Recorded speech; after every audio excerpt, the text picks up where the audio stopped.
30 seconds until minions spawn.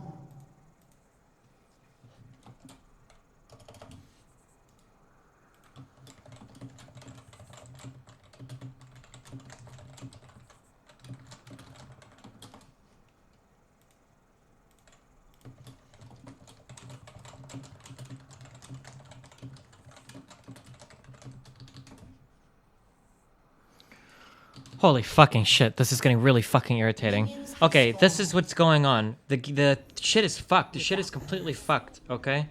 When I try to play the game, it says that my FPS is locked at 60, but like the response, like I don't know if you could tell when I scroll to the edge of the screen, it takes a while to move, like, and it feels like really weird. But if I turn on the recorder, it works perfectly. Okay, if I turn on the recorder, so now I uninstalled some shit and I ran some registry fix. Now the recorder can't be found, but look how when this is up, look, now my game is fixed. It's perfect. Now it's running perfectly, okay? But now when that shit goes away, now I'm back to Cucksville. Why? Look, when this thing is up and it's trying to record, my FPS isn't capped. Like everything is working fine now. But then when it goes away, now I'm back in fucking Cucksville. What is this recording thing, and how do I remove every possible trace of it from my computer? Just record always? Well, that's what I figured I could do during the last game, but then when somebody had me remove the app, I couldn't do it anymore. When it was recording, the FPS isn't cucked at all. But now that I can't record, now whenever it's not recording, it's like super fucked.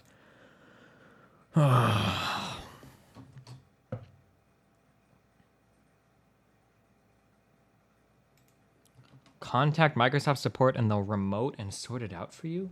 What?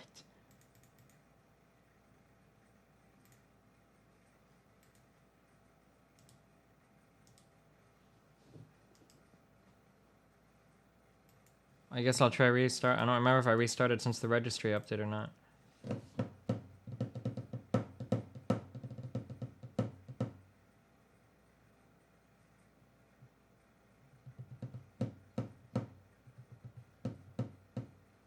Can you log into the app? Nope, because I deleted it. Wait, is this hooked up? Oh, sorry. My bad.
Rules are made to be broken. Like buildings. Or people.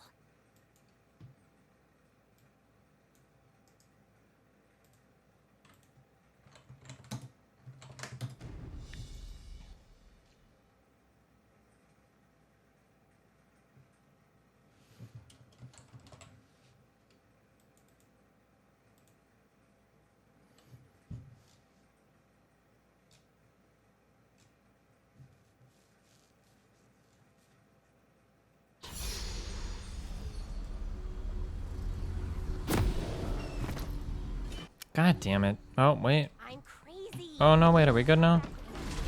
Oh, I think we're good. Okay.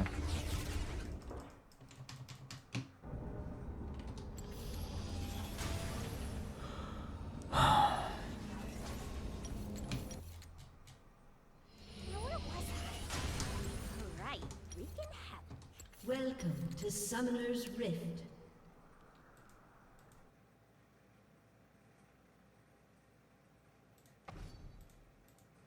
Jesus fuck.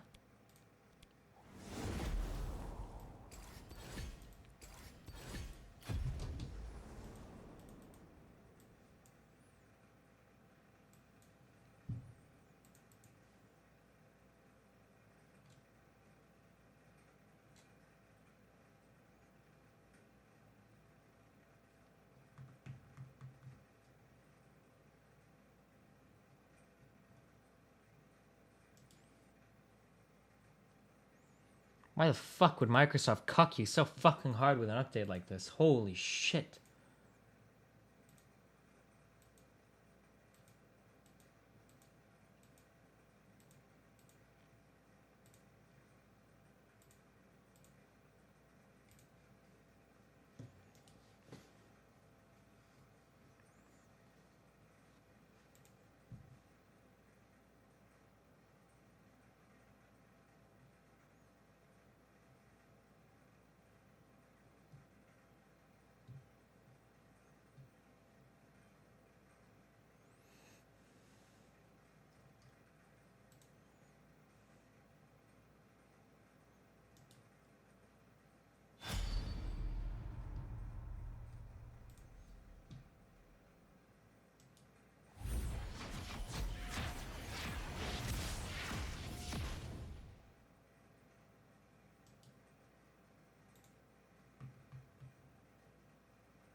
How did I get mid?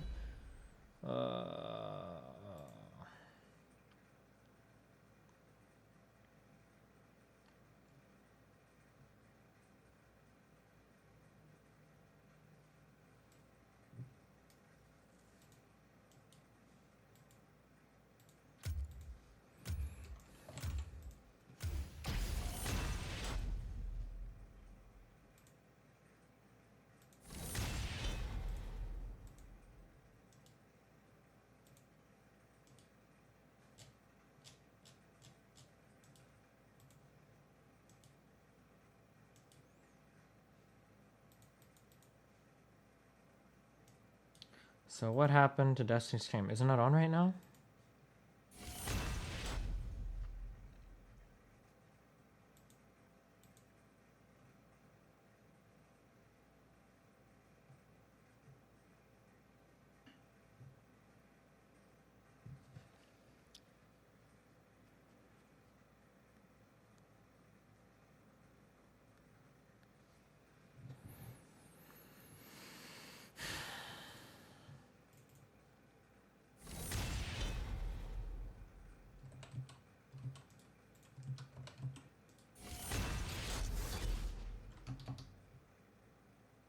Ezreal is now the number 1 AD carry in this meta. Dude, Ezreal was sick as fuck. I told you guys that. I don't think that was that hard to see. His Q does a fuck ton of damage. I don't know if they changed her, or if the items changed, or it just is, but that on top of the fact that you can play him safe as fuck.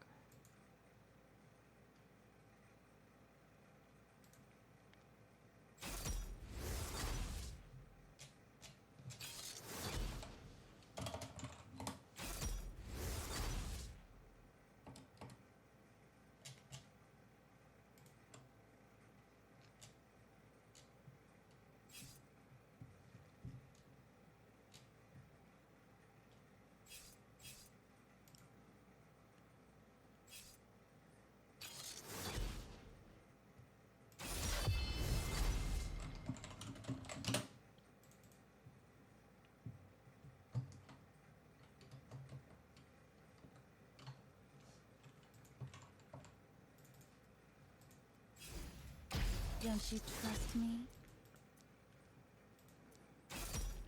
Okay, I'm gonna get a Red Bull. I'll be right back, and then we're gonna be nice and calm, and I'm gonna love all of you very much, okay? That's what's about to happen. Do you understand?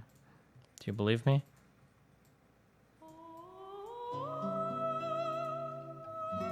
I'll be right back. 1 second.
My dad told me he was going to get a Red Bull from the gas station, too.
Welcome to Summoner's Rift.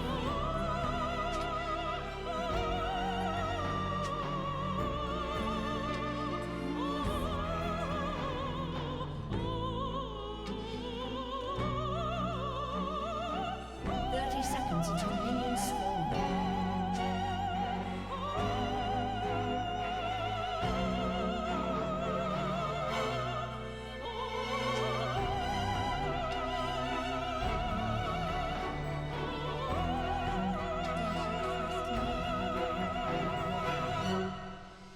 Sorry. Wait, you want me to move my camera? What's wrong with my camera? Minions have spawned.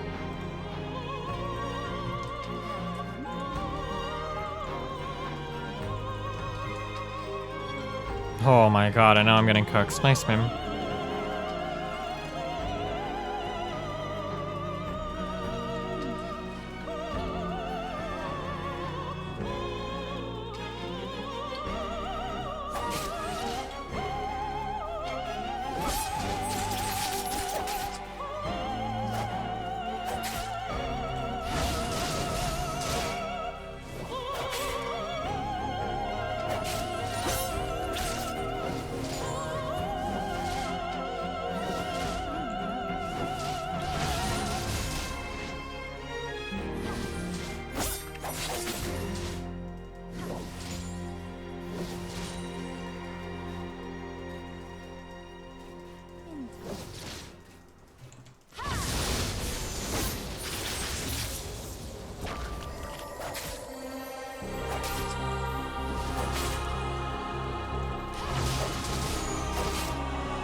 Fuck me, dude.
What? I'm dead, aren't I? Oh. Why are you pinging me, you fucking cunt? Oh my god. Oh, and I was too busy watching the ping! Sickest fucking troll, dude. Don't sell me crustaceans and tell me that the batteries aren't included. Teehee, where's my dad? Have you seen him? Steven, I hate my life bonus meme. The feels.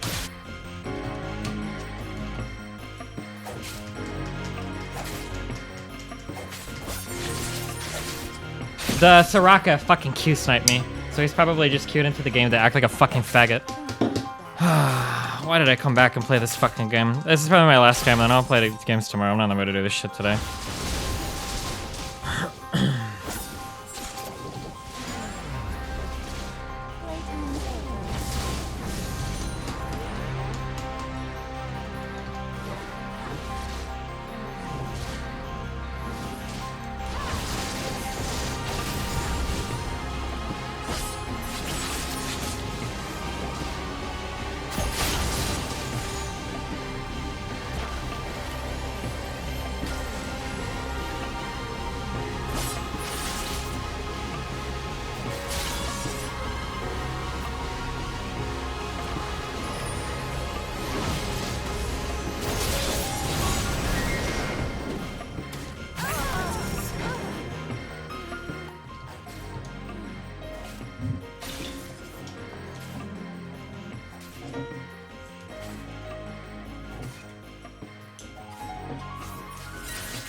Destiny, I was just wondering when we could sit down for my lessons.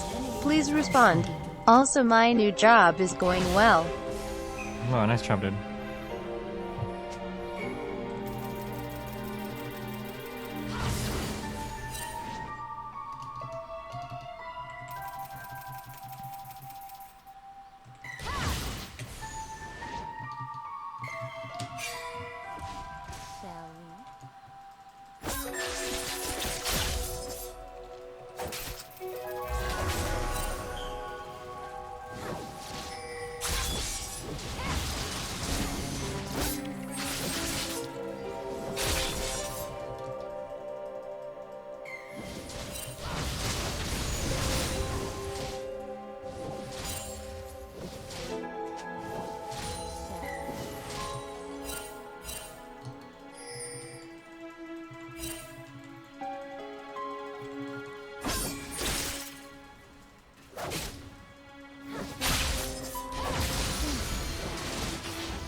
Enemy killing spree.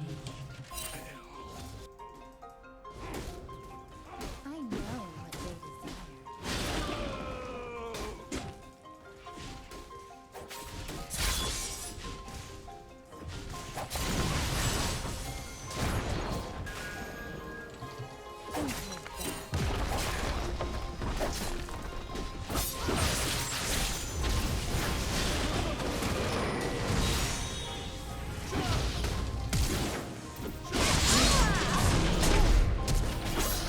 Oh no.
Destiny, please take this money and buy some Xanax so you can chill the fuck out. Wow. Nice, meme.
Jesus fuck.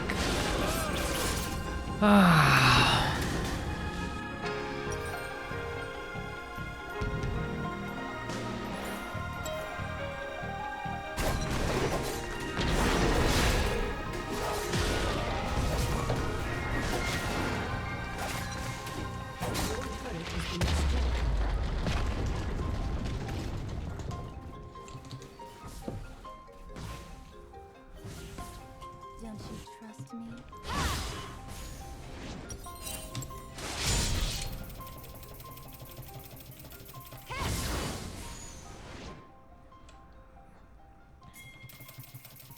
Enemy killing spree.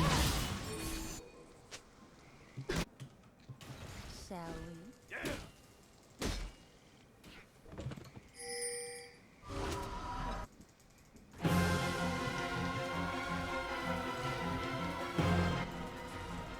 I know what they desire.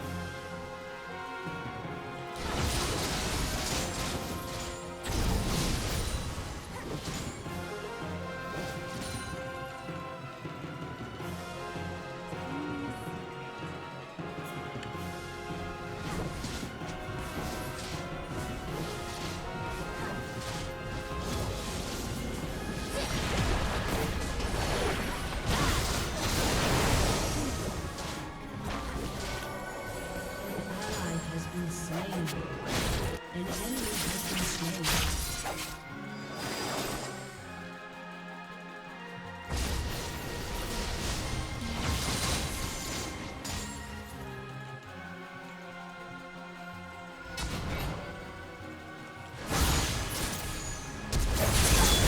Oh my god, dude. Oh god.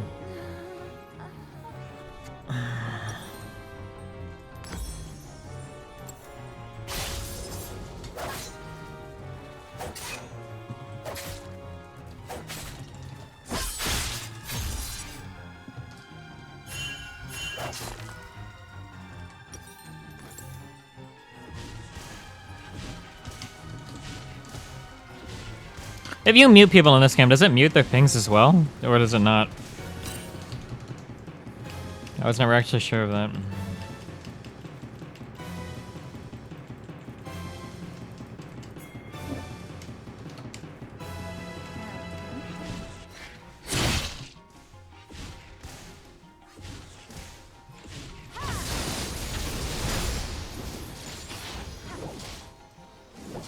No, that's nice.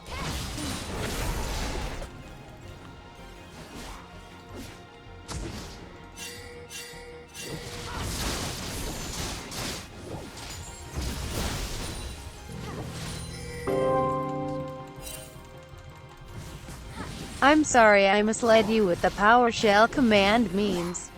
I genuinely thought it would help. Bonus meme, the fellas.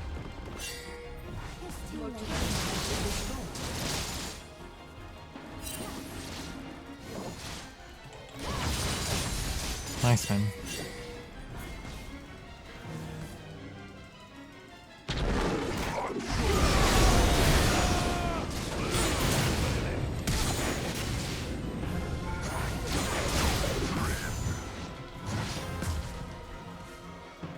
Rengar, are you serious, dog?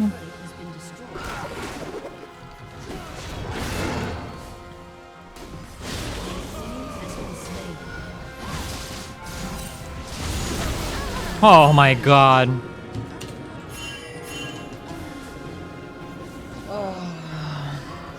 What a fucking game, dude.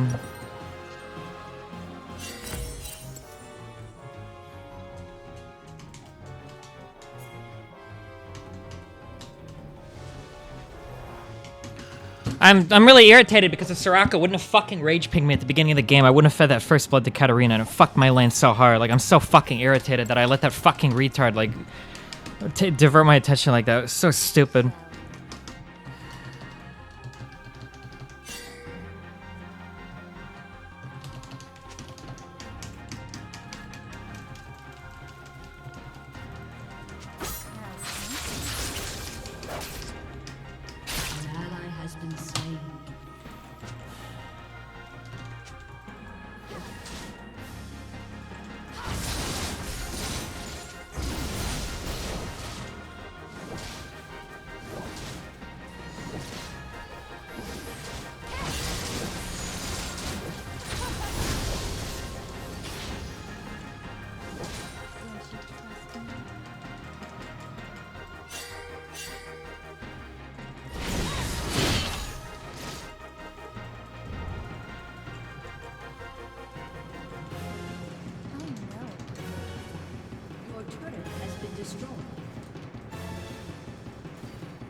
Okay.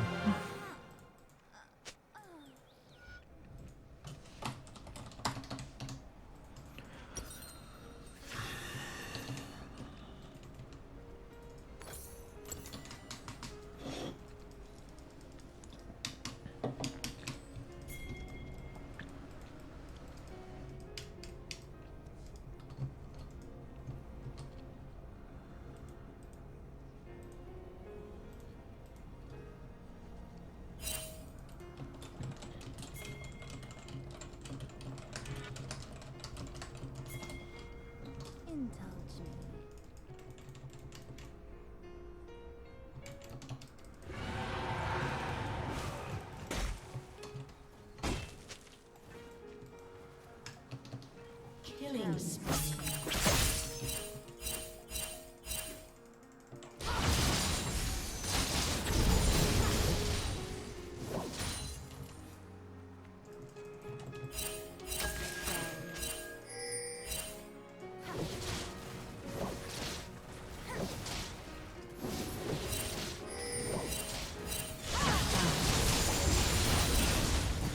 No one will stand in my way.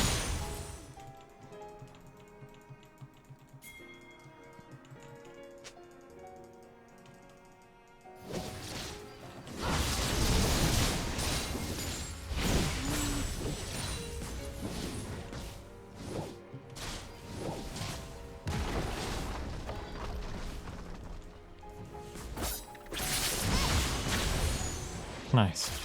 I know what they desire.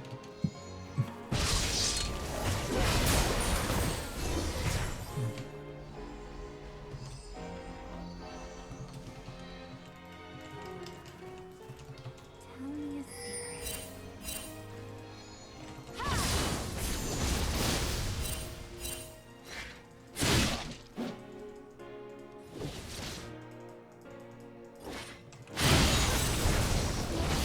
Some real fun. Trust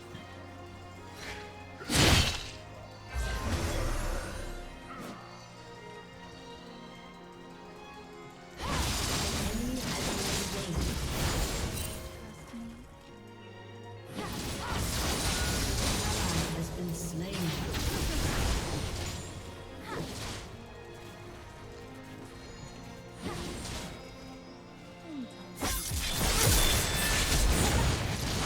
Oh my god.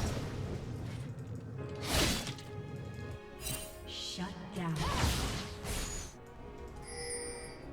Double kill. Shall we?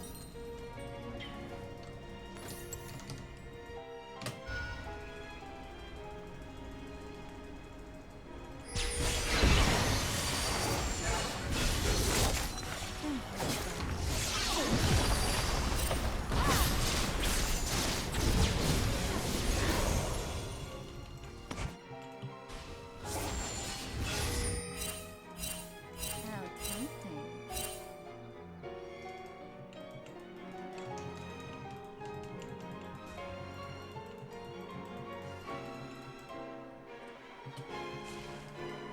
Don't hold back.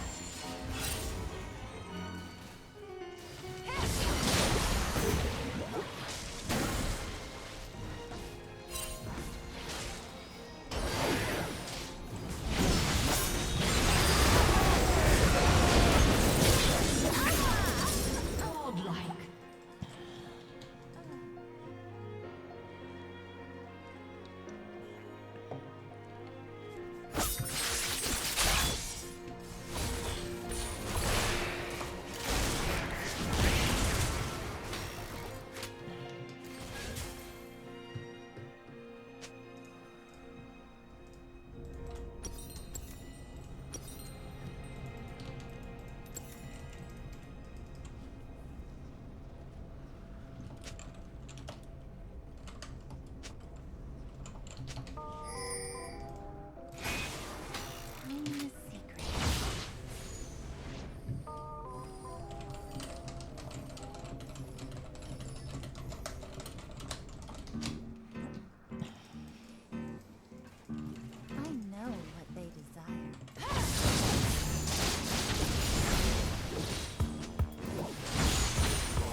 Your inhibitor is respawning soon.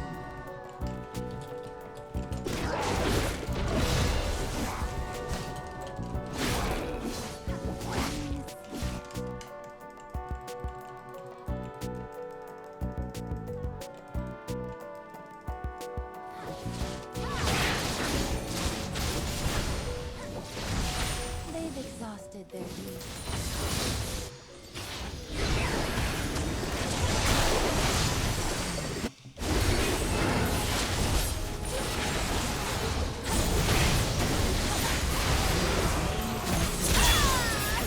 Shut down. Rampage.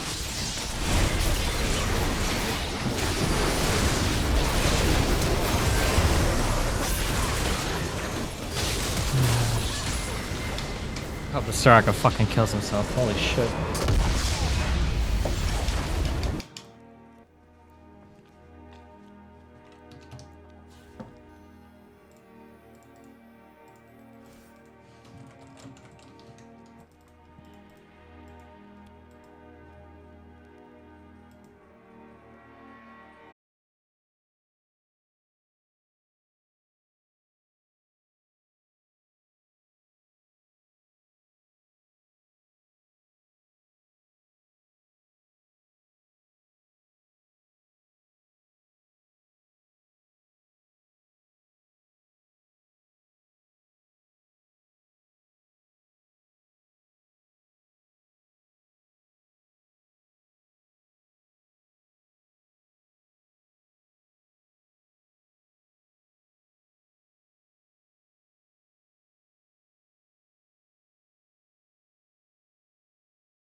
accident? What?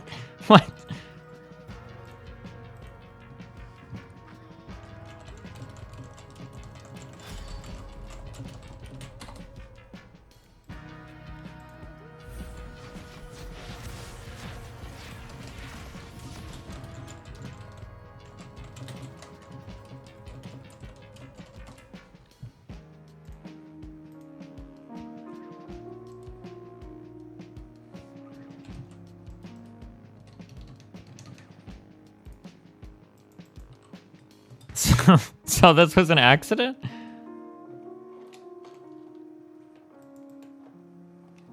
Americans from all across the country tuned in to watch the one and only vice presidential debate. During the debate, we held fact check and monitored the conversation in real time. The consensus was clear after the dust settled. Mike Pence was the clear winner of the debate.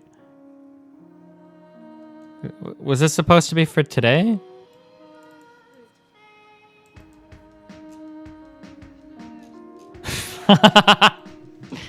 Oh my fuck. Is this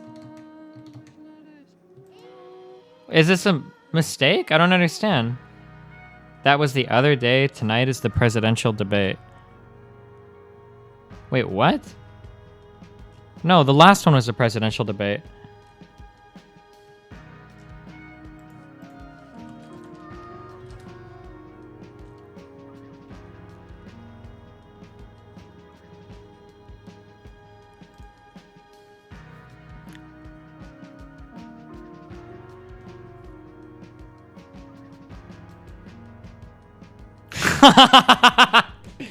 They've already...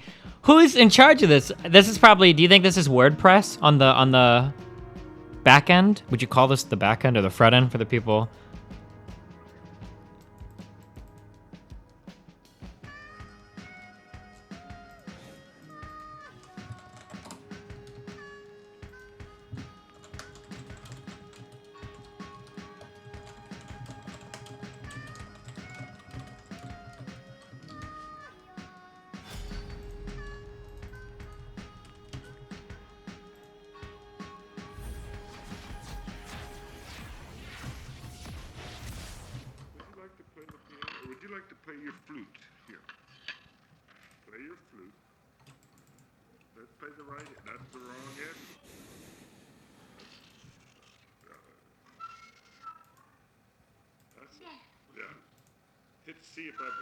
C above G.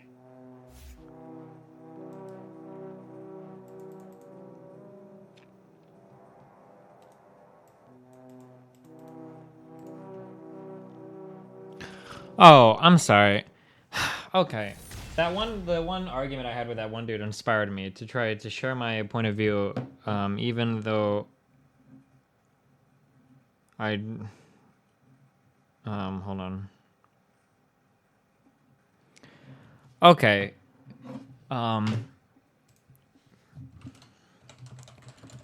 Veteran suicide rate in the United States is a problem, okay? It's like 50% more men kill themselves, and 250% more women kill themselves that are military veterans as opposed to people that have never served in the military, right? There's a huge problem there's a huge problem with mental health in the military. Now, maybe this isn't the same for everybody, but from the people that I've talked to that have been in the military, there is a huge stigmatization of seeking help for mental health, okay? It's just something that most people try to avoid, right? Do I have any military memers in chat that have similar experiences? For the people that I've talked to, for people that are like on deployment and shit, I'm not talking about people in the fucking Coast Guard or whatever, but like people that have actually been deployed, not necessarily to Iraq or Afghanistan, but people that spend time in the military doing their fucking memes, that oftentimes... fuck, who do I ban? Rise? There's a lot of discouragement insofar as like seeking treatment for mental health issues. One of the big issues that military people deal with is something called post-traumatic stress disorder, okay? If you stigmatize people from seeking help about concerning a mental disease that is like plaguing veterans, then less people are going to seek help for it, and more people are going to be afflicted by it and not get the help they need, right? I feel like this is all like pretty like a pretty easy line to follow, okay? The problem is that the way that mental health affects people is so not perfectly well understood and is so bizarre that to imply that weak people suffer from mental health issues and strong people don't suffer from PTSD is just such a bizarrely ignorant and irresponsible statement to make. And that kind of mentality pushes this idea that only weak people have problems with PTSD, and only like I don't know for sure, but I'm willing to guess that the average like human being is probably not meant to deal with actual live combat, short of being a sociopath. I don't think that the average human can deal with the death of friends, with the destruction, violent destruction of enemy combatants. Like, it's just not stuff that you're capable of dealing with. So when you push this idea that if you're strong, you know, you get over PTSD, but if you're, you know, but the weaker people need help, like, it's like such a cancerous fucking idea that, yeah.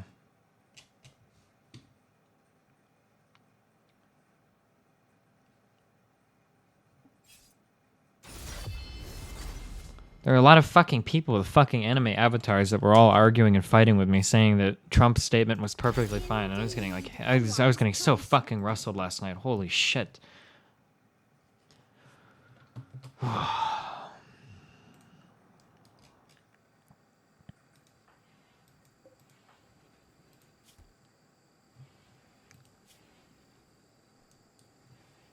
Am I losing food? Oh, fuck. Oh, shit, I am.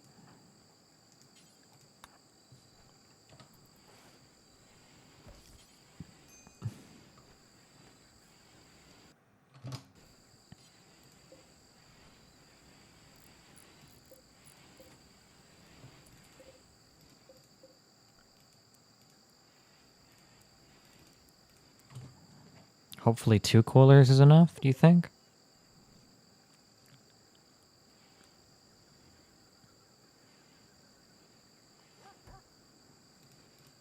These heat waves cuck me so hard.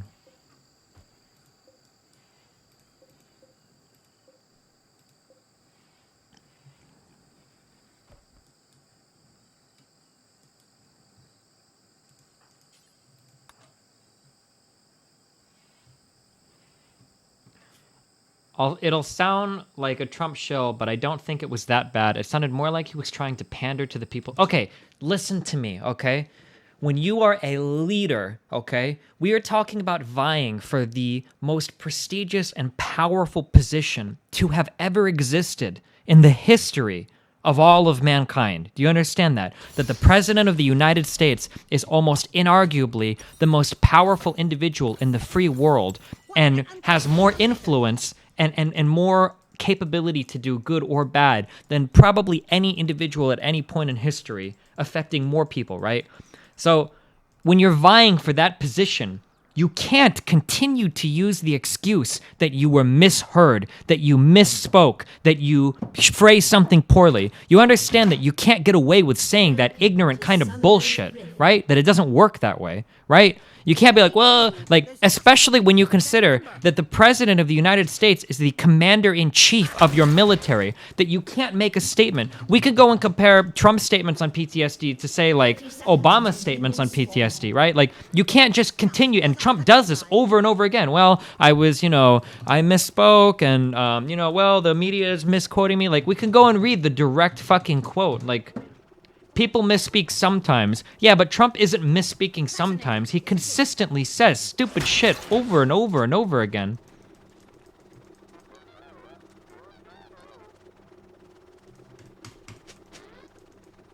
Minions have spawned. I'll be funneling.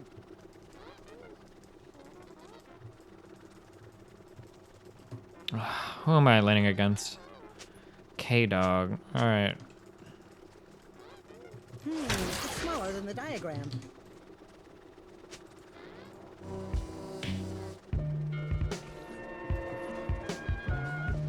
Trump didn't even say people that struggle with PTSD are weak. Okay, dog.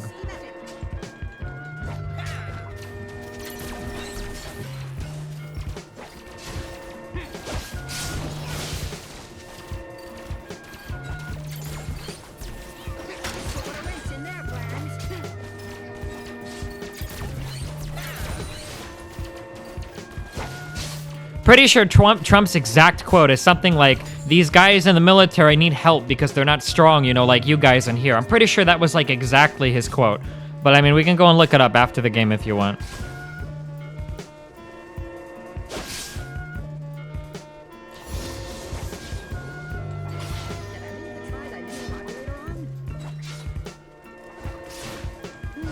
Smaller than the diagram.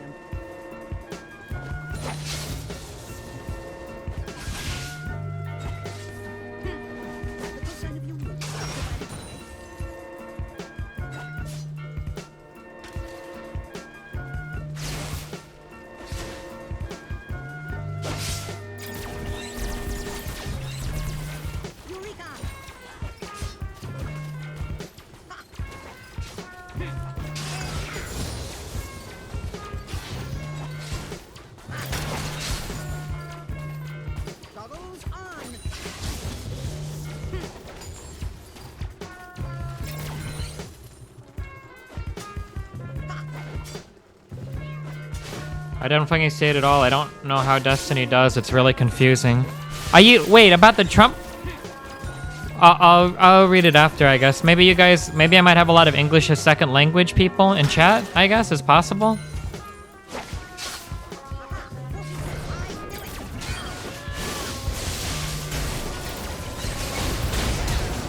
Smaller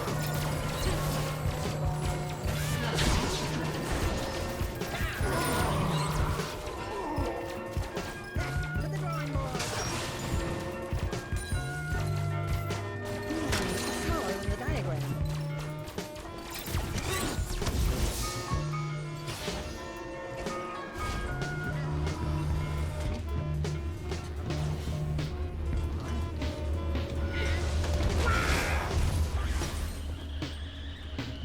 Can I rush this? Closer to greater understanding. An enemy has been slain.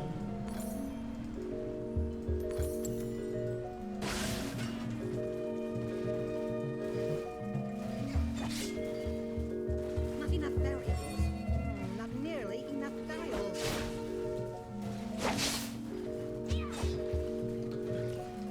Here is him saying it in person.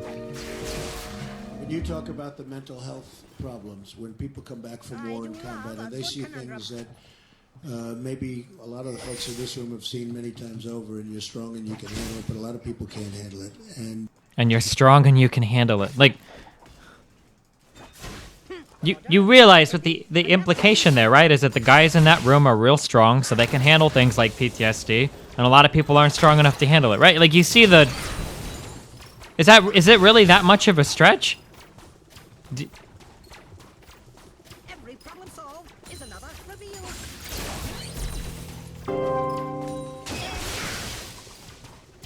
English is my third language, but I'm not retarded. English as a second language isn't a crutch. Wonderfully efficient.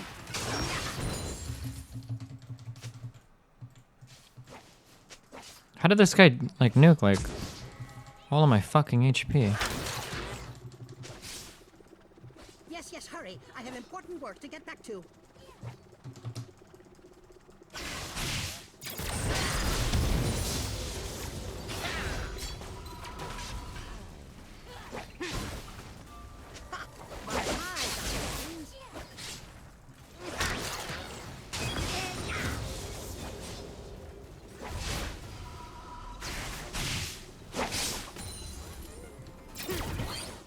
I could do that better.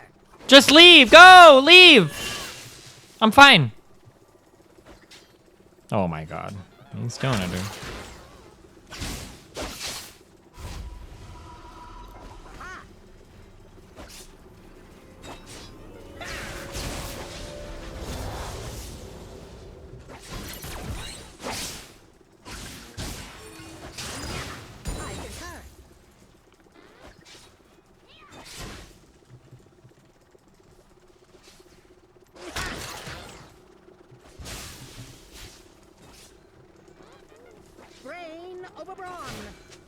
Didn't you say that most people can't handle war?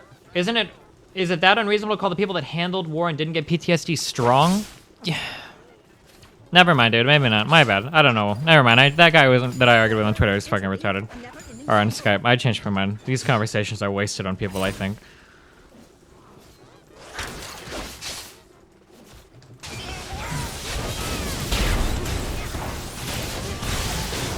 You're right, dude. My bad.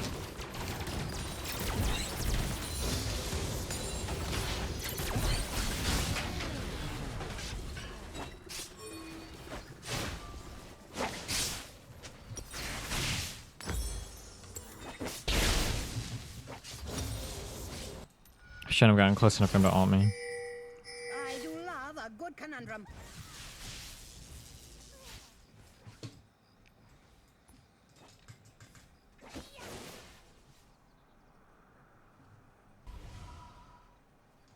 Back to the drawing board.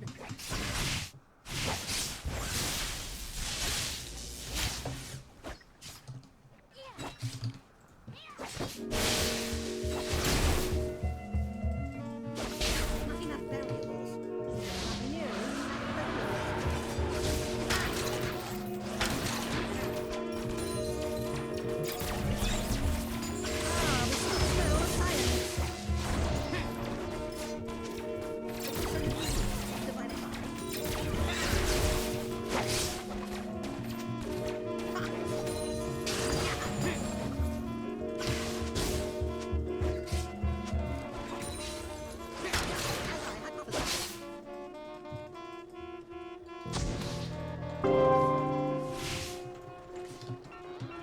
Why do you constantly spout socialist ideologies, you Marxist scum? Oh, nice meme, dude. closer to brighter understanding.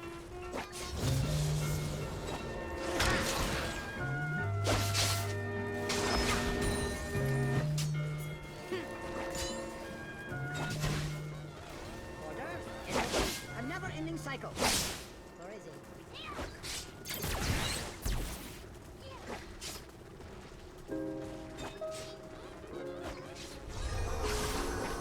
Oh, that's not fair.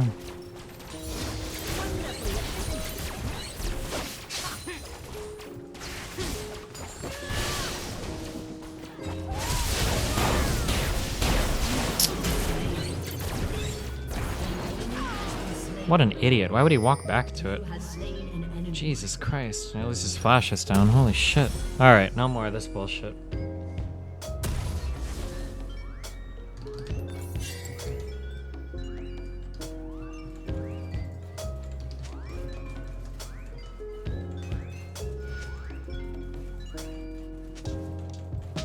Order, entropy, a never-ending cycle. Have you made a post about loot earnings yet? Oh, no, not really. I don't know if I'll make a post on it. I think everybody on Twitch will be using it in the next few months, though. I should have asked for equity in the company. I don't know if I would get it, but... I have seen in schematic.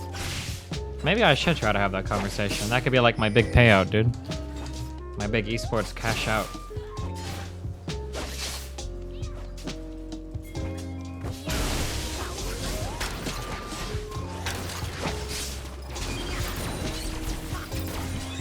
What do you want me to do, dude? I'm not gonna go fucking chase him down.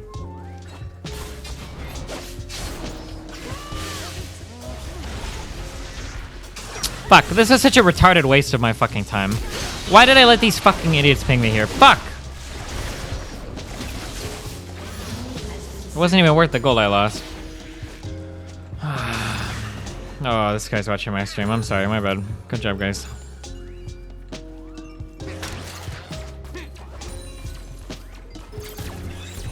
Brain over brawn.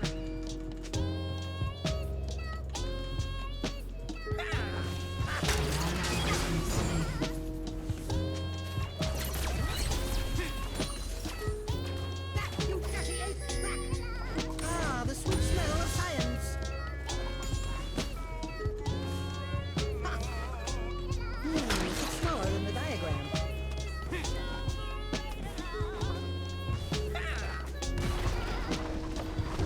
Your turret has been destroyed. Ha! Stop that! You will damage my turret.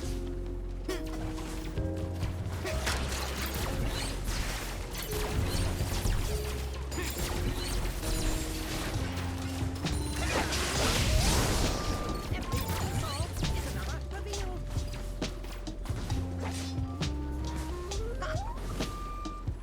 You think that heck room is coming back to me? It's smaller than the diagram. Aha! 42. I knew it! Now!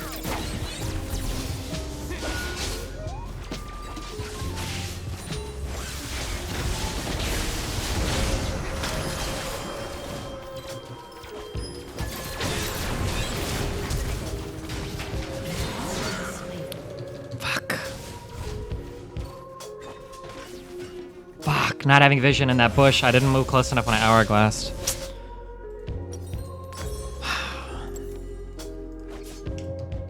This hack has carried this Kennen top lane so hard. He's out CSing me a little bit.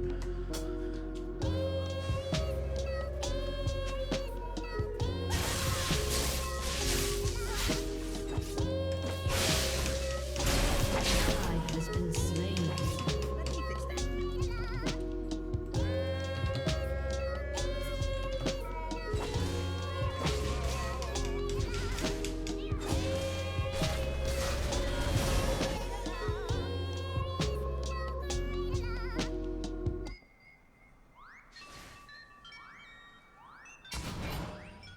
Aha! Your turret has been destroyed.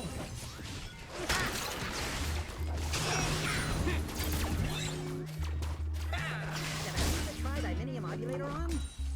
Ha!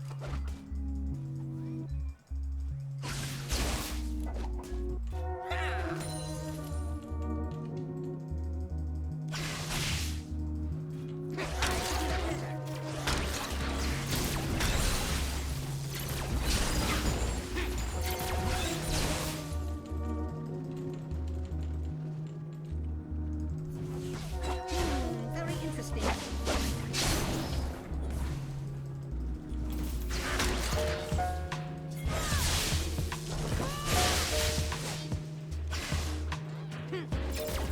Working as intended.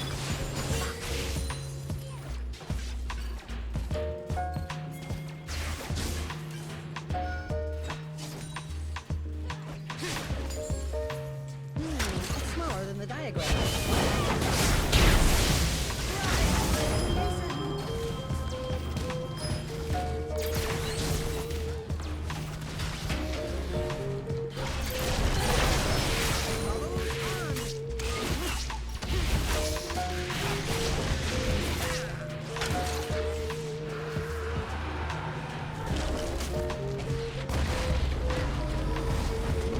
Has destroyed a turret. This guy is talking so much shit after getting babysat so hard. Why?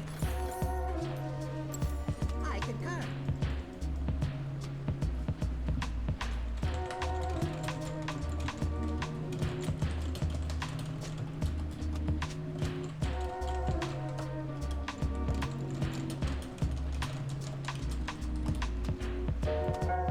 Yes, yes, hurry. I have important work to Ally get has back been to. slain.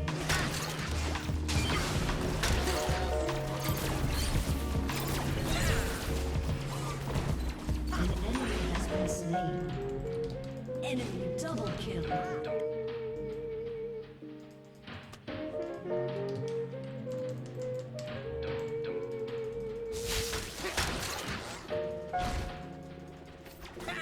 What an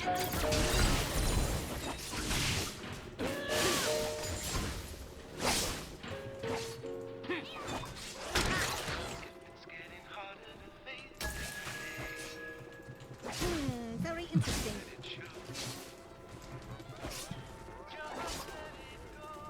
Ha! It's smaller than the diagram. Eureka!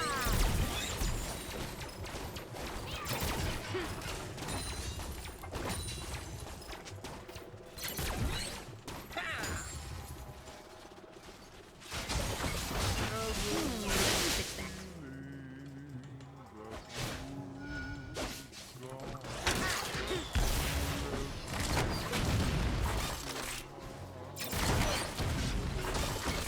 Fascinating, isn't it?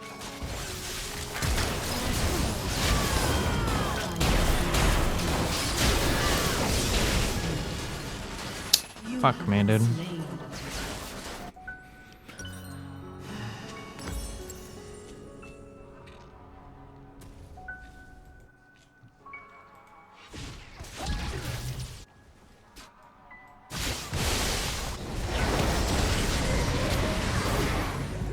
Nice job.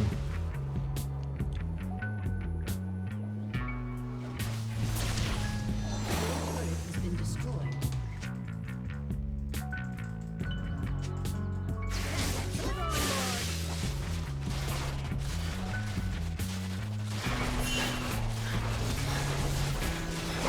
What? I did alt there. Cool blood magic.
I could do that better.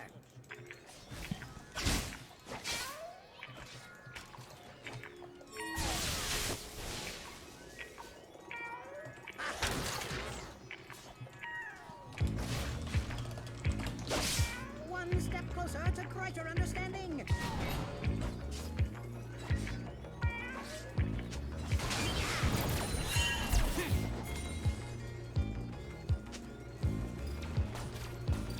It's smaller than the diagram. Wonderfully efficient.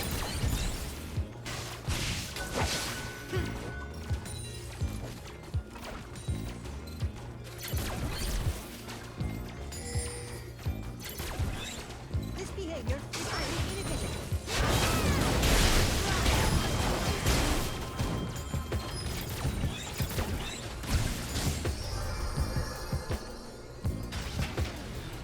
Ally has been slain.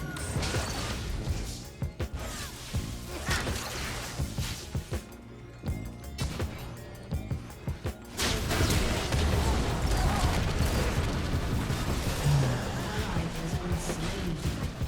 Enemy rampage.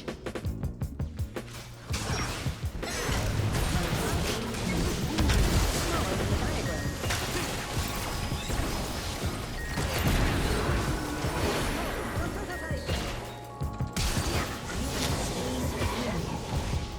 Killing spree.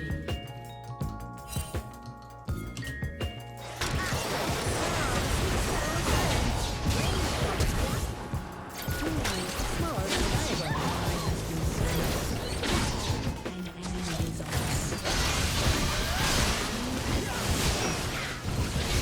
Enemy double kill. An enemy is dominating. Oh my god, Ezreal, EQ, EQ! Ezreal just ult over the...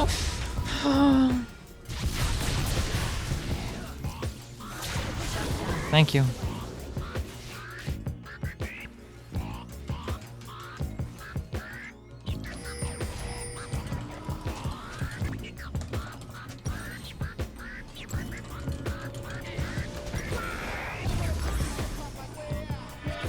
Every problem solved. No! Come on!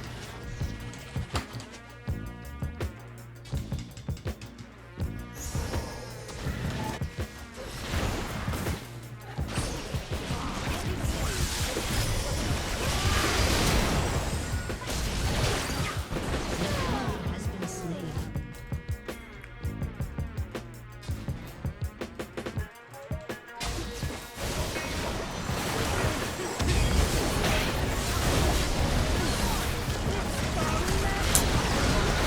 Fuck me, dude.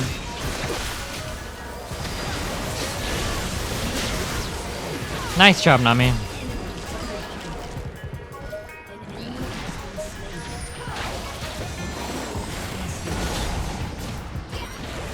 Oh my god, what a gun! But it's not enough.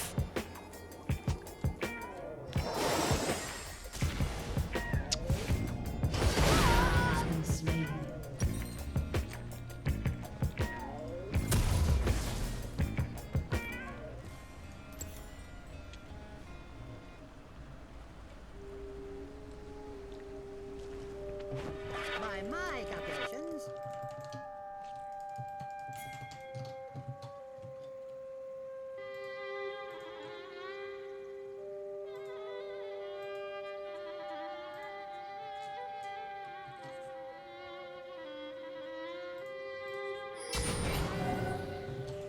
brain over brawn.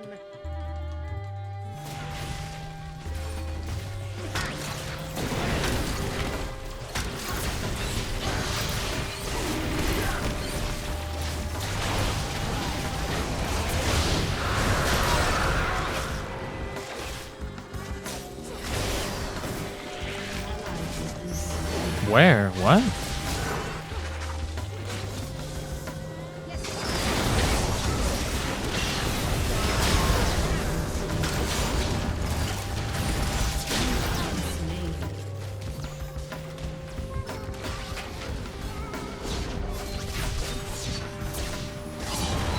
I don't know about these fights, boys.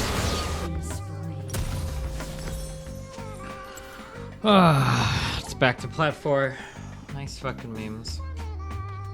Can you stream me watching the debates? I don't know. If it's on C-SPAN, I can.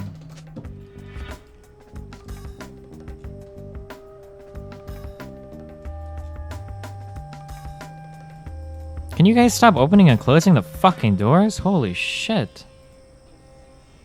An ally has been slain. An enemy has been slain. Order Your entropy. turret Your turret has been destroyed.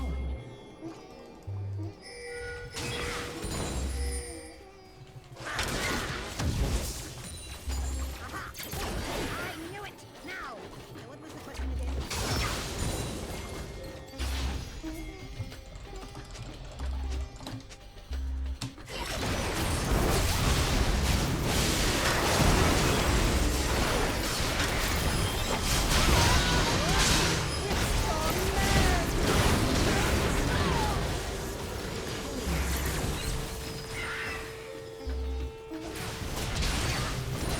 Come on, Ezreal, wake up!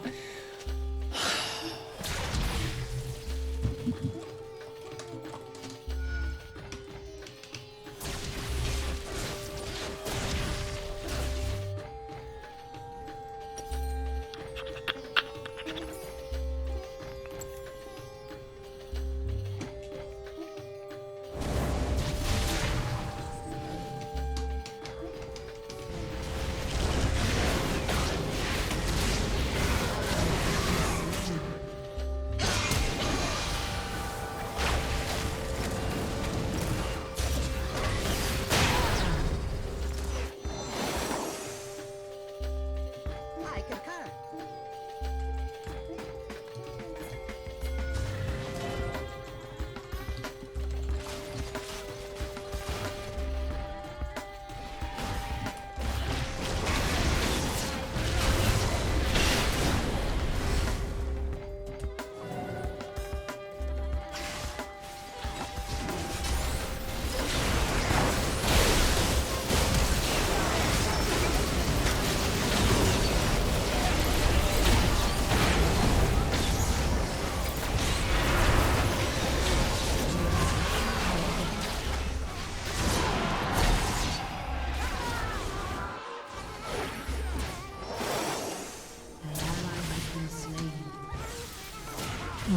What a game, dude.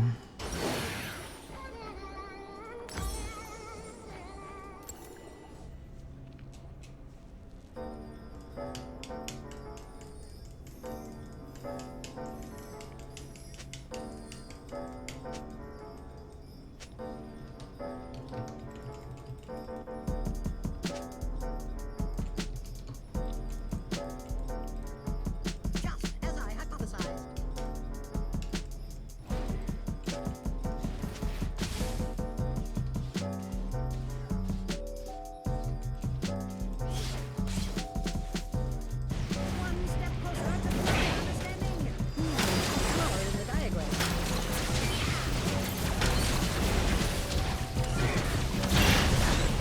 He really one-shots my turrets.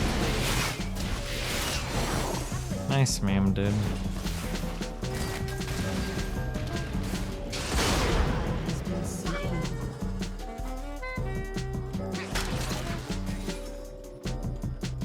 Let me fix that.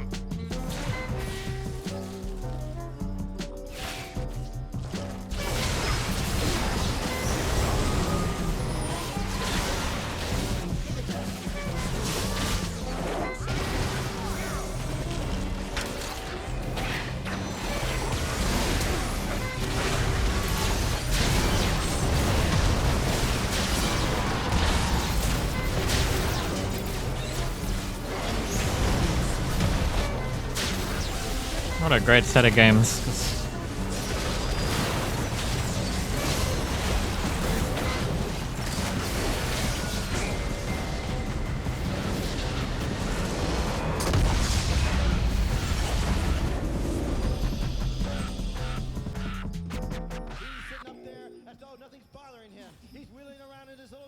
Oh, I didn't get insta-demoted. Wow. Maybe one more game for the demotion. How did this Ezreal do 7,005? Is this guy trolling?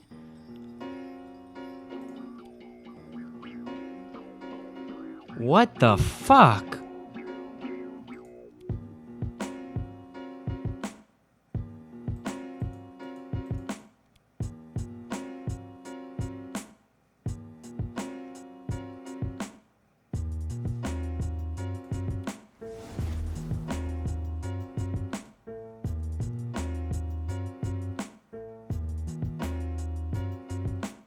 What do you want to debate, Sublimation? Sure thing, dude. Why not, dude? Why the fuck not? I don't give a fuck.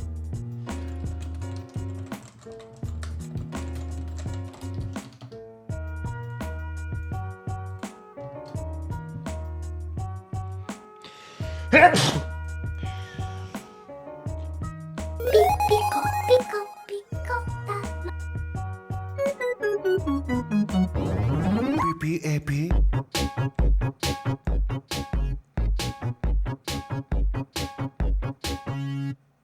I have a pen. I have an apple. Apple pen. I have a pen. I have pineapple. Pineapple pen. Apple pen. Pineapple pen. Pen pineapple apple pen.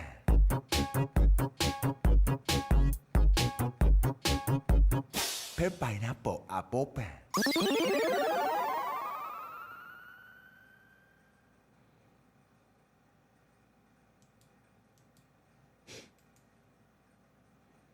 Okay.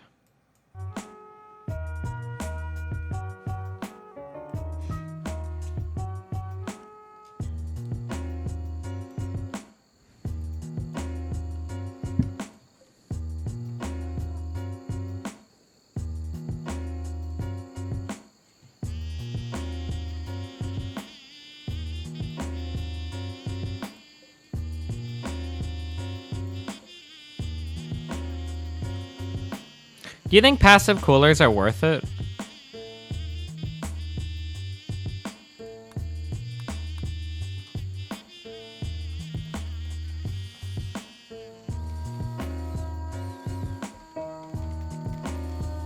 Like, couldn't you just make like 30 of them or whatever?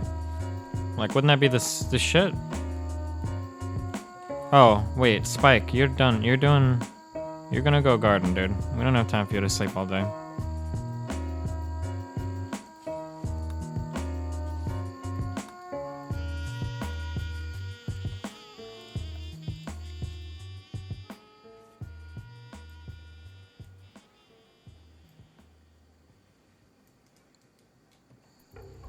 We need medicine. We're actually completely out of medicine.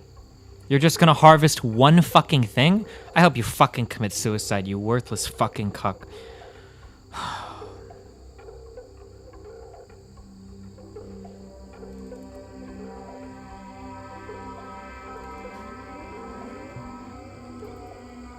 Passive cooler expires after a few days? Oh, really? Oh, fuck that shit.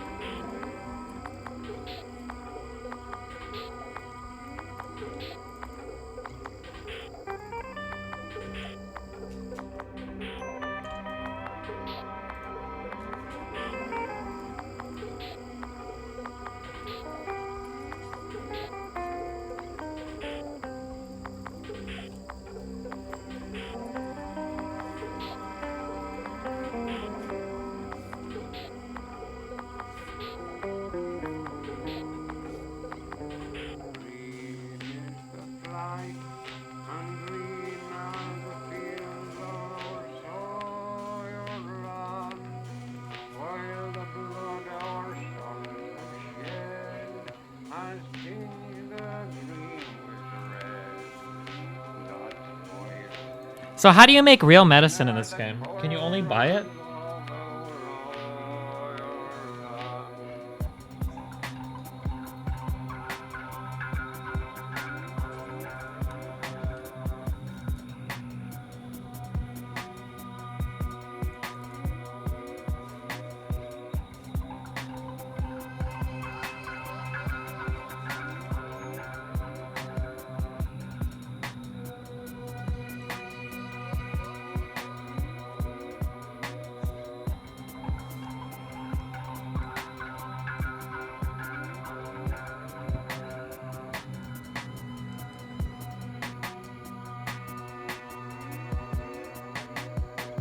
They afted craftable medicine? Where, what is it?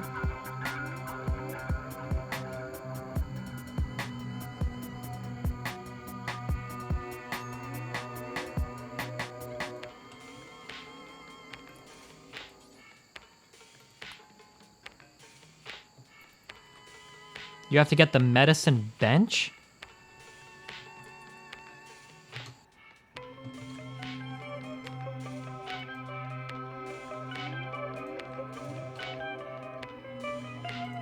Oh my god, I didn't even queue. Fuck me.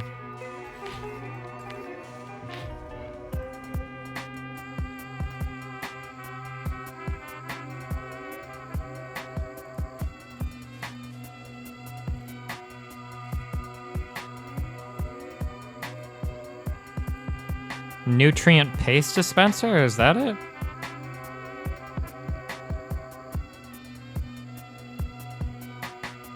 These guys are all wearing tattered shit and it's upsetting them. I made a tailoring bench, but nobody wants to make anything.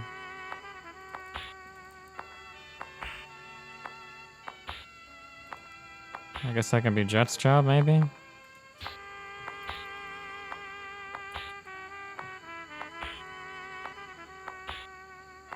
I completely out of meals as well? Holy shit.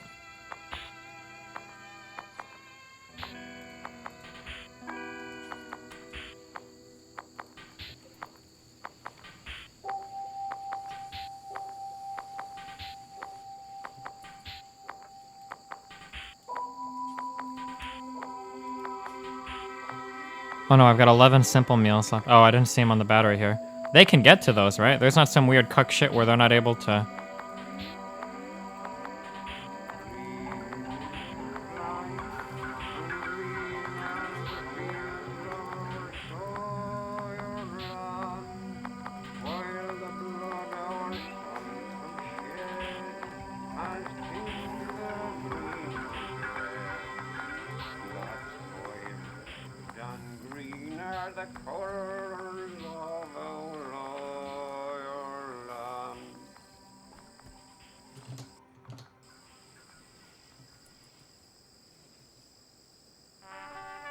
Maybe Wreckage Brother? Where's Dr. Kirby at? Do you make work orders for the tailoring bench? Yeah, I did. I want 5 pants and 5 shirts.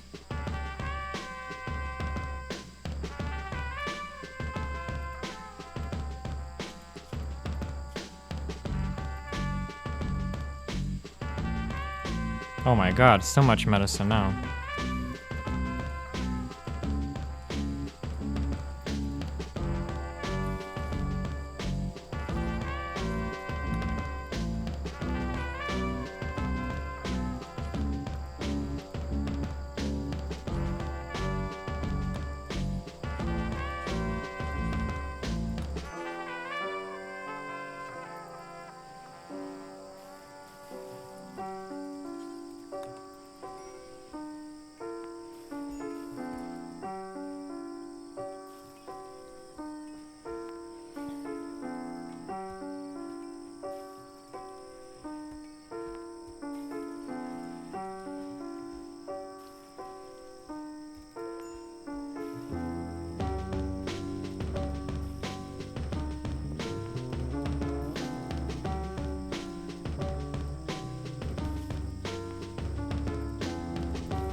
Why is this guy's name in like green?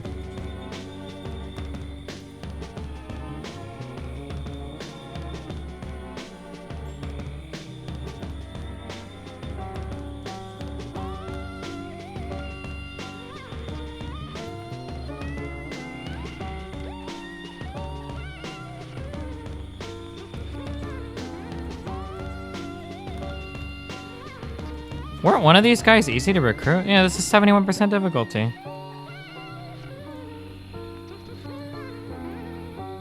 Fuck.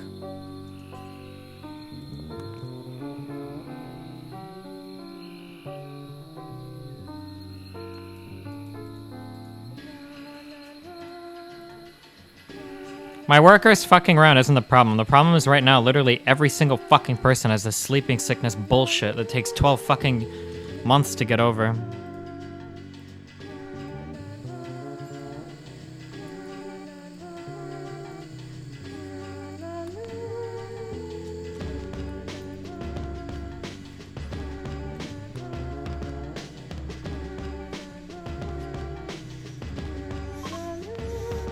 Heatwave is over. Wow, nice meme.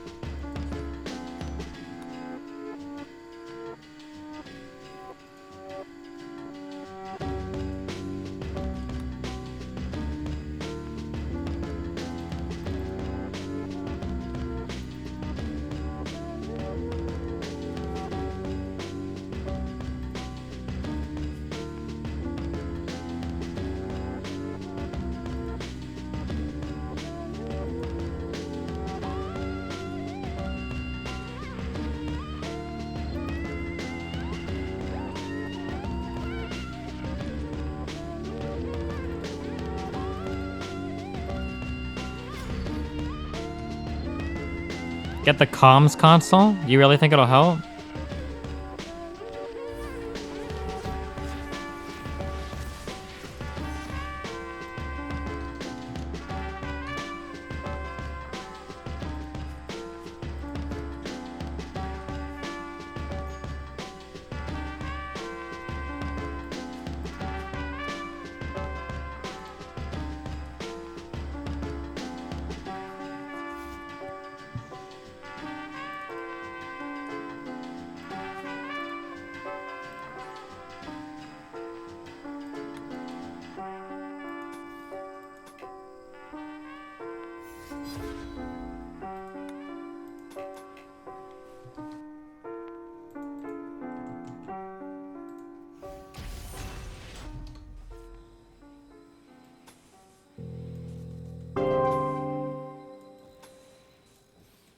Where can I find the music you play on stream?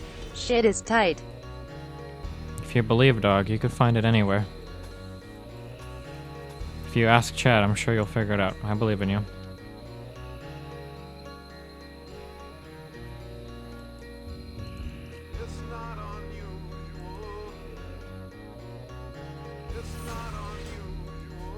Oh, this is not okay. Wait, we cannot have...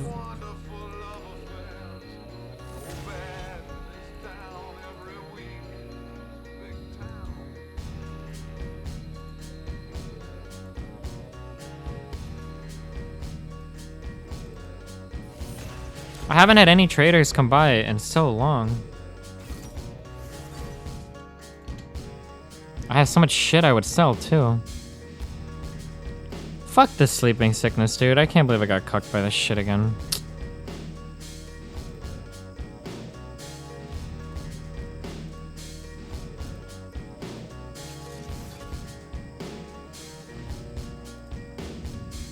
Oh my god, 5 people with it. I have so many people too. Rare. Oh.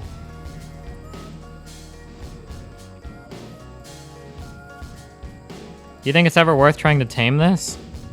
Or is it like impossible to tame? I think I'm gonna fucking kill it actually. Fuck this shitter. I'm gonna fuck him up, dude.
Fuck.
What's in their plan?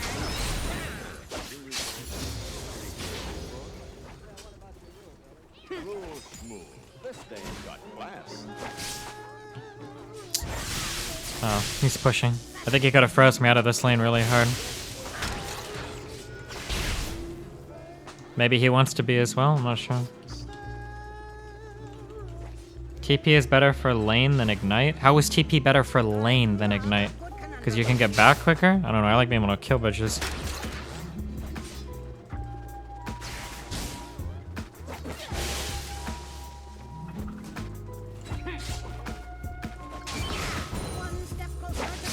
I think I'm gonna have to start banning Kennen if I play top.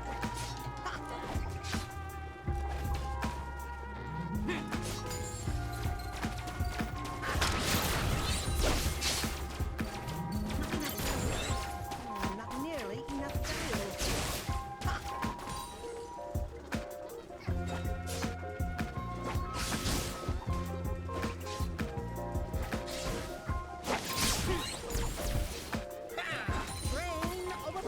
I don't know what you want me to do, dog.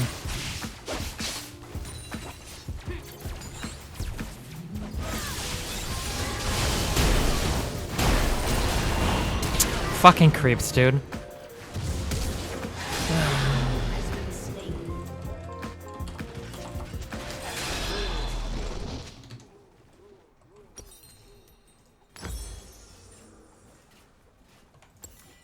Did K-Dog blow his flash? I think he did. Every problem solved is another revealed.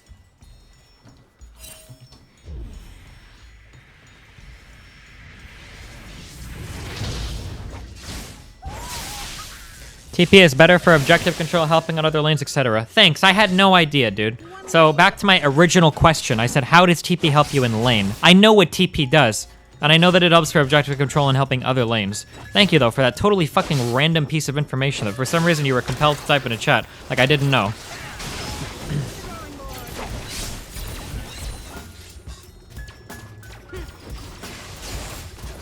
Ah, the sweet smell of science. I require my adjustable reverse ratcheting magnetic box wrench.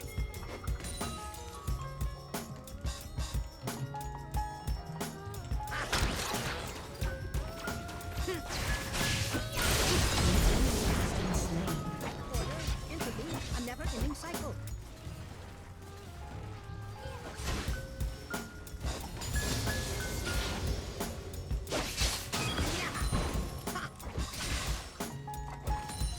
Fascinating, isn't it? It's smaller than the diagram. I normally want to set my turrets up to the side like this for like optimal positioning, but I think against Kennen I actually just want to set them up like in the middle of a creep wave. I think would be better.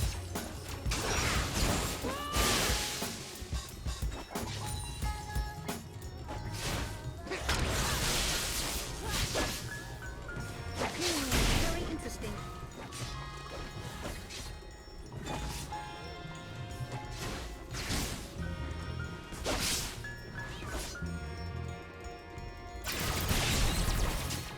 Testing in progress. Wait, the devs quit Kerbal Space Program?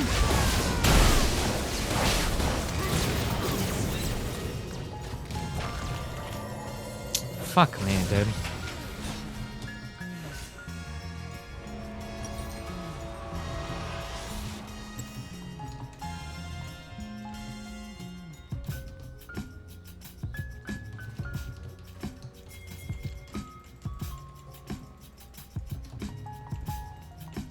Aha! 42. I knew it.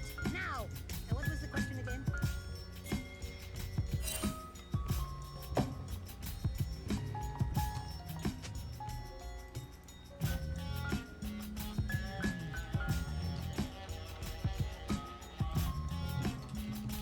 The cosine of U root divided by.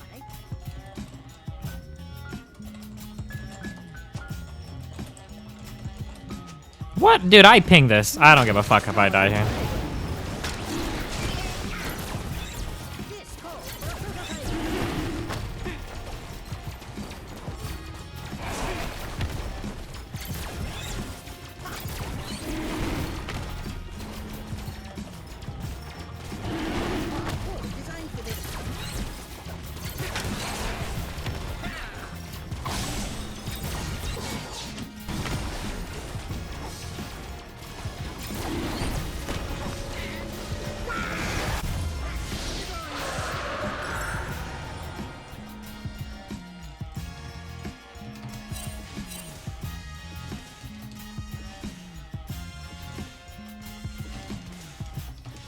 I never said that taking TP on Heimer was bad.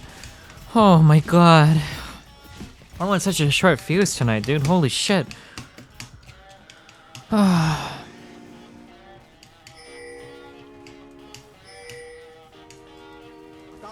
on.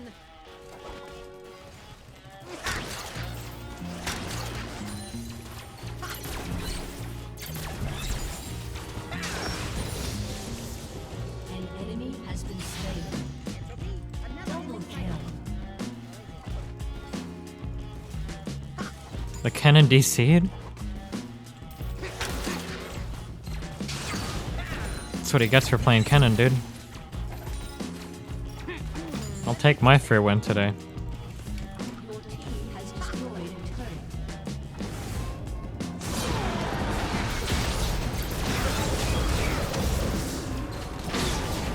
Why? Why would you just...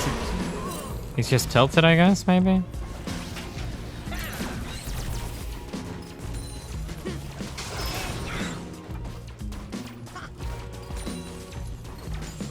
I could do that better.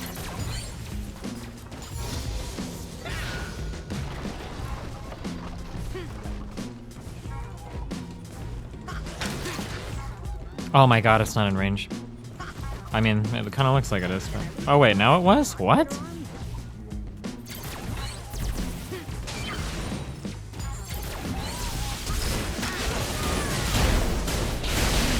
Okay, good job, dude. You got me.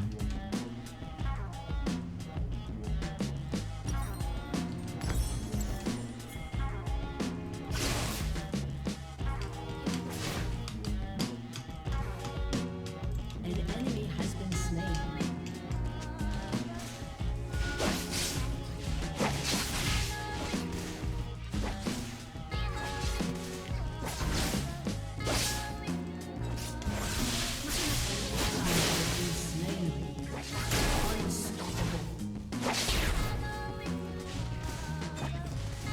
Double kill.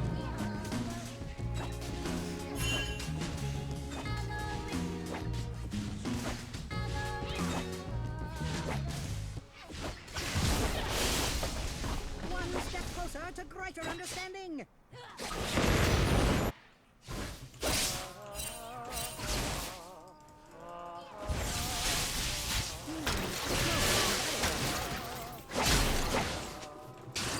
I concur.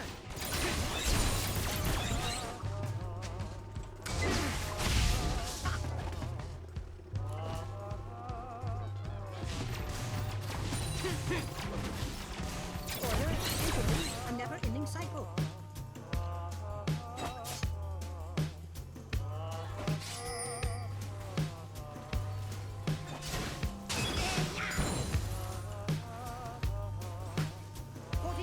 There's just something about that number.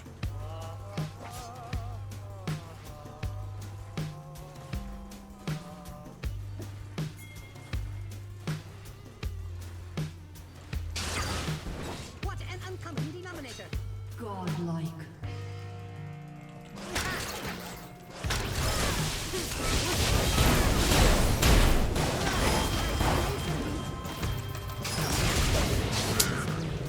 Fuck me, dude.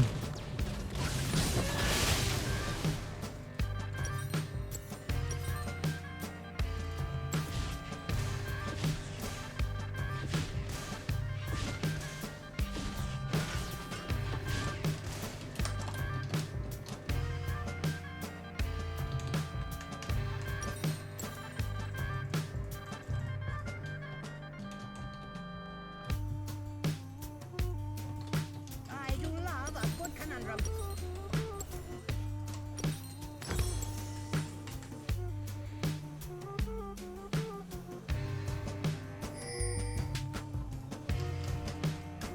Aha!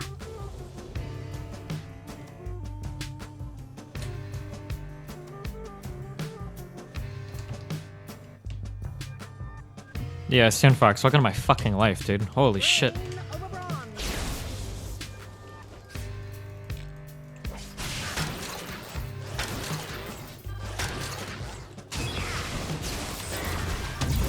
Dude, why? Why me? Jesus.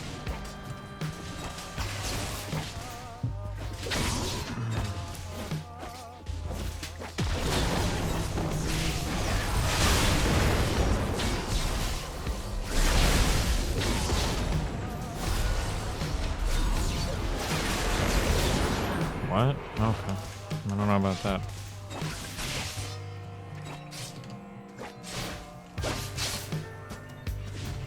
Every problem solved is another reveal.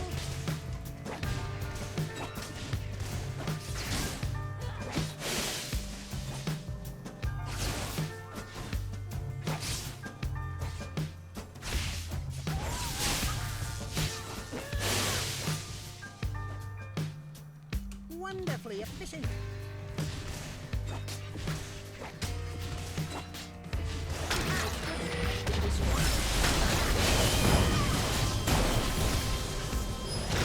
Ah, the sweet smell of science. Fuck me. In schematic. It's smaller than the diagram. Ha!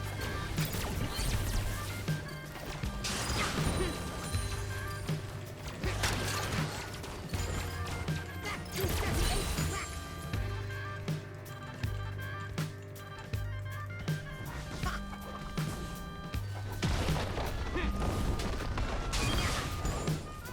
It's smaller than the diagram. Mind your vectors. Your team has destroyed.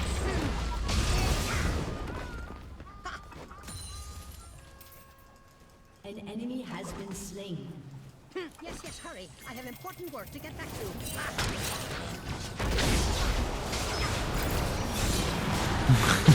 Why does this guy hate me so much? Holy shit.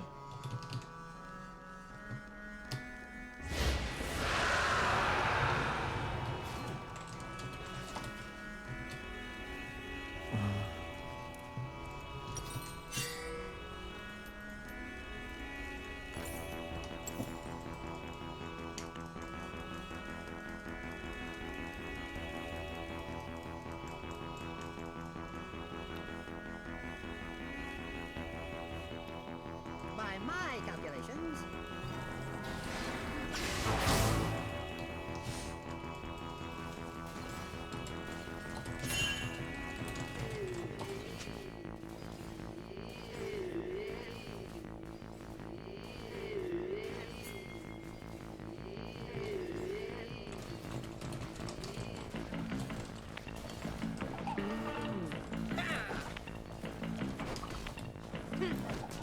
just as I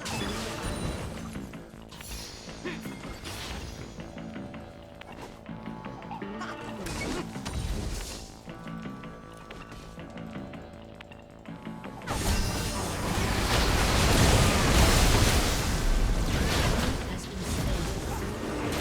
Shut down.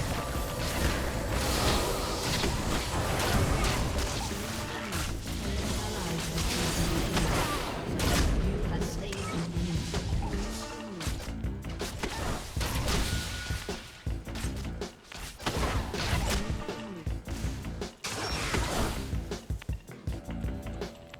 I concur.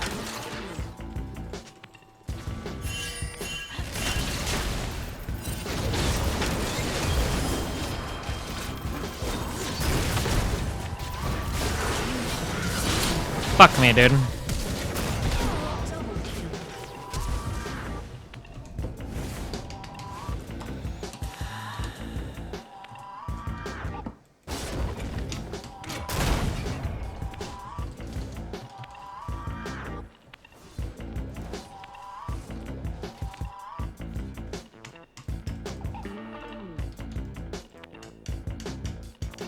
Your turret has been destroyed.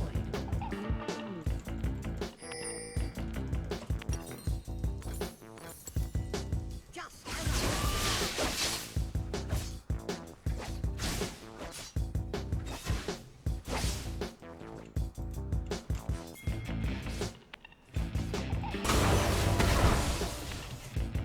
Aha! 42. I knew it. Now.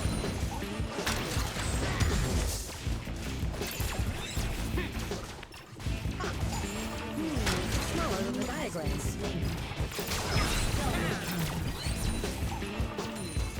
Stand back. I am about to do science.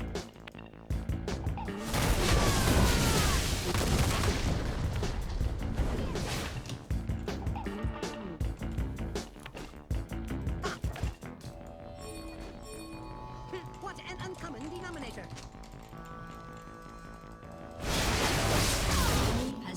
slain.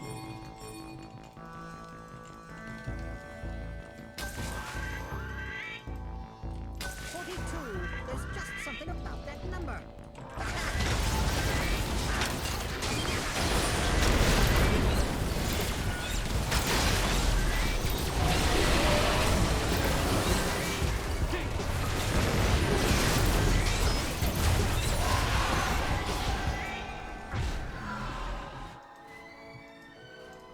Wanna walk some? Walk, run, hop, skip, jump. Let me fix that. All the people look so happy though.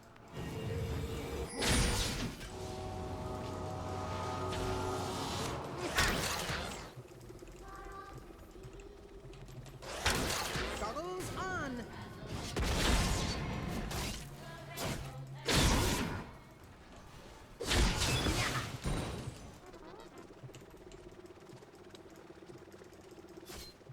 Careful Wonderfully matching efficient. and balancing of the components made possible the thrilling reproduction of the low bass. Hi Steven, long time viewer, although it's kinda hard to catch you live here in EU. Anyway, have a good day, night, and love from Sweden. Is Tyler really 6'5"? Hehe XD. Hehehe.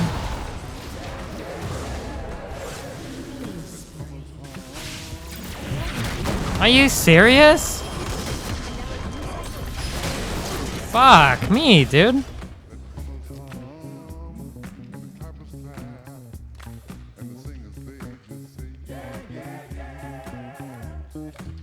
What a meme.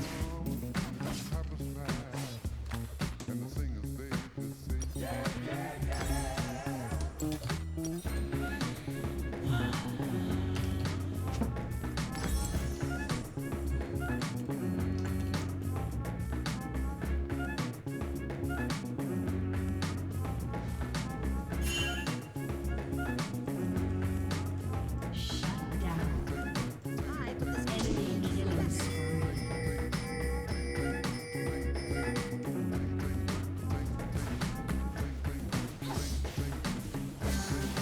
Rip. That all. An ally has been slain.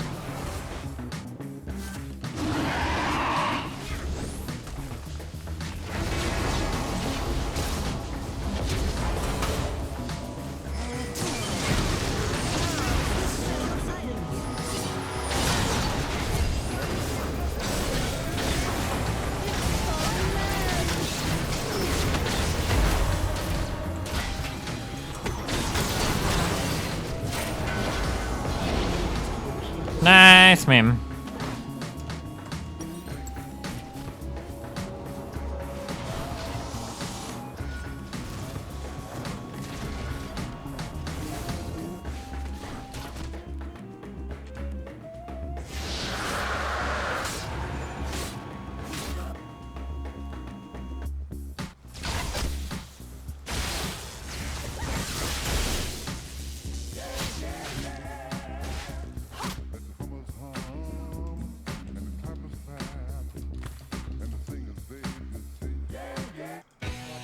It's okay. A never-ending cycle.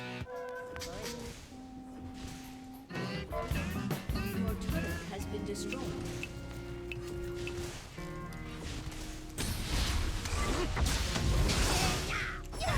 Brain over brawn. An ally has been slain.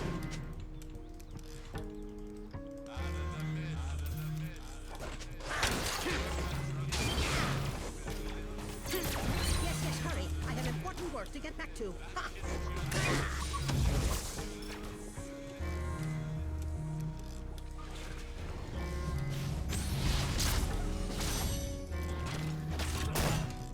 Not enough barriers.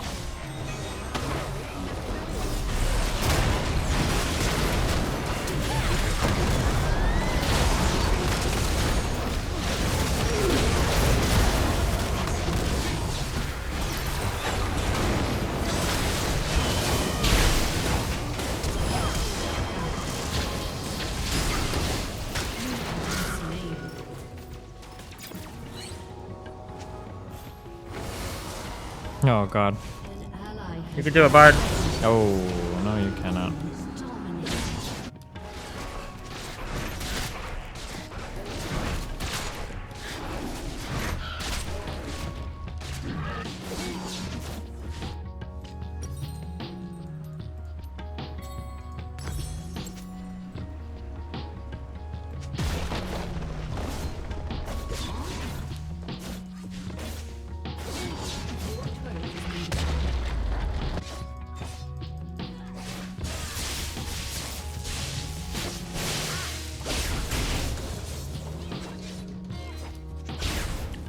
Oh damn, the Kate is 0-6 too.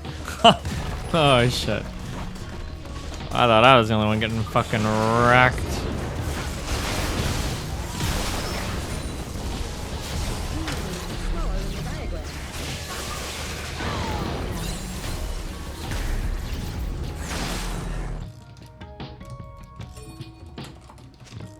Did I leave the tri-diminium modulator on?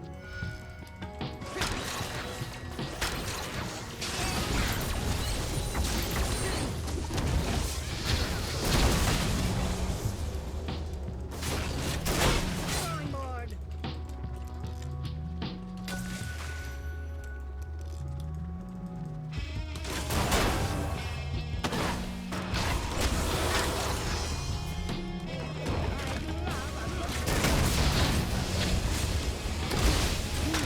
Smaller than the diagram.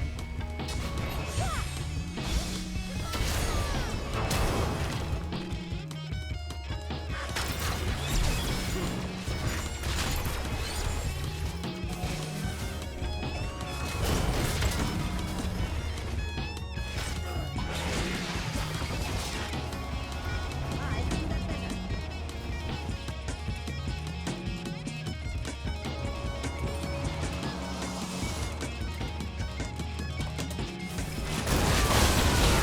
Why?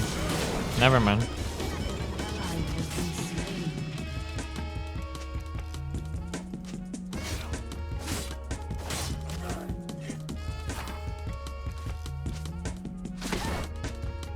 Order, entropy, American.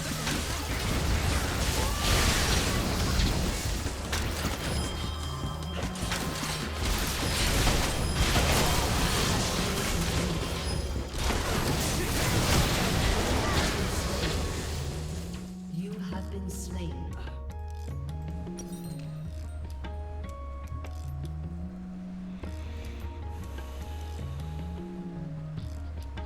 Your turret has been destroyed.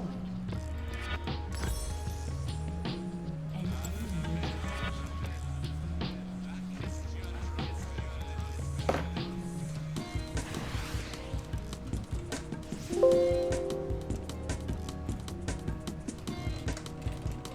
Your turret has been destroyed.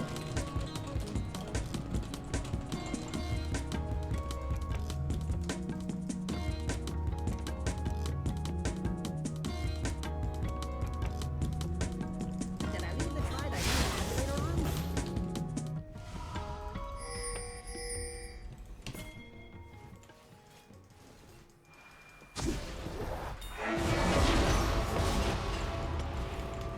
Just as I hypothesized.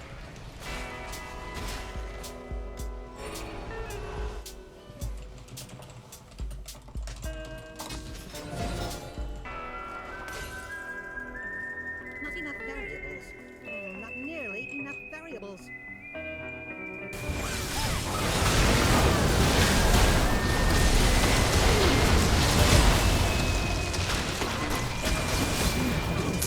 Good trap, guys!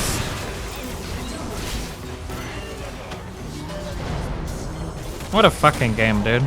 And Kate wasn't with us again. Nice meme.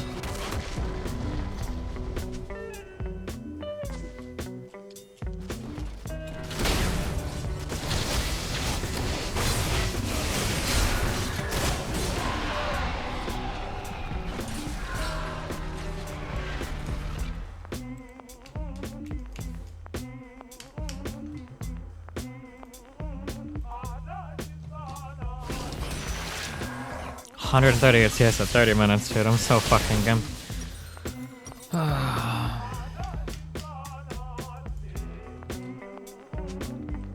I do love a good conundrum.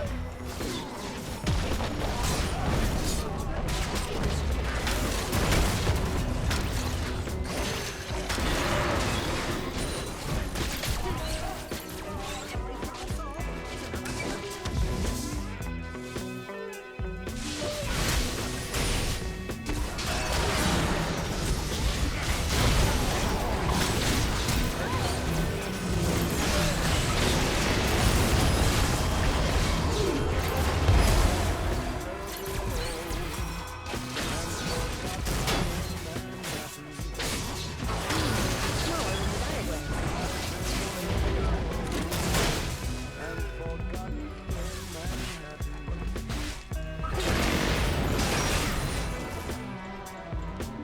This guy is so mad. Holy shit.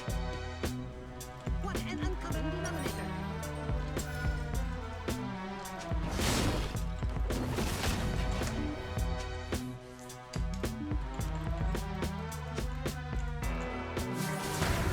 For great science.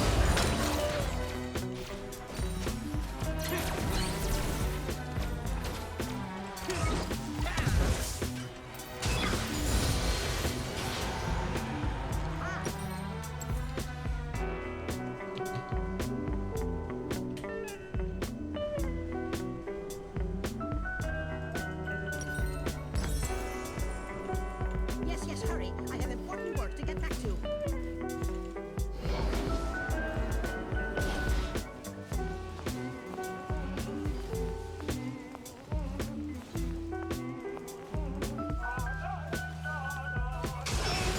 The cosine of your root divided by.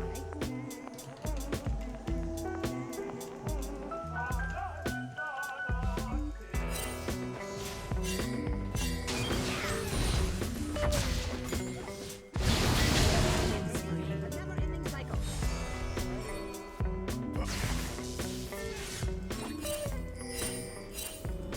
An enemy has been slain. Hours later, I could still hear the faint strains of that music as I sat on the westbound train. And as I saw the my sadness was that I must return, for I left my heart behind.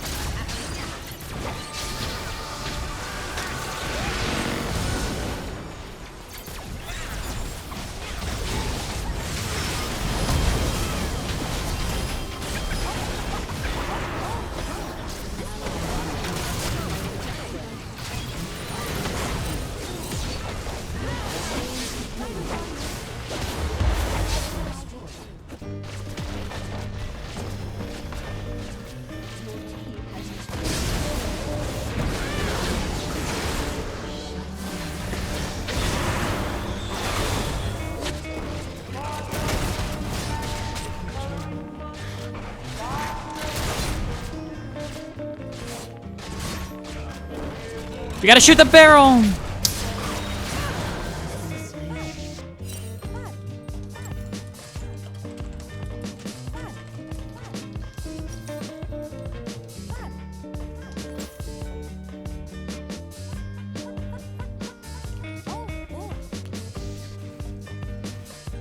Am I gonna stream the VP debate? It depends on if it's streamed on C-SPAN or not. I don't know.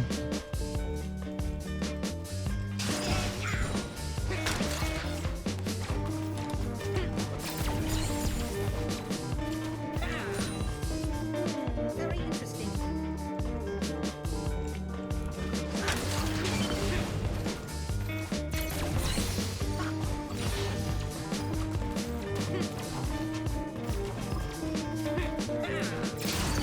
Wonderfully efficient.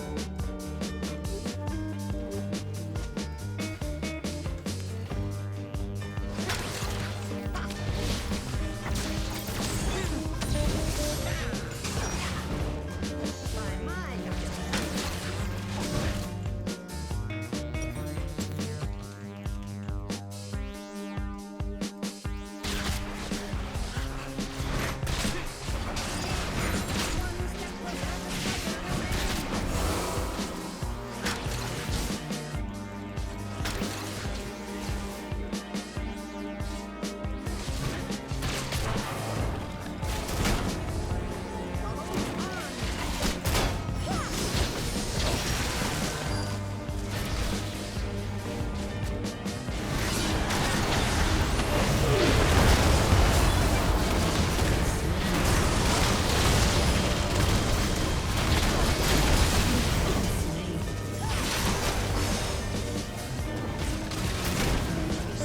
This Kate is so mad. Everybody's so mad. Nice games.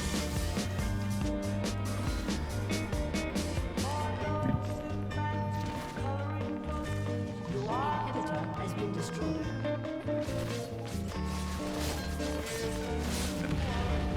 Oldest public university.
Oh my god, can we do it in time?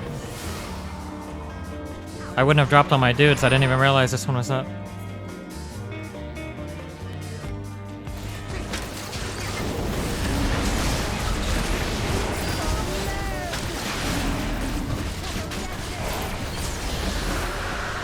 Damn, nice, man.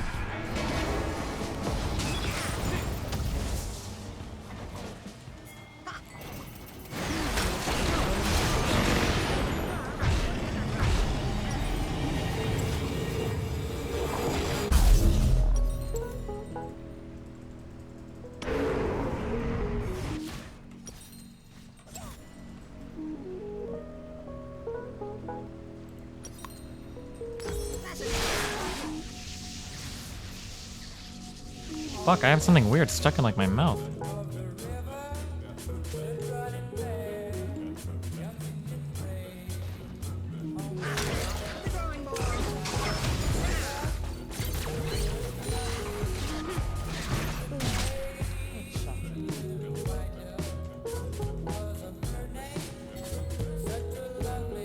Every problem solved is another revealed.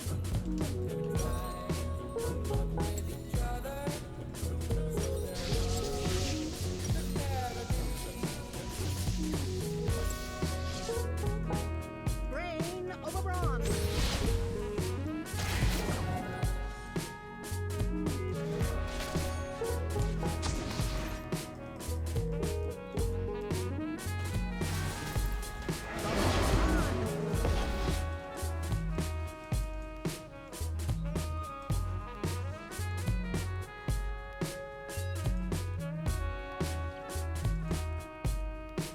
Not enough variables. Not nearly enough variables.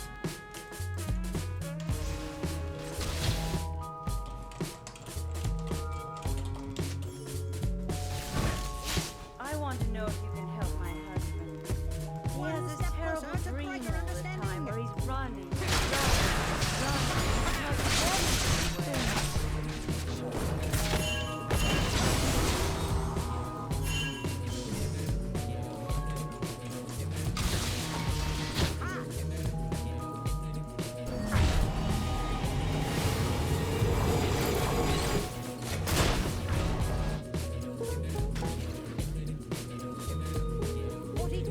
There's just something about that number. Kate, what are you doing?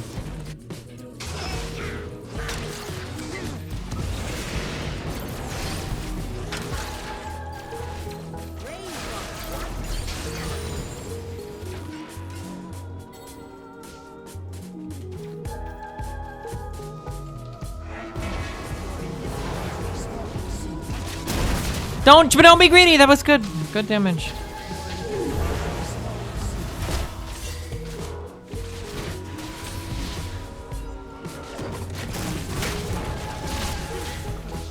Did I leave the tried I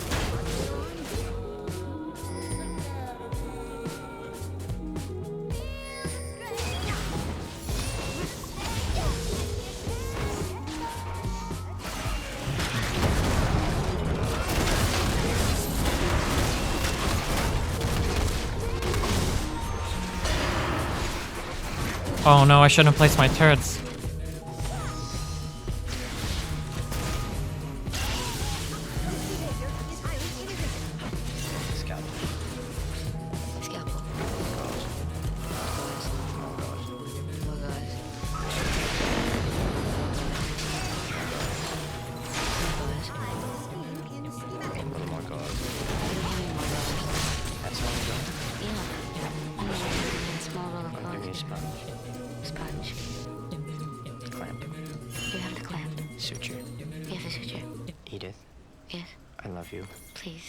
an uncommon denominator.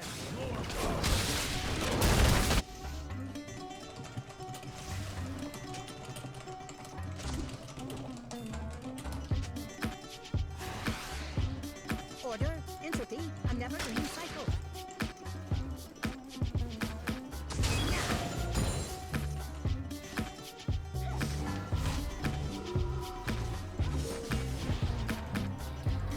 By my calculations,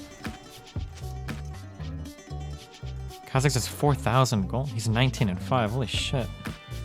This is some spooky shit, mate.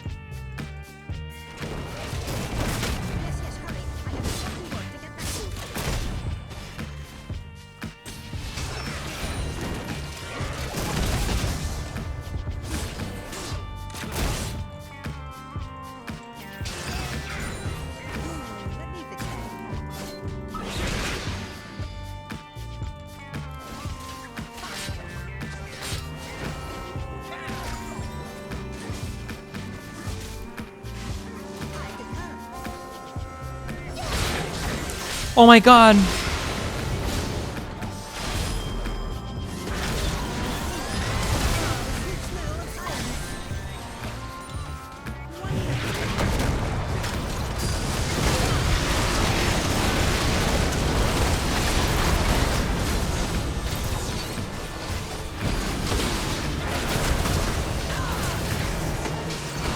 Oh my god. I lose to the Vayne. I could have killed her too. I just needed to be a little bit more patient. Binding, binding, binding! I know what's up!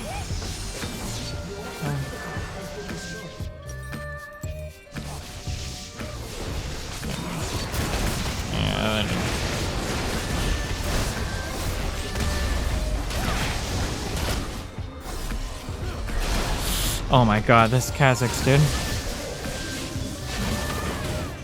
Oh my god. She doesn't heal? That's some bullshit. Kazakhs, go heal! What?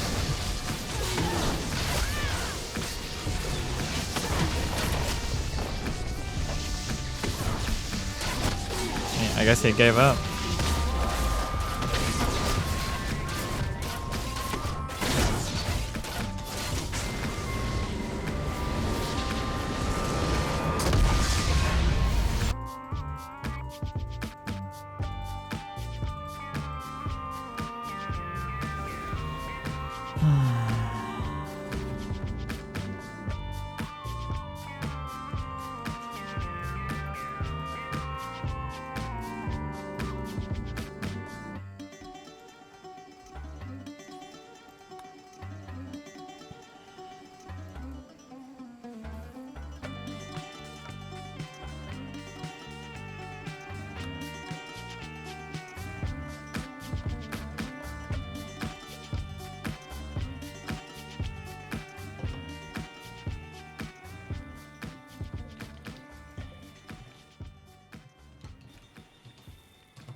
Who cares? Does anybody, do these things even have an impact on anything?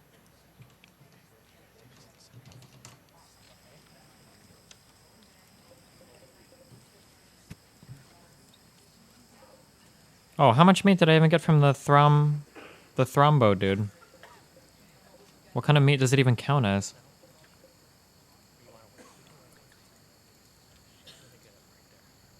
Bird meat, do you think? Oh, thrombo meat. 213. Do I read loot messages? I should be reading them in between games, but I haven't been because I'm a lazy cuck fuck piece of shit.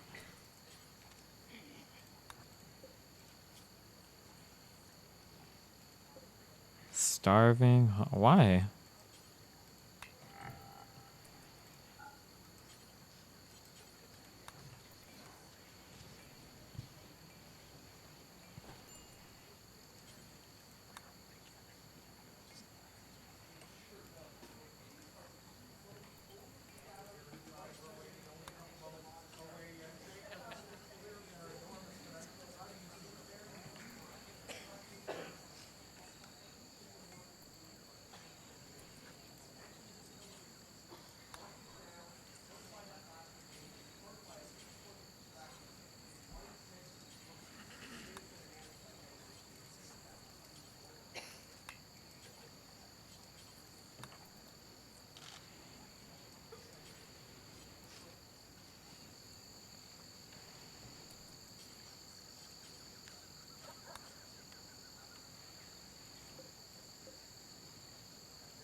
I'm about to say fuck it and sell these dudes as slaves if I have the opportunity to. Fuck.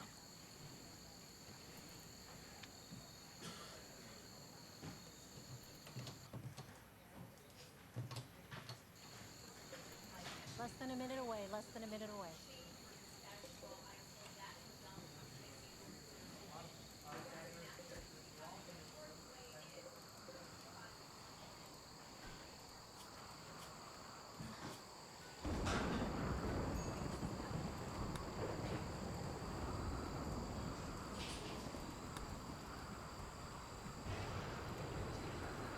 Her thing has progressed to major.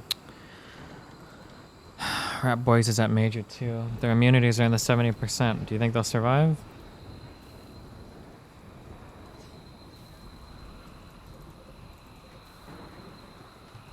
Whoa. What? Yeah, it's fucking hot down here. We're in the oven. Good evening from Longwood University in Farmville, Virginia, and welcome to the first and only vice presidential debate of 2016, sponsored by the Commission on Presidential Debates. I'm Elaine Quijano, anchor at CBSN and correspondent for CBS News. It's an honor to moderate this debate between Senator Tim Kaine and Governor Mike Pence. Both are longtime public servants who are also proud fathers of sons serving in the U.S. Marines. The campaigns have agreed to the rules of this 90-minute debate. There will be 9 different segments covering domestic and foreign policy issues. Each segment will begin with a question to both candidates, who will each have 2 minutes to answer. Then I'll ask follow-up questions to facilitate a discussion between the candidates.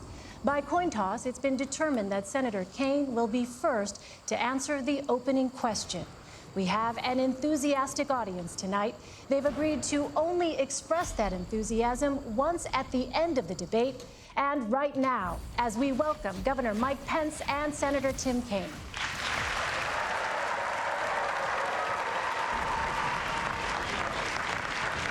Yes, nice to meet you, Senator. Thank you. It's an honor.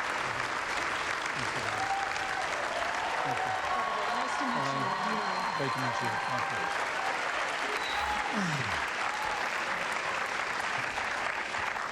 Gentlemen, welcome. It truly is a privilege to be with both of you tonight. I'd like to start with the topic of presidential leadership.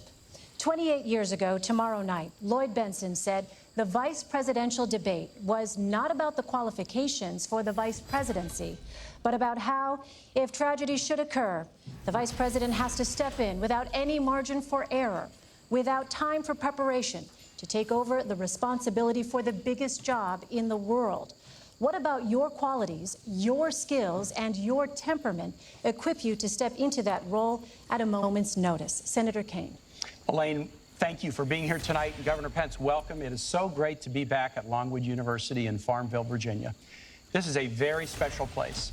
65 years ago, a young, courageous woman, Barbara Johns, led a walkout of her high school, Moton High School. She made history by protesting school segregation. She believed our nation was stronger together, and that walkout led to the Brown versus Board of Education decision that moved us down the path toward equality. I am so proud to be running with another strong, history-making woman, Hillary Clinton, to be president of the United States. I'm proud because her vision of stronger together, building an economy that works for all, not just those at the top, being safe in the world, not only with a strong military, but also strong alliances to battle terrorism and climate change, and also to build a community of respect, just like Barbara Johns tried to do 65 years ago. That's why I'm so proud to be her running mate. Hillary told me why she asked me to be her running mate. She said, the test of a Clinton administration will not be the signing of a bill or the passage of a bill. It'll be whether we can make somebody's life better, whether we can make a classroom better learning environment for school kids or teachers. All right, I'm going to take whether TP. we can make us safer. It's going to be about results. And she said to me, you've been a missionary and a civil rights lawyer. You've been a city councilman and mayor. You've been a lieutenant governor and now a U.S. senator. I think you will help me figure out how to govern this nation so that we always keep in mind that the success of the administration is the difference we make in people's lives. And that's what I bring to the ticket, that experience, having served at all levels of government. But my primary role is to be Hillary Clinton's right-hand person and strong supporter as she puts together the most historic administration possible. And I relish that role. I'm so proud of her. I'll just say this. We trust Hillary Clinton, my wife and I, and we trust her with the most important thing in our life. We have a son deployed overseas in the Marine Corps right now. We trust Hillary Clinton as president and commander-in-chief, but the thought of Donald Trump as commander-in-chief scares us to death. Governor Pence. Well, first off, thank you, Elaine, and thank you to Norwood University for their wonderful hospitality. The Commission on Presidential Debates is deeply humbling for me to be here. Be surrounded by my wonderful family, and Senator Kane, it's an honor to be here with you as well. And I also want to say thanks to everyone that's looking in tonight, who understands what an enormously important time this is in the life of our nation. For the last 7.5 years, we've seen America's place in the world weakened. We've seen an economy stifled by more taxes, more regulation, a war on coal, and a failing health care reform come to be known as Obamacare. And the American people know that we need to make a change. And so I want to thank all of you for being with us tonight. I also want to thank Donald Trump for making that call and inviting us to be a part of this ticket. I have to tell you, I'm a small town boy from a place not too different from Farmville. I grew up with a cornfield in my backyard. My grandfather had immigrated to this country when he was about my son's age.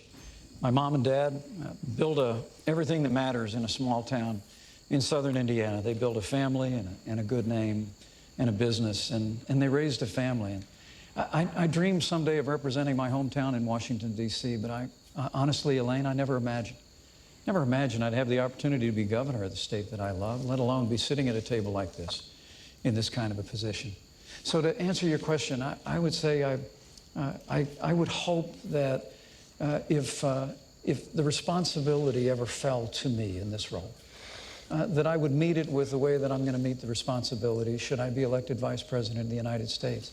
And that's to bring a lifetime of experience, a lifetime growing up in a small town, a lifetime where I've served in the Congress of the United States, where I've led a state that works in the great state of Indiana. And whatever other responsibilities might follow from this, I would hope, and frankly, I would pray to be able to meet that moment with that lifetime of experience. Senator Kane, on the campaign trail, you praise Secretary Clinton's character, including her commitment to public service. Yet 60% of voters don't think she's trustworthy. Why do so many people distrust her? Is it because they have questions about her emails and the Clinton Foundation? Elaine, let me tell you why I trust Hillary Clinton. Here's what people should look at as they look at a public servant. Do they have a passion in their life that showed up before they were in public life? And have they held on to that passion throughout their life, regardless of whether they were in office or not, succeeding or failing? Hillary Clinton has that passion. From a time as a kid in a Methodist youth group in the suburbs of Chicago, she has been focused on serving others with a special focus on empowering families and kids. As a civil rights lawyer in the South with the Children's Defense Fund, First Lady of Arkansas, and this country's Senator, Secretary of State, it's always been about putting others first. And that's a sharp contrast with Donald Trump. Donald Trump always puts himself first. He built a business career, in the words of one of his own campaign staffers, off the backs of the little guy.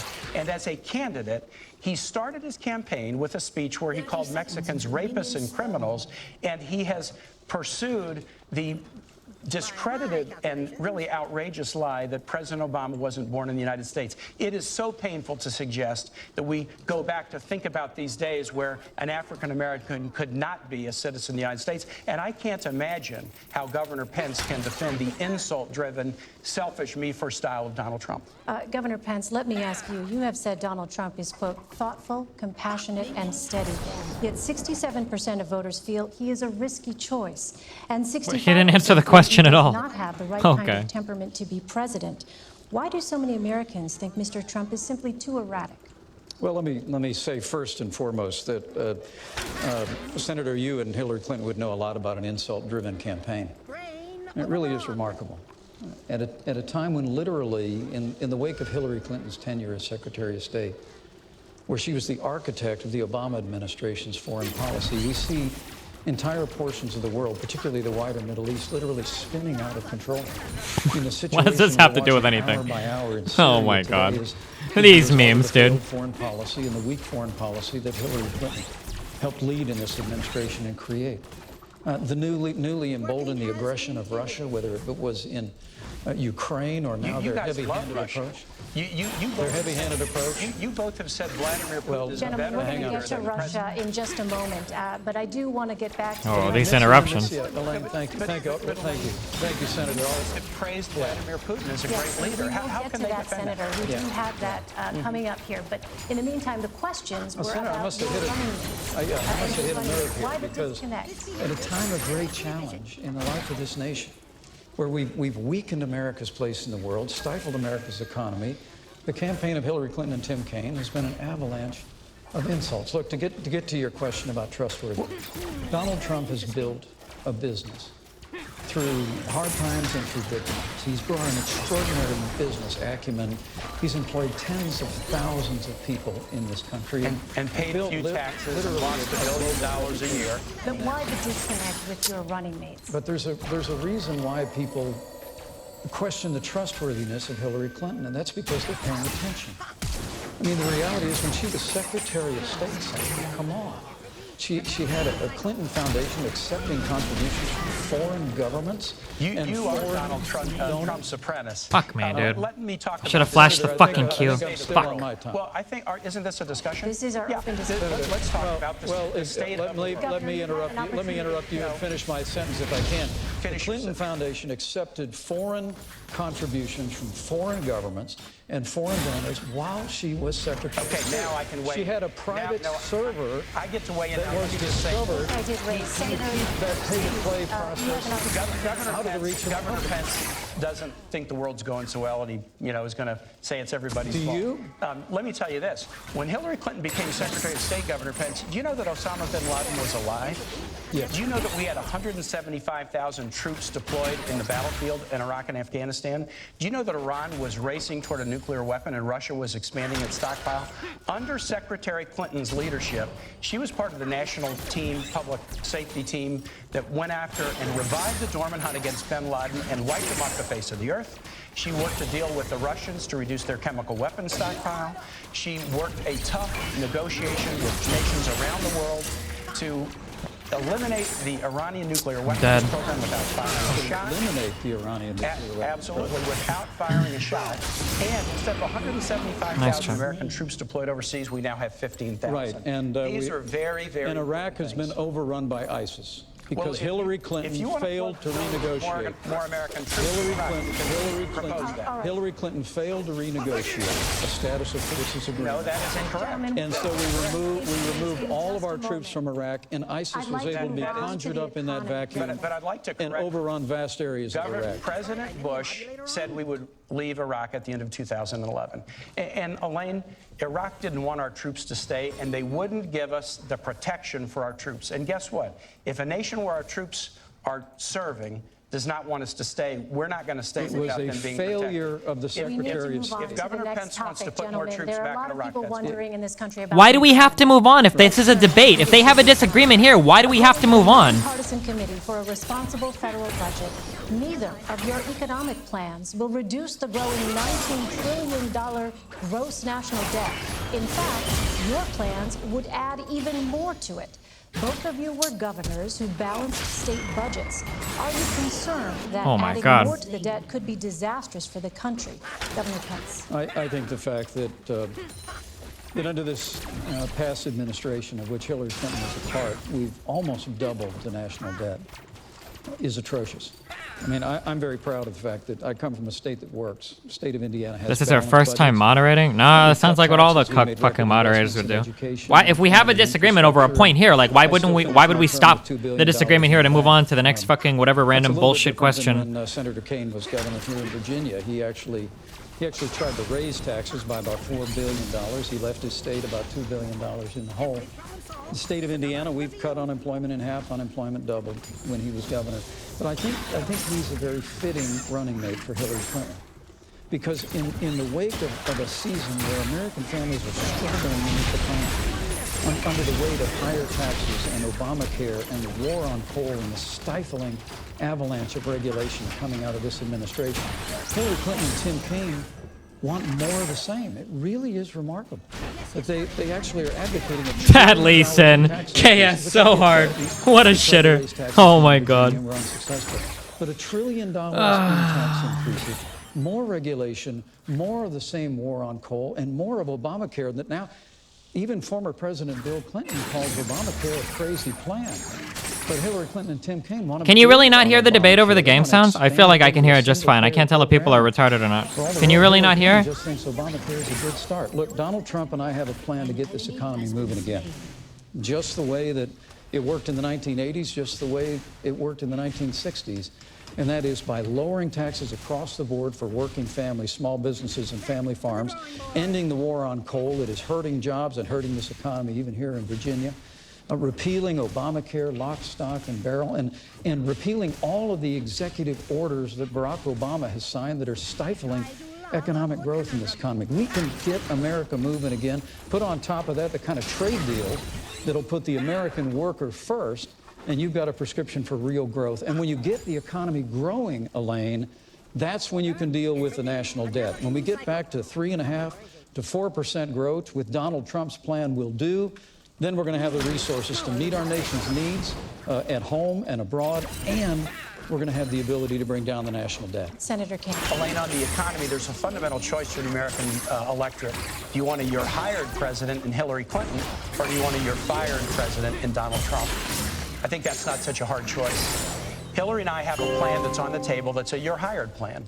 5 components. First They thing won't we do is move we on invest because in they have time manufacturing, blocks to infrastructure, ask questions. and research in the clean energy Besides, jobs of tomorrow. America doesn't Second want thing is real we invest answers. in our workforce. They want From to see pre-K how well education to smart great their teachers candidate is at to dodging debt-free questions. college and It tuition-free gives the college for voters families that make less than deniability. $125,000 a year. Third, we promote fairness by raising the minimum wage. So you can't Oh live my full-time god. below the I don't even know how poverty this guy level, and by works. paying How does he women have a equal dash pay for and a equal thing? work. Fourth, we promote small business growth, just as we've done in Virginia.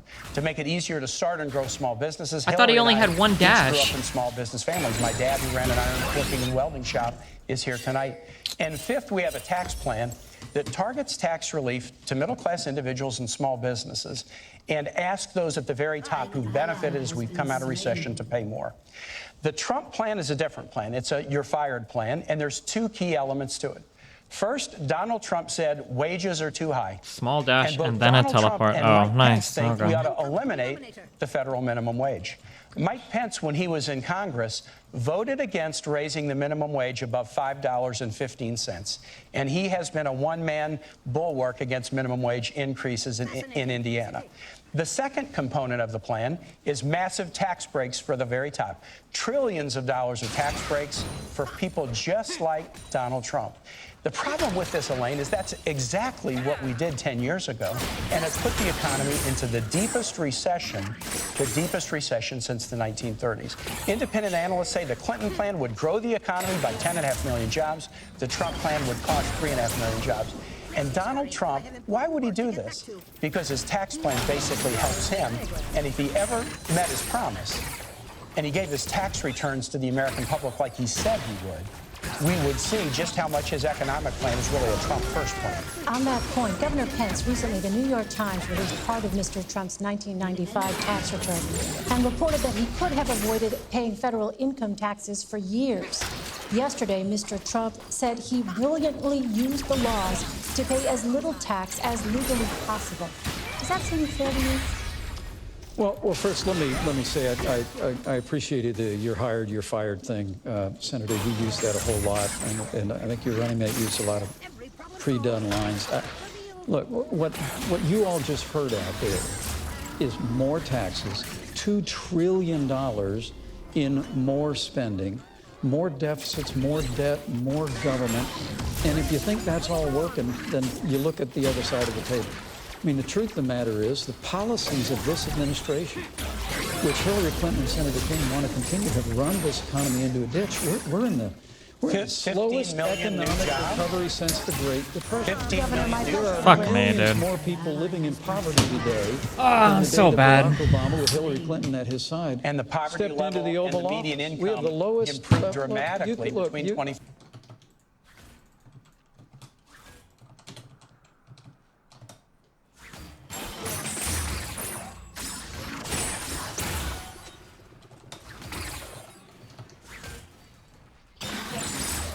The folks at the top. And so I am interested Governor, to hearing whether he'll defend his running mates not releasing taxes Yeah, and not paying absolutely, taxes. I will. Governor, with all due respect, the question was about whether it seems fair to you that Mr. Trump said he brilliantly used the laws to pay as little tax as legally possible. Well, this is probably the difference between Donald Trump and Hillary Clinton and Senator King. I mean, Hillary Clinton and Senator King, and God bless you for it, career public servants, that's great. Donald Trump is a businessman, not a career politician. He actually built a business. Those tax returns that came out publicly this week showed that he faced some pretty tough times 20 years ago. But like virtually every other business, including the New York Times not too long ago, he used what's called net operating loss. We have a tax code, Senator, that actually is designed to encourage entrepreneurship. But why won't he release his tax return? Well, we're answering the question about the business thing. I do want to come back on his tax returns that showed he went through a very difficult time, but he used the tax code just the way it's supposed to be used, and he did it brilliantly. How do you know that? You haven't seen his tax runway because he's created a business that's worth billions of dollars today. How do you know that? And with regard to paying taxes, this whole riff about not paying taxes and people saying he didn't pay taxes for years, Donald Trump has created tens of thousands of jobs, and he's paid payroll taxes, sales taxes, Senator, I'm going to give you about 30 seconds to respond, and I have a question on social Hillary Clinton is going to raise taxes, and Donald Trump and I are going to cut them. Donald Trump started this campaign in 2014. He said, if I run for president, I will absolutely release my taxes. He's broken his first promise. Second, he stood on the stage stood on the stage last week, and when Hillary said you haven't been paying taxes, he said, that makes me smart. So it's smart not to pay for our military. It's smart not to pay for veterans. It's smart not to pay for teachers. And I guess all of us who do pay for those things, I guess we're stupid. And the last thing I'll say Senator, is this. do you take all the deductions that you're entitled to? The last thing I want to ask Governor Pence is I do. this. Governor Pence had to give Donald Trump his tax returns to show he was qualified to be vice president.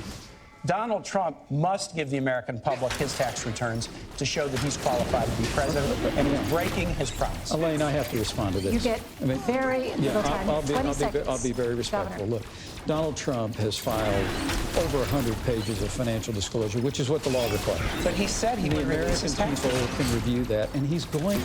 Senator, All right, he's gentlemen, going to release I need tax to ask you returns about when the audit Social is Security. over. Richard Nixon released tax returns when he was They're under going to audit. raise your taxes. Gentlemen, They're going to You cut can't your meet the taxes. Nixon I don't even know what I'm doing, dude. Either one of you, when you speak over each other, I would please ask you to wait until it is that the other is finished. All right, we're Senator having King, fun up here. on the issue of Social Security, in 18 years, when the Social Security trust funds run out of money, you'll be 76. The Committee for a Responsible Federal Budget estimates your benefits could be cut by as much as $7,500 per year. What would your administration do to prevent this cut? First, we're going to protect Social Security, which is one of the greatest programs that the American government has ever done.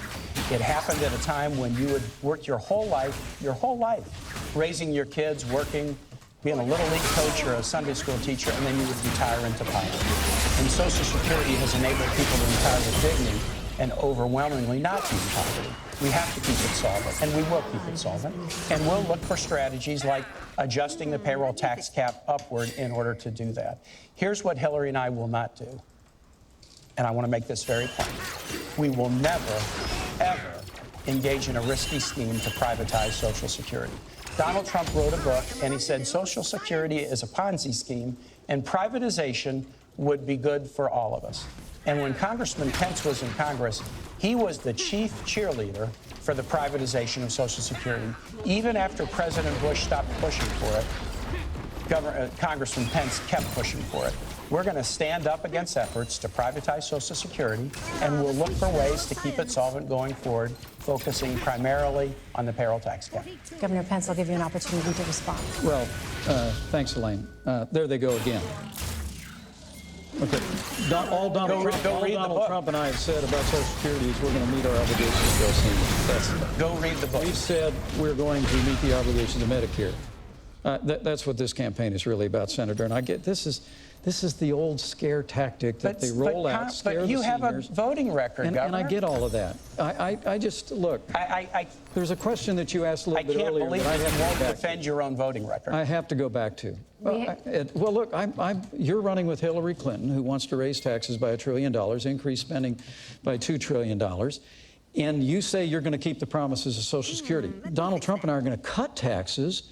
We're going to reform government programs. You're going to raise taxes on the middle class. So we can meet the obligations of Social Security and Medicare. All right. If we stay on the path that your party has us on, we're going to be in a mountain range of debt, and we're going to face hard choices. Gentlemen, I want to move on now. You did ask us a question about debt, and the debt explosion on the Trump plan is much, much bigger than anything on the Clinton side. All right, let me move on now to the issue of law enforcement and race relations. Law enforcement and race relations. After the Dallas police shooting, Police Chief David Brown said, quote, "We're asking cops to do too much in this country. Every societal failure, we put it off on the cops to solve. Not enough mental health funding, not enough drug addiction funding. Schools fail. Let's give it to the cops." Do we ask too much of police officers in this country? And how would you specifically address the chief's concerns, Senator King? Elaine, I think that's a very fair comment. I think we put a lot on his shoulders. And this is something I got a lot of scar tissue and experience on. I was a city councilman and mayor in Richmond. And when I came in, we had one of the highest homicide rates in the United States. We fought very, very hard over the course of my time in local office with our police department, and we reduced our homicide rate nearly in half. And then when I was governor of Virginia, we worked hard too. And we did something we had really wanted to do. For the first time ever, we cracked the top 10 safest states because we worked together. Here's what I learned as a mayor and a governor. The way you make communities safer and the way you make police safer is through community policing. You build the bonds between the community and the police force, build bonds of understanding, and then when people feel comfortable in their communities, that gap between the police and the communities they serve narrows. And when that gap narrows, it's safe for the communities and it's safer for the police. That model still works across our country, but there are some other models that don't work. An overly aggressive, more militarized model. Donald Trump recently said we need to do more stop and frisk around the country. That would be a big mistake because it polarizes the relationship between the police and the community. So here's what we'll do.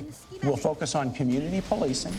We will focus on, and Hillary Clinton has rolled out a really comprehensive mental health reform package that she worked on with law enforcement professionals. And we will also fight the scourge of gun violence in the United States. I'm a gun owner. I'm a strong Second Amendment supporter. But I got a lot of scar tissue because when I was governor of Virginia, there was a horrible shooting at Virginia Tech. And we learned that through that painful situation, that gaps in the background record check system should have been closed, and it could have prevented that crime. And so we're going to work to do things like close background record checks. And if we do, we won't have the tragedy that we did. One of those killed at Virginia Tech was a guy named Liviu Librescu. He was a 70-plus-year-old Romanian Holocaust survivor. He'd survived the Holocaust. Then he survived the Soviet Union takeover of his country. But then he was a visiting professor at Virginia Tech, and he couldn't survive the scourge of gun violence. We can support the Second Amendment and do things like background record checks and make us safer, and that'll make police safer, too. Governor Pence.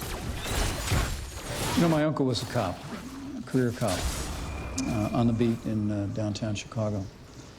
He was my hero when I was growing up. When we go up to visit my dad's family in Chicago, my three brothers and I would marvel at my uncle when he would come out in his uniform, sideline to side. Police officers are the best of us. You know, men and women, white, African American, Asian, Latino, Hispanic, they put their lives on the line every single day. And let me say,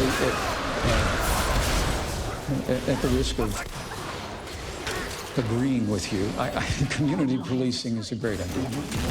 It's worked in the Hoosier State, and we fully support that. Donald Trump and I are going to make sure that law enforcement have the resources and the tools to be able to really restore law and order to the cities and communities of this nation. It's probably why the 330,000 members of the Fraternal Order of Police endorsed Donald Trump as the next president of the United States of America, because they see his commitment to them. They see his commitment to law and order. But they also hear the bad-mouthing. The bad-mouthing that comes from people that seize upon tragedy in the wake of police action shootings as a reason to use a broad brush to accuse law enforcement of implicit bias or institutional racism. And that really has got to stop. I mean, when an African-American police officer in Charlotte, when Brentley Vince, all-star football player, who went to Liberty University here in the state, came home, followed his dad into law enforcement, joined the force in Charlotte in 2014, was involved in a police action shooting that claimed the life of Keith Lamont Scott. It was a tragedy. I mean, we mourn with those who mourn. We grieve with those who grieve. We're saddened at the loss of life. But Hillary Clinton actually referred to that moment as an example of implicit bias in the police force, where she used, when she was asked in the debate a week ago whether there was implicit bias in law enforcement, her only answer was that there's implicit bias in everyone in the United States. I just think what we ought to do is we ought to stop seizing on these moments of tragedy. We ought to assure the public that we'll have a full and complete and transparent investigation whenever there's a loss of life because of police action.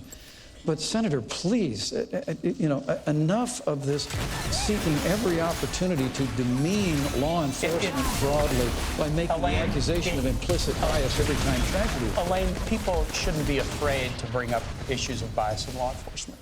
And if you're afraid to have if you're afraid to have the discussion, you'll never solve it. And so here's an example, heartbreaking. We would agree this is a heartbreaking example. The guy Philando Castile, who was killed in St. Paul. He was a worker, a valued worker in a local school. And he was killed for no apparent reason in an incident that will be discussed and will be investigated. But when folks went and explored this situation, what they found is that Philando Castile, who was they called him Mr. Rogers with dreadlocks in the school that he worked, the kids loved him, that he had been stopped by police 40 or 50 times before that fatal incident. And if you look at sentencing in this country, African Americans and Latinos get sentenced for the same crimes at very different rates. We need criminal justice reform. Indiana has passed criminal justice But I just want to say, those who say we should not be able to bring up and talk about bias in the system will never solve the problem. When an African American police officer is involved in a police action shooting involving an African American, why would Hillary Clinton accuse that African-American police officer of I guess I can't believe you are defending the position that there is no bias and it's a topic. Governor Pence, I have a question on that point. Make that statement. Your fellow Republican, Governor Pence, Senator Tim Scott, who is African-American, recently spoke on the Senate floor. He said he was stopped 7 times by law enforcement in 1 year. A U.S. He Senator. said, I have felt the anger, the frustration, the sadness, and the humiliation that comes with feeling like you're being targeted for nothing more than being just yourself. What would you say to Senator Scott about his experience? Well, I have the deepest respect for Senator Scott, and he's a close friend. And what I would say is that we need to adopt criminal justice reform nationally. I signed criminal justice reform in the state of Indiana, Senator, and we're very proud of it. I worked when I was in Congress on the Second Chance Act. We have got to do a better job recognizing and correcting the errors in the system that do reflect an institutional bias in criminal justice.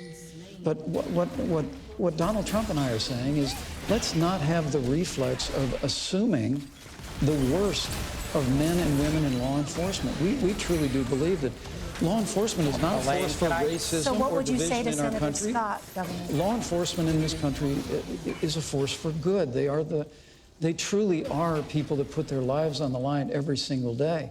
But I would suggest to you, what we need to do is assert a stronger leadership at the national level to support law enforcement. You just heard Senator Kaine reject a stop and frisk. Well, I would suggest to you that the families that live in our inner cities that are besieged by crime. Elaine, What would you tell Senator Elaine, Scott? if I could jump, but I've heard Senator Scott make that eloquent plea, and look, criminal justice is about respecting the law and being respected by the law. So there is a fundamental respect issue here, and I just want to talk about the tone that's set from the top. Donald Trump during this campaign has called Mexicans rapists and criminals. He's called women slobs, pigs, dogs, disgusting. I don't like saying that in front of my wife and my mother. He attacked an Indiana-born federal judge and said he was unqualified to hear a federal lawsuit because his parents were Mexican. He went after John McCain, a POW, and said he wasn't a hero because he'd been captured. He said African Americans are living in hell, and he perpetrated this outrageous and bigoted lie that President Obama is not a U.S. citizen.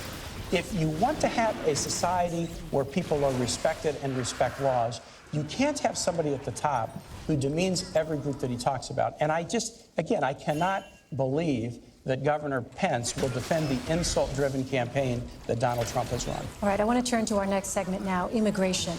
Your running mates have both said that undocumented immigrants who have committed violent crimes should be deported.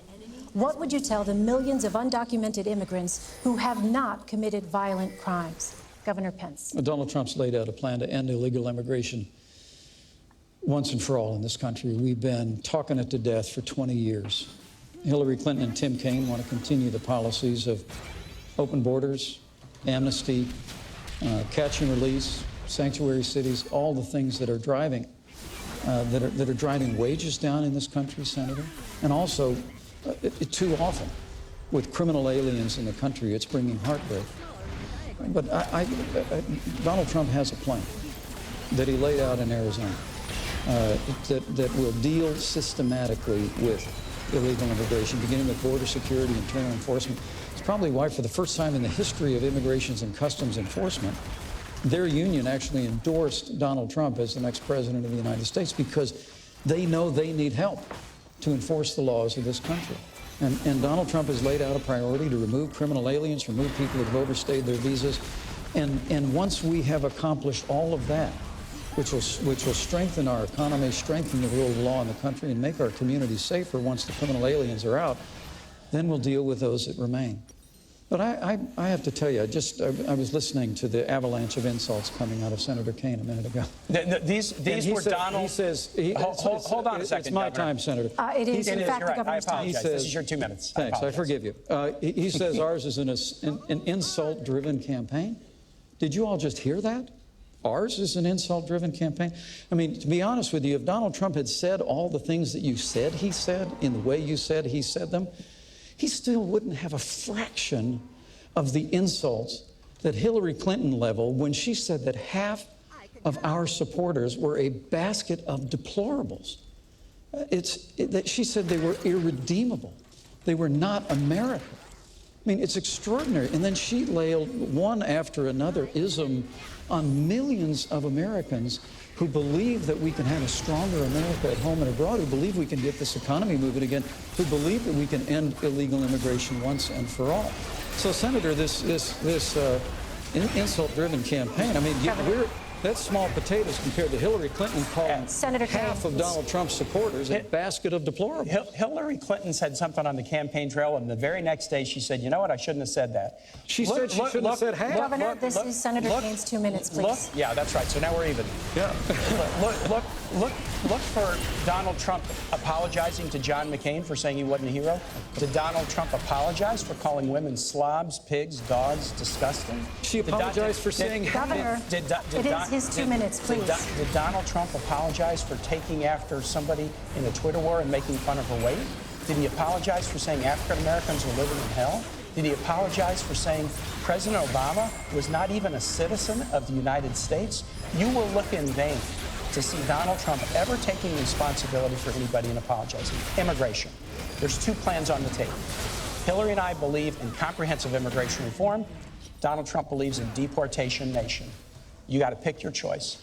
Hillary and I want a bipartisan reform that will put keeping families together as the top goal. Second, that will help focus enforcement efforts on those who are violent.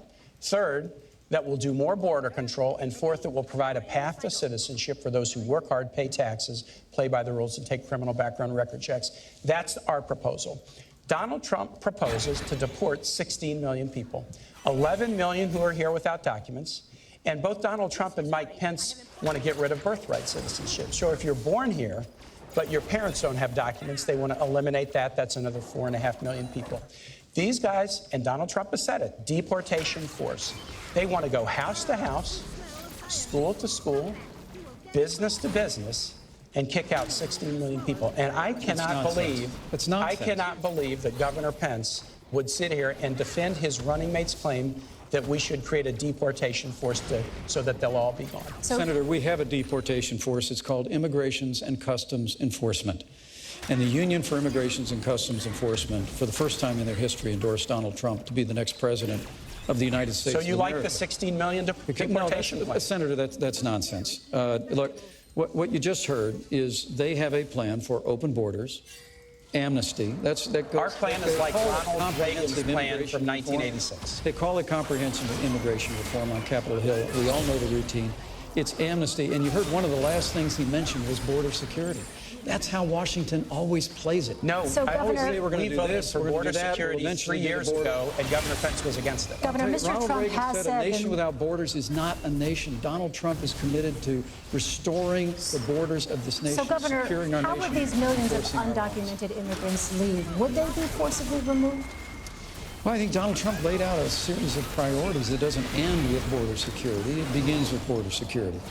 And after we secure the border, not only build a wall, but beneath the ground and in the air, we do internal enforcement. But he said the focus has to be on criminal aliens. We just had a conversation about law enforcement. We just had a conversation about the violence that's besetting our cities. The reality is that there's heartbreak and tragedy that has struck American families because people that came into this country illegally are now involved in criminal enterprise and activity, and we don't have the resources or the will to deport them systematically. Donald Trump has said we're going to move those people out, people who've overstayed their visas. We're going to enforce the law of this country.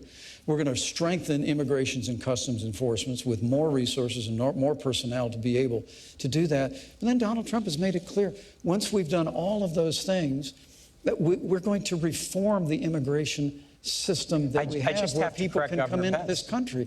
That's the order that you should do it. Border security, removing criminal aliens, upholding the law, and then, Senator, I'll work with you when you go back to the Senate. I promise you, we'll work with you to reform the immigration system. I look forward to working together in whatever capacities we serve in, but I just want to make it very, very clear that he's trying to fuzz up what Donald Trump has said. When Donald Trump spoke in Phoenix, he looked the audience in the eye and he said, no, we're building the wall. and we're deporting everybody, he said, quote, they will all be gone. They will all be gone. And this is one of these ones where you can just go to the tape on it and see what Donald Trump has said. And to add to it, we are a nation of immigrants. Mike Pence and I both are descended from immigrant families. Some things, you know, maybe weren't said so great about the Irish when they came, but we've done well by absorbing immigrants, and it's made our nation stronger. When Donald Trump says Mexicans are rapists and criminals, Mexican immigrants, when Donald Trump says about your judge, who's your judge, he said that Judge Curiel was unqualified to hear a case because his parents were Mexican. I can't imagine how you could defend that. Gentlemen, I'd like to shift now to the threat of terrorism. Do you think the world today is a safer or more dangerous place than it was 8 years ago? Has the terrorist threat increased or decreased? Senator Kane. The terrorist threat has decreased in some ways because bin Laden is dead. The terrorist threat has decreased in some ways because an Iranian nuclear weapons program has been stopped. The terrorist threat to United States troops has been decreased in some ways because there's not 175,000 in a dangerous part of the world. There's only 15,000, but there are other parts of the world that are challenging. Let me tell you this. To beat terrorism, there's only one candidate who can do it, and it's Hillary Clinton.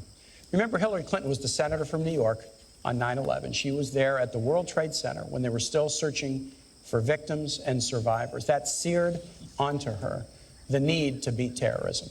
And she's got a plan to do it. She was part of the national security team that wiped out bin Laden. Here's her plan to defeat ISIL. First, we got to keep taking out their leaders on the battlefield. She was part of the team that got bin Laden, and she'll lead the team that will get Abu Bakr al-Baghdadi, the head of ISIS. Second, we got to disrupt financing networks. Third, disrupt their ability to recruit on the internet in their safe havens. But fourth, we also have to work with allies to share and surge intelligence. That's the Hillary Clinton plan. She's got the experience to do it. Donald Trump. Donald Trump can't start a Twitter war with Miss Universe without shooting himself in the foot. Donald Trump doesn't have a plan.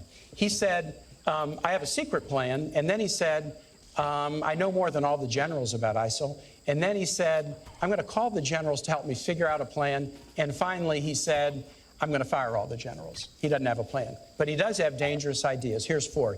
He trash talks the military. The military is a disaster. John McCain's no hero. The generals need all to be fired, and I know more than them. He wants to tear up alliances. NATO is obsolete and will only work together with Israel if they pay big league. Third, he loves dictators. He's got kind of a personal Mount Rushmore. Vladimir Putin, Kim Jong-un, Muammar Gaddafi, and Saddam Hussein. And last and most dangerously, Donald Trump believes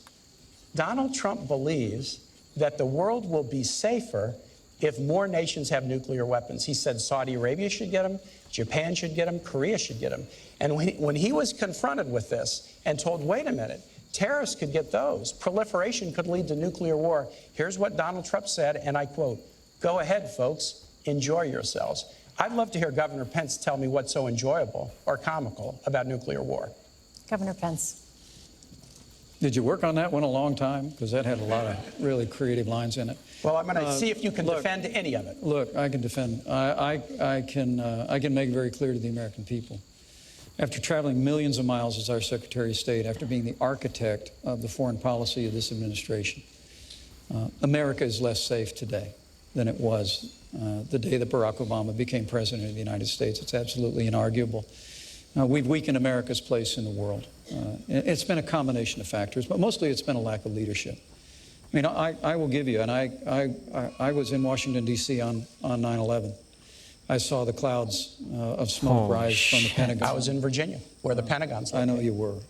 We all lived through that day as a nation. It was heartbreaking. And I want to give this president credit for bringing Osama bin Laden to justice. But the truth is, Osama bin Laden led al-Qaeda. Our primary threat today is ISIS.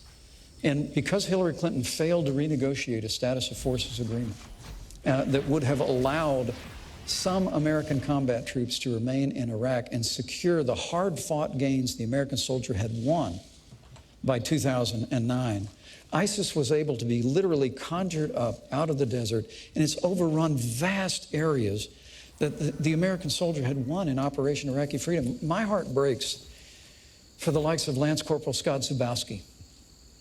He fell in Fallujah in 2005. He fought hard through some of the most difficult days in Operation Iraqi Freedom. And he paid the ultimate sacrifice to defend our freedom and secure that nation. And that nation was secured in 2009. But because Hillary Clinton and Barack Obama failed to provide a status of forces agreement and leave sufficient troops in there, we are back at war. The president just ordered more troops on the ground. We are back at war in Iraq. And Scott Zubowski, whose mom would always come to Memorial Day events in Newcastle, Indiana to see me, and I'd always give her a hug and tell her we're never going to forget our son, and we never will. Scott Zubowski and the sacrifices the American soldier made were squandered in Iraq because this administration created a vacuum in which ISIS was able to grow.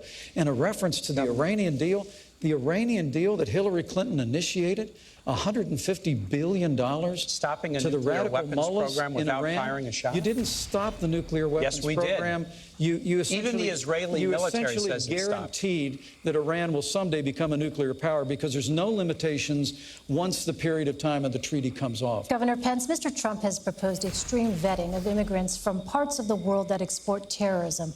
But that does not address many of the recent terrorist attacks in the United States, such as the Orlando nightclub massacre and the recent bombings in New York and New Jersey.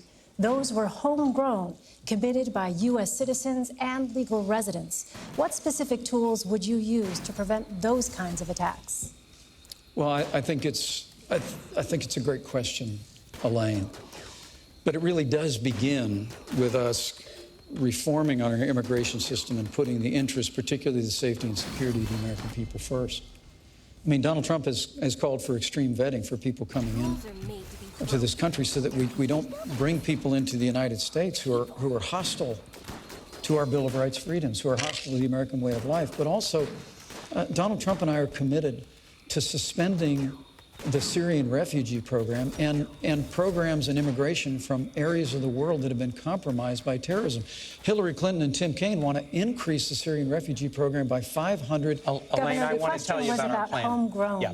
And so, but first, you know, let's make sure we're putting the safety and security of the American people first instead of Hillary Clinton expanding the Syrian or refugee instead of program. you violating the Constitution by blocking people based on their national origin rather than whether they're dangerous. That's absolutely false. That's what the Seventh Circuit decided. Here's the difference. The Seventh Circuit. We have different views on refugee issues and on immigration. Hillary and I want to do enforcement based on, are people dangerous? These guys say all Mexicans are bad. And with respect to refugees, we want to keep people out if they're dangerous. Donald Trump said keep them out if they're Muslim. Mike Pence put a program in place to keep them out if they're from Syria. And yesterday, an appellate court with 3 Republican judges struck down the Pence plan and said it was discriminatory. And those judges, we should focus upon danger, not upon discrimination. Elaine, to your point, those judges said it was because there wasn't any evidence yet that ISIS had infiltrated the United States. Well, Germany just arrested 3 Syrian refugees. Well, I know this to ISIS, but they told you there's a right way and a wrong way to do it. But look, if you're going to be critical of me on that, that's fair game. I will tell you, after 2 Syrian refugees were involved in the attack in Paris that is called Paris's 9/11, as governor of the state of Indiana, I have no higher priority than the safety and security of the people of my state. But Governor so you Pence, bet I suspended that program. But Governor Pence, and I stand by that decision. And if I'm vice president of the United States or Donald Trump is president, we're going to put the safety and security of the American people first. Can we just be clear? Hillary and I will do immigration enforcement, and we'll vet refugees based on whether they're dangerous or not. We won't do it based on discriminating against you from the country you come from or the religion that you practice. The problem with that is completely antithetical to the Jeffersonian values of equality. Elaine, the director of the FBI or Homeland Security said, we can't know for certain who these people are coming from Syria. Yes, we can. And when we don't let them know, we don't let them in. So the when FBI, we don't know who they are, we don't let them in. The FBI and Homeland Security said, we can't know for certain. You've got to err on the side of the safety and security of the American people, Senator. I understand by trashing all the Syrians UN or wants us trashing all to Muslims. expand the Senator Syrian Kane, let me refugee ask you program. this. Secretary We're going to put Clinton the has safety and talked security of the about American an people first. intelligence surge. Yes. What exactly would an intelligence surge look like, and how would that help identify terrorists with no operational connection to a foreign terrorist organization? Intelligence surge is two things, Elaine. It's two things. It's first, dramatically expanding our intelligence capacities by hiring great professionals, but also we've got some of the best intel and cyber employees in the world right here in the United States working for many of our private sector companies. Holy so shit. it involves increasing our own workforce, but striking great partnerships with some of our cyber and intel experts in the private sector so that we can, consistent with constitutional principles, gather more intelligence. But the second piece of this is really, really important. It also means creating stronger alliances, because you gather intelligence and then you share your intelligence back and forth with allies. And that's how you find out who may be trying to recruit, who may be trying to come from one country to the next. Alliances are critical.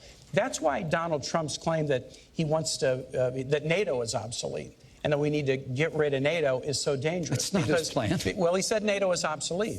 And look, if you push aside your alliances, who are you going to share intelligence with? Hillary Clinton is a Secretary of State who knows how to build alliances. She built the sanctions regime around the world that stopped the Iranian nuclear weapons program, and that's what an intelligence surge means. Better skill and capacity, but also better alliances. All right, I'd like to turn now to the tragedy in Syria. Can I speak about the 250,000 cybersecurity surge at all? You can have 30 seconds, Governor, quickly, please. First, Donald Trump just spoke about this issue this week. We have got to bring together the best resources of this country to understand that cyber warfare is the new warfare of the asymmetrical enemies that we face in this country. And I look forward, if I'm privileged to be in this role of working with you in the Senate, to make sure that we resource that effort. We will work together in whatever roles we inhabit. We have an intelligence serve. But I will also tell you that it's important in this moment to remember that Hillary Clinton had a private server in her home that had classified information on it about drone strikes. Emails from the President of the United States of America were on there. Her private server was subject to being hacked by foreign I'd like to ask you about Syria. We could put cybersecurity first if we just make sure the next Secretary of State doesn't A full have a private server. investigation concluded that not one reasonable prosecutor would take any additional step. You don't get to decide the rights and wrongs of this. We have a justice system that does that. And a Republican FBI director did an investigation and concluded. All right, we are moving on now. Senator, if your son or my son handled classified information the way Hillary Clinton did, they'd be court-martialed. That is absolutely false, and you know that. Absolutely and you know true. that, Governor. It's absolutely true. Because the Gentlemen, FBI did an investigation. Gentlemen. And they concluded that there was no reasonable prosecutor who would take it further. Senator Kane, Governor Pence, please. Syria. I want to turn now to Syria. 250,000 people, 100,000 of them children, are under siege in Aleppo, Syria. Bunker buster bombs, cluster munitions, and incendiary weapons are being dropped on them by Russian and Syrian militaries. Does the U.S. have a responsibility to protect civilians and prevent mass casualties on this scale? Governor Pence. The United States of America needs to begin to exercise strong leadership to protect the vulnerable citizens and over 100,000 children in Aleppo. Hillary Clinton's top priority when she became Secretary of State was the Russian reset. The Russian reset. After the Russian reset, the Russians invaded Ukraine and took over Crimea. And the small and bullying leader of Russia is now dictating terms to the United States to the point where all the United States of America, the greatest nation on earth, just withdraws from talks about a ceasefire while Vladimir Putin puts a missile defense system in Syria while he marshals the forces and begins. But we have got to begin to lean into this with strong, broad-shouldered American leadership. It begins by rebuilding our military. I mean, the Russians and the Chinese have been making enormous investments in the military. We have the smallest Navy since 1916. We have the lowest number of troops since the end of the Second World War. We've got to work with the Congress and Donald Trump will to rebuild our military and project American strength in the world. But about Aleppo and about Syria, I truly do believe that that what America ought to do right now is to immediately establish safe zones so that families and vulnerable families with children can move out of those areas, work with our Arab partners real time right now to make that happen. And secondly, I just have to tell you that the provocations by Russia need to be met with American strength. And if Russia chooses to be involved and continue, I should say, to be involved in this barbaric attack on civilians in Aleppo, the United States of America should be prepared to use military force to strike military targets of the Assad regime, to prevent them from this humanitarian crisis that is taking place in Aleppo. There's a broad range of other things that we ought to do as well. We ought to deploy a missile defense shield to the Czech Republic and Poland, which Hillary Clinton and Barack Obama pulled back on out of not wanting to offend the Russians back in 2009. We've just got to have American strength on the world stage. When Donald Trump becomes president of the United States, the Russians and other countries in the world will know they're dealing with a strong American president. Senator Hillary and I also agree that the establishment of a humanitarian zone in northern Syria with the provision of international human aid consistent with the UN Security Council resolution that was passed in February 2014 would be a very, very good idea. And Hillary also has the ability to stand up to Russia in a way that this ticket does not. Donald Trump again and again has praised Vladimir Putin, and it's clear that he has business dealings with Russian oligarchs who are very connected to Putin. The Trump campaign management team had to be fired a month or so ago because of those shadowy connections with pro-Putin forces. Governor Pence made the odd claim. He said, inarguably, Vladimir Putin is a better leader than President Obama. Vladimir Putin's run his economy into the ground. He persecutes LGBT folks and journalists. If you don't know the difference between dictatorship and leadership, then you got to go back to a 5th grade civics class. I tell you what offends me. Governor Pence just said that Donald Trump will rebuild the military. No, he won't. Donald Trump is avoiding paying taxes. The New York Times story, and we need to get this, but the New York Times story suggested that he probably didn't pay taxes for about 18 years starting in 1995. Those years included the years of 9/11. So get this. On 9/11, Hillary Clinton and Donald Trump's hometown was attacked by the worst terrorist attack in the history of the United States. Young men and women signed up to serve in the military to fight terrorism. Hillary Clinton went to Washington to get funds to rebuild her city and protect first responders, but Donald Trump was fighting a very different fight. It was a fight to avoid paying taxes so that he wouldn't support the fight against terror. He wouldn't support troops. He wouldn't support. This is important, Elaine. When a guy running for president will not support the troops, not support veterans, not support teachers, that's really important. And I said about Aleppo, we do agree. The notion is we have to create a humanitarian zone in northern Syria. It's very important. Governor Pence, you had mentioned no-fly zone. Where would you propose setting up a safe zone specifically? How would you keep it safe? Well, first and foremost, Donald Trump supports our troops. Donald Trump supports our veterans. He won't pay taxes. Donald Trump has paid all the taxes that he's... Do you not take deductions? Gentlemen, this is about Syria. I'd like to ask the honestly, Senator, it is about our troops. I understand why you want to change it. I understand why you want to change the subject. I understand why you want to change the subject.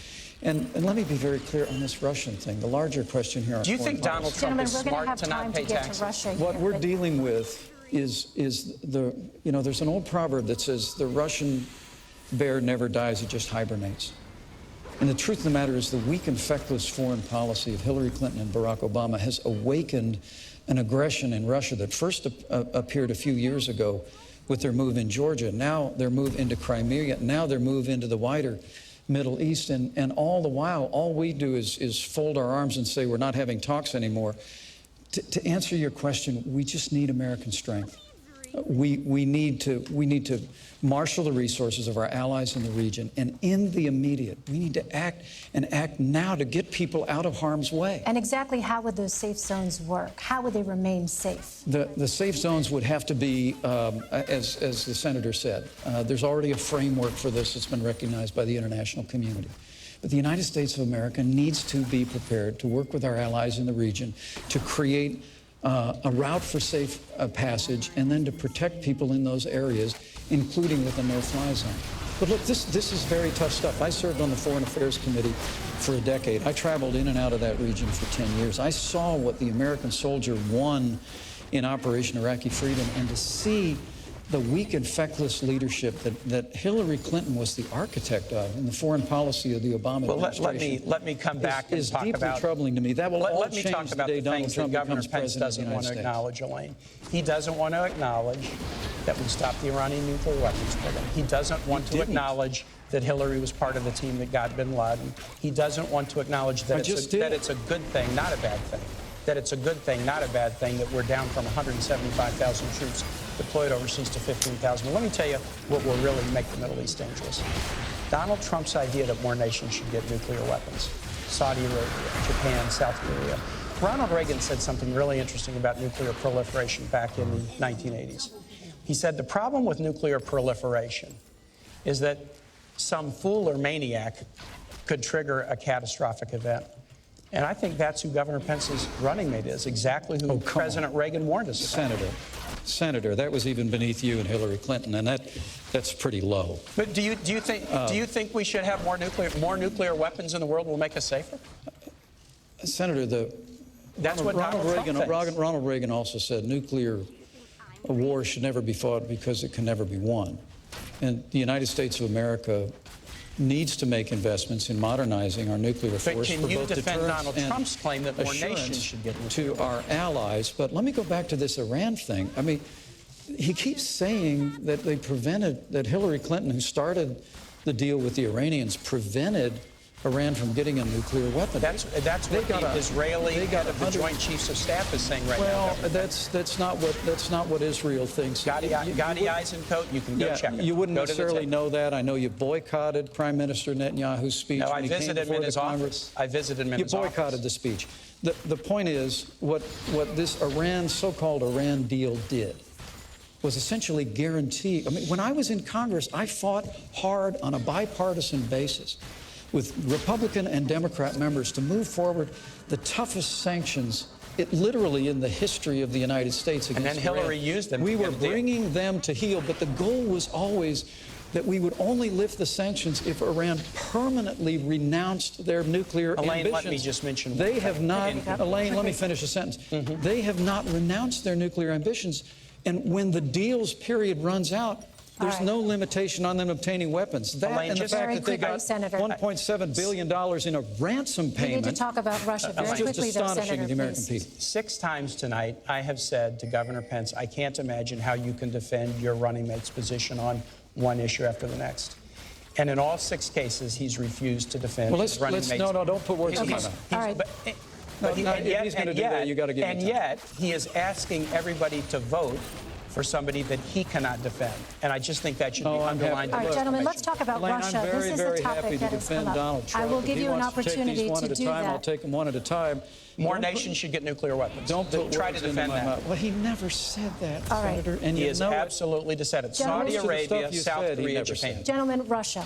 Russian President Vladimir Putin invaded Ukraine, annexed Crimea, and has provided crucial military support to the Assad regime. What steps, if any, would your administration take to counter these actions, Senator King? You got to be tough on Russia. So let's start with not praising Vladimir Putin as a great leader. Donald Trump and Mike Pence have said he's a great leader. And Donald Trump has business dealings with Russia that he refuses to disclose. Hillary Clinton has gone toe-to-toe with Russia. She went toe-to-toe with Russia as Secretary of State to do the New START agreement to reduce Russia's nuclear stockpile. She's had the experience doing it. She went toe-to-toe with Russia and lodged protests when they went into Georgia. And we've done the same thing about Ukraine, but more than lodging protests, we've put punishing economic sanctions on Russia that we need to continue. Donald Trump, on the other hand, didn't know that Russia had invaded the Crimea. Oh, that's nonsense. He was on a TV show a couple months back, and he said, I'll guarantee you this, Russia's not going into the Ukraine. And he had to be reminded that they had gone into the Crimea 2 years before. Hillary Clinton has gone toe-to-toe with Russia to work out a deal on New START. She got them engaged in a meaningful way to cap Iran's nuclear weapons program, and yet she stood up to them on issues such as Syria and their invasion of Georgia. You've got to have. Come on, Pantheon. Was he really being the whole time? In Donald Trump, you have somebody who praises Vladimir Putin all the time. America should really wonder about a President Trump who had a campaign manager with ties to Putin, pro-Putin elements in the Ukraine, who had to be fired for that reason. They should wonder, when Donald Trump is sitting down with Vladimir Putin, is it going to be America's bottom line, or is it going to be Donald Trump's bottom line that he's going to be worried about with all of his business dealings? Now, this could be solved if Donald Trump would be willing to release his tax returns, as he told the American public that he would do. And I know he's laughing at this, but every president... What's it got to do with Russia? Every president since Richard Nixon has done it, and Donald Trump has said, I'm doing business with Russia. The only way the American public will see whether he has a conflict of interest... No, he hasn't said that. Senator, he has, time is up. Governor. Well, thanks. I just trying to keep up with the insult-driven campaign on the other side of the table. You know what? I'm just saying facts about your running mate. Yeah. Well, and I know you can't defend Senator, him. please, I'm happy to defend him, Senator. Don't put words in my mouth that I'm not defending him. You're not. I'm happy to defend him. Most of what you said is completely false, and the American people know that. I'll run through the list of things where you the old days Senator, where you please, can just say stuff and people believe it. Look, this is the alternative universe of Washington, D.C. versus reality. Hillary Clinton said her #1 priority was a reset with Russia. That reset resulted in the invasion of Ukraine. After they'd infiltrated with what are called little green men, Russian soldiers that were dressing up like Ukrainian dissidents. And then they moved all the way into Crimea, took over the Crimean Peninsula. Now, Donald Trump knew that happened. He basically was saying it's not going to happen again. The truth of the matter is that what you have in the rise of aggressive Russia, which has had increased its influence in Iran, that now because of this deal is on a pathway in the future to obtain a nuclear. The leading state sponsor of terror in the world, in Iran, now has a closer working relationship with Russia because of Hillary Clinton and Barack Obama's foreign policy. And $150 billion and sanctions all being lifted. And then, of course, Syria. I mean, it really is extraordinary. Syria is imploding. You just asked a very thoughtful question about the disaster in Aleppo. ISIS is headquartered in Raqqa. ISIS from Raqqa has overrun vast areas that at great sacrifice the American soldier won in Operation Iraqi Freedom. And yet, Senator Kaine still sits here, loyal soldier. I get all that. And saying that the foreign policy of Hillary Clinton and Barack Obama somehow made the world more secure. I mean, it really is astonishing that on the day that Iran released 4 American hostages, we delivered $400 million in cash as a ransom payment for Americans held by the radical mullahs in Tehran. Governor, just today, Mr. Trump said, quote, Putin has no respect for Hillary Clinton and no respect for Obama. Why do you think he'll respect a Trump-Pence administration? Strength. Plain and simple. Business. Donald Trump, that's nonsense. Donald Trump Donald Trump's son leader says who is that the going Trump to organization... lead with American Please, strength. Senator, I'll give you a chance to respond. We're going to rebuild our military. And let me say this whole Putin thing. Look, America is stronger than Russia. Our economy is 16 times larger than the Russian economy. America's political system is superior to the crony, corrupt capitalist system in Russia in every way. When Donald Trump and I observe that, as I've said, in Syria, in Iran, in Ukraine, that the small and bullying leader of Russia has been stronger on the world stage than this administration, that's stating painful facts. That's not an endorsement of Vladimir Putin. That's an indictment of the weak and feckless leadership of Hillary Clinton and Barack Obama. Well, this is one where you can just kind of go to the tape. But Governor Pence said, inarguably, Vladimir Putin is a better leader Are you than serious? President Biden. That is absolutely inaccurate. And I just think a guy I said he's been stronger on the world stage. No, you said leader. And I'll just say this, Governor. You just said better. If you mistake leadership for dictatorship and you can't tell the difference, a country that's running its economy. Yeah, here we go. This is the grade school thing again. Right. If you can't tell the difference, you shouldn't be commander in chief. Yeah. And with Donald Trump's sons say that they have all these business dealings with Russia. Those could be disclosed with tax returns, but they refuse to do them. Americans need to worry about whether Donald Trump will be watching out for America's bottom line or his own bottom line. Senator Kane, what went wrong with the Russia reset? Vladimir Putin. Vladimir Putin is a dictator. And what would you do differently? Vladimir Putin is a dictator. He's not a leader. Anybody who thinks otherwise doesn't know Russian history, and they don't know Vladimir Putin. Hillary Clinton knows exactly who this guy is. John McCain What are you said, doing, dog? KGB, and Hillary kind of has that same feeling. So how do you deal with it? You've got to. We do have to deal with Russia in a lot of different ways. There are areas where we can cooperate. So it was Hillary Clinton who worked with Russia on the New START treaty to reduce their nuclear weapons stockpile. It was Hillary Clinton that worked with Russia to get them engaged in a community of nations to stop the Iranian nuclear weapons program without firing a shot.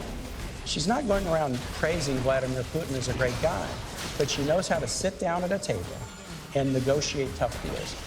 This is a very challenging part of the world, and we ought to have a commander-in-chief who has prepared and done it, rather than somebody who goes around praising Vladimir Putin as a great leader. All right, I'd like to ask now about North Korea, Iran, and the threat of nuclear weapons. North Korea recently conducted its 5th and most powerful nuclear test. Right. What specific steps would you take to prevent North Korea from developing a nuclear-armed missile capable of reaching the United States? Governor Pence. Well, first, we need to make a commitment to rebuild our military, including modernizing our nuclear forces. And we also need an effective American diplomacy that will marshal the resources of nations in the Asian Pacific Rim to put pressure on North Korea, on Kim Jong-un, to abandon his nuclear ambitions. It has to remain the policy of the United States of America, the denuclearization of the Korean Peninsula. Plain and simple. And when Donald Trump is president of the United States, we're not going to have the kind of posture in the world that has Russia invading Crimea and Ukraine, that has the Chinese building new islands in the South China Sea, that has literally the world, including North Korea, flouting American power. We're going to go back to the days of peace through strength. But I have to tell you that all this talk about tax returns, and I get it, you know, you want to keep bringing that up. It must have until played well in meets some his focus group. But here, Hillary Clinton and her husband set up a private foundation called the Clinton Foundation. While she was Secretary of State, the Clinton Foundation accepted tens of millions of dollars from foreign governments and foreign donors. Now y'all need to know out there, this is basic stuff. Foreign donors and certainly foreign governments cannot participate in the American. Please kill her, fuck, so I can actually fucking play the game. Thank you. Holy shit. Figured out a way to create a foundation where foreign governments and foreign donors could donate millions of dollars.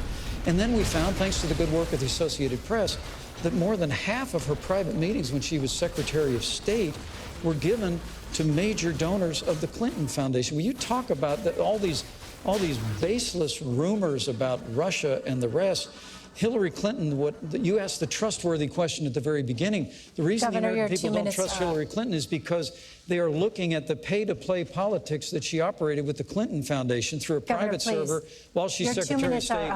And they're saying enough is enough. Senator Kane. I'm going to talk about the foundation, then I'll talk about North Korea. So, on the foundation. I am glad to talk about the foundation. The Clinton Foundation is one of the highest rated charities in the world. It provides AIDS drugs to about 11.5 million people. It helps Americans deal with opioid overdoses. It gets higher rankings for its charity than the American Red Cross does. The Clinton Foundation does an awful lot of good work. Hillary Clinton, as Secretary of State, took no action to benefit the foundation. The State Department did an investigation, and they concluded that everything Hillary Clinton did as Secretary of State was completely in the interest of the United States. So the foundation does good work, and Hillary Clinton, as Secretary of State, acted in the interest of the United States. But let's compare this now with the Trump Organization and the Trump Foundation. The Trump Organization is an octopus-like organization with tentacles all over the world, whose conflict of interest could only be known if Donald Trump would release his tax returns. He's refused to do it. His sons have said that the organization has a lot of business dealings in Russia.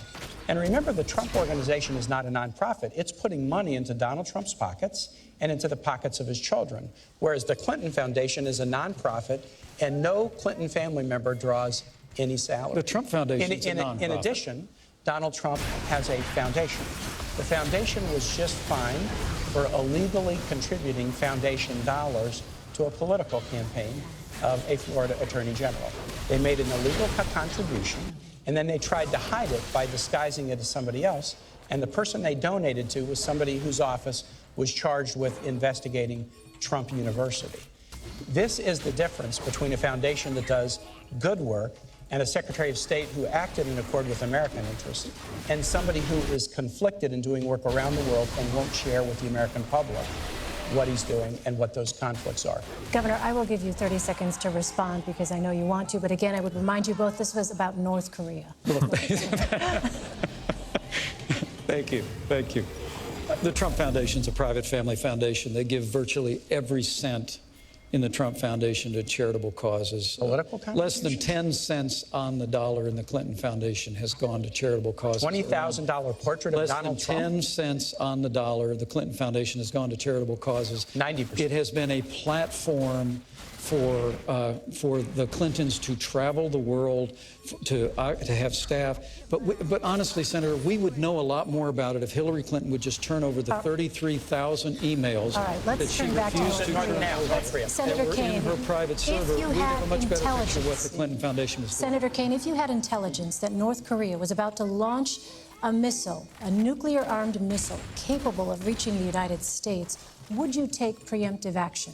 If we look, a president should take action to defend the United States against imminent threat. You have to. The president has to do that. Now, exactly what action? You would have to determine what your intelligence was, how certain you were of that intelligence, but you would have to take action. You asked the question about how do we deal with North Korea. I'm on the Foreign Relations Committee. We just did an extensive sanctions package against North Korea. And interestingly enough, Elaine, the UN followed and did virtually the same package. Often China will use their veto in the Security Council to veto a package like that. They're starting to get worried about North Korea too. So they actually supported the sanctions package, even though many of the sanctions are against Chinese firms, Chinese financial institutions. So we're working together with China, and we need to. China is another one of those relationships where it's competitive, it's also challenging, and in times like North Korea, we have to be able to cooperate. Hillary understands that very well. She went once famously to China and stood up at a human rights meeting and looked it in the eye and said, women's rights are human rights. They didn't want her to say that, but she did. But she's also worked on a lot of diplomatic and important diplomatic deals with China, and that's what it's going to take. The thing I would worry a little bit about is that Donald Trump owes about $650 million to banks, including the Bank of China. I'm not sure he could stand up so tough to the people who have loaned him money. All right, I'd like to turn to our next segment now. And in this, I'd like to focus on social issues. You have both been open about the role that faith has played in your lives. Can you discuss in detail a time when you struggled to balance your personal faith and a public policy position? Senator King. Yeah, that's an easy one for me, Elaine. It's an easy one. I'm really fortunate. I grew up in a wonderful household with great Irish Catholic parents. My mom and dad are sitting right here.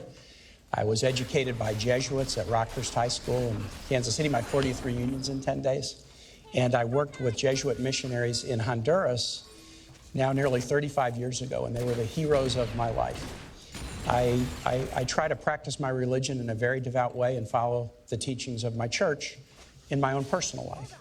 But I don't believe in this nation, a First Amendment nation, where we don't raise any religion over the other and we allow people to worship as they please, that the doctrines of any one religion should be mandated for everyone. For me, the hardest struggle in my faith life was Catholic churches against the death penalty, and so am I. But I was governor of a state. The state law said that there was a death penalty for crimes if the jury determined them to be heinous. And so I had to grapple with that. When I was running for governor, I was attacked pretty strongly because of my position on the death penalty. But I looked the voters of Virginia in the eye and said, look, this is my religion. I'm not going to change my religious practice to get one vote.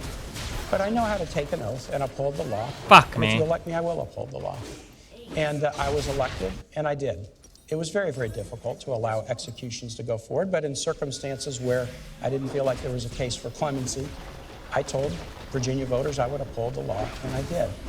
That was a real struggle, but I think it is really, really important that those of us who have deep faith lives don't feel like we can just substitute our own views for everybody else in society, regardless of their views. Governor Pence. Well, it's a wonderful question, and my Christian faith is at the very heart of who I am. I was also raised in a wonderful family of faith. It was church on Sunday morning and grace before dinner, but my Christian faith became real for me when I made a personal decision for Christ when I was a freshman in college. And I've tried to live that out, however imperfectly, every day of my life since. And with my wife at my side, we followed a calling into public service where we've tried to keep faith with the values that we cherish. And with regard to when I struggle, I appreciate and I have a great deal of respect for Senator Kane's sincere faith. I truly do. That's shared. But for me, I would tell you that for me, the sanctity of life proceeds out of the belief that ancient principle that where God says, before you were formed in the womb, I knew you. And so for my first time in public life, I've sought to stand with great compassion for the sanctity of life. The state of Indiana has also sought to make sure that we expand alternatives in healthcare counseling for women, non-abortion alternatives. I'm also very pleased with the fact we're well on our way in Indiana to becoming the most pro-adoption state in America. I think if you're going to be pro-life, you should be pro-adoption. But what I can't understand is with Hillary Clinton and now Senator Kane at her side is to support a practice like partial birth abortion. I mean, to hold to the view, and I know Senator Kane, you hold pro-life views personally, but the very idea do you think I that should a just child release all three of these born dudes into the world could still have their life taken from them is just anathema to me. And I can't conscience about a party that supports that. Or that I know you've historically opposed taxpayer funding of abortion, but Hillary Clinton wants to repeal the long-standing provision in the law where we said we wouldn't use taxpayer dollars to fund abortion. So for me, my faith informs my life. I try and spend a little time on my knees every day, but it all for me begins with cherishing the dignity, the worth, the value of every human life. Elaine, this is a fundamental question. A fundamental question. Hillary and I are both people out of religious backgrounds. Her Methodist church experience was really formative for her as a public servant. But we really feel like you should live fully and with enthusiasm the commands of your faith. But it is not the role of the public servant to mandate that for everybody else. So let's talk about abortion and choice. Let's talk about that. We support Roe versus Wade. We support the constitutional right of American women to consult their own conscience, their own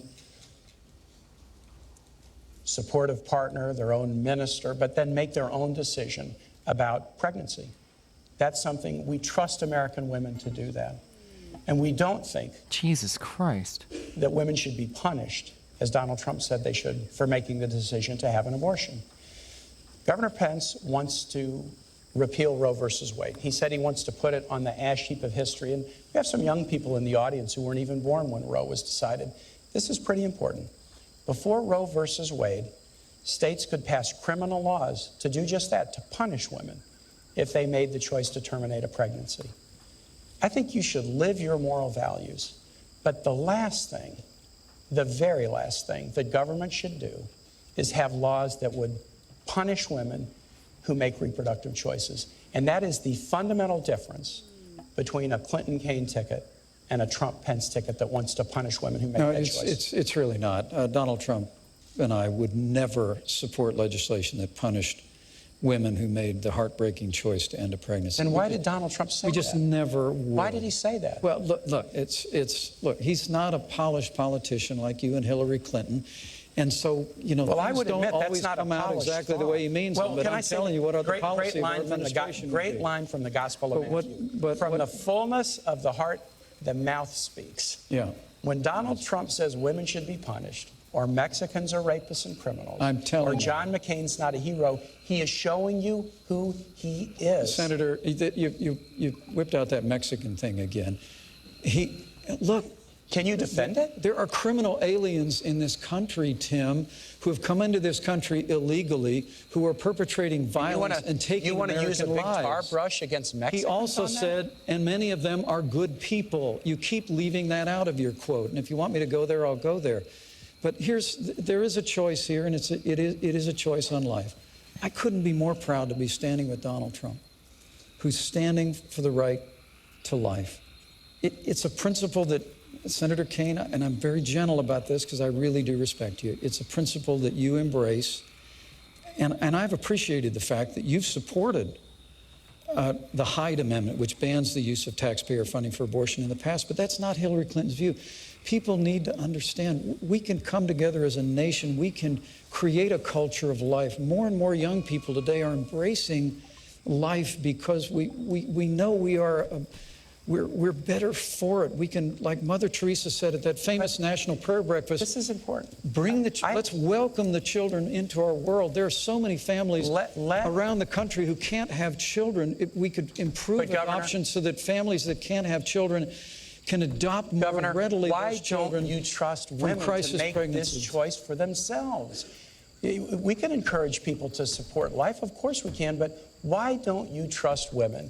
Why doesn't Donald Trump trust women to make this choice for themselves? That's what we ought to be doing in public life, living our lives of faith or motivation with enthusiasm and excitement, convincing each other, dialoguing with each other about important moral issues of the day. But on fundamental issues of morality, we should let women make their own decisions. A society can be judged by how it deals with its most vulnerable, the aged, the infirm, the disabled, and the unborn. I believe it with all my heart, and I couldn't be more proud to be standing with a pro-life candidate in Donald Trump. I do have one final question for you both tonight. It has been a divisive campaign. Senator Kaine, if your ticket wins, what specifically are you going to do to unify the country and reassure the people who voted against you? That's a really important one. That may be the $64,000 question, because it has been a divisive campaign. And again, Hillary's running a campaign about stronger together. And Donald Trump, and this is Hold on, I gotta open a window. directed at this man, except to the extent that he can't defend Donald Trump. Donald Trump has run a campaign that's been about one insult after the next. But we do have to bring the country together. So here's what we'll do. Hillary Clinton was First Lady, then Senator for 8 years and Secretary of State. And I serve in the Senate. And I'm really amazed, Elaine, as I talk to Republican senators, how well they regard and respect Hillary Clinton. She was on the Armed Services Committee. She was on other committees. She worked across the aisle when she was First Lady to get the CHIP program passed so that 8 million low-income kids have health insurance in this country, including 150,000 in Indiana. She worked across the aisle after 9/11 to get health benefits for the first responders who bravely went into the towers and into the Pentagon. She worked to get benefits for TRICARE benefits for National Guard members, including Hoosiers and Virginians in the National Guard. She has a track record of working across the aisle to make things happen. And you know, Elaine, I have the same track record. I was a governor of Virginia with 2 Republican houses. And in the Senate, I have good working relationships across the aisle. Because, yeah, I think it's fine to be a Democrat or Republican or independent, but after Election Day, the goal is work together. And Hillary Clinton has a track record of accomplishment across the aisle that will enable her to do just that when we work with the new Congress in January. Governor, how will you unify the country if you win? Well, thank you, Elaine, and thanks for a great discussion. Absolutely. Tonight. Thank you, Senator. This is a very challenging time in the life of our nation. Weakened America's place in the world after the leadership of Hillary Clinton and Barack Obama on the world stage has been followed by an economy that is truly struggling, stifled by an avalanche of more taxes, more regulation, Obamacare, the war on coal, and the kind of trade deals that have put American workers in the back seat. And I think the best way that we can bring people together is through change in Washington, D.C. You know, I served in Washington, D.C. for 12 years in the Congress of the United States. And I served with many Republicans and Democrats, men and women of goodwill. The potential is there to really change the direction of this country, but it's going to take leadership to do it. The American people want to see our nation standing tall on the world stage again. They want to see us supporting our military, rebuilding our military, commanding the respect of the world, and they want to see the American economy off to the races again. They want to see an American comeback. And Donald Trump's entire career has been about building. It's going through hardship just like a business person does, and finding a way through smarts and ingenuity and resilience to fight forward. And when Donald Trump becomes president of the United States, we're going to have a stronger America. When you hear him say he wants to make America great again, when we do that, I truly do believe the American people are going to be standing taller. They're going to see that real change can happen after decades of just talking about it. And when that happens, the American people are going to stand tall, stand together, and we'll have the kind of unity that's been missing for way too long. All right, gentlemen, thank you so much. This concludes the vice presidential debate. My thanks to the candidates, the commission, and to you for watching.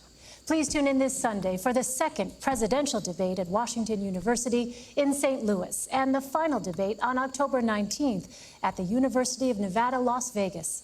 From Farmville, Virginia, I'm Elaine Quijano of CBS News. Good night.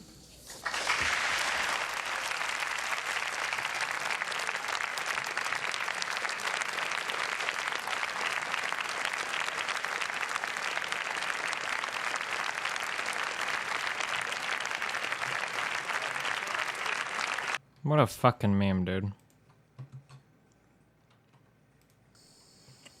I like how every time they came to like an actual disagreement on something and had something to argue about, the moderator had to cut them off so they could keep moving through topics at like a fucking million miles a second. Why do they even have a 90-minute debate where you're just like, even on my stream, we can't talk about more than one thing for like 90 fucking minutes. How do you expect people to actually get through anything of substance?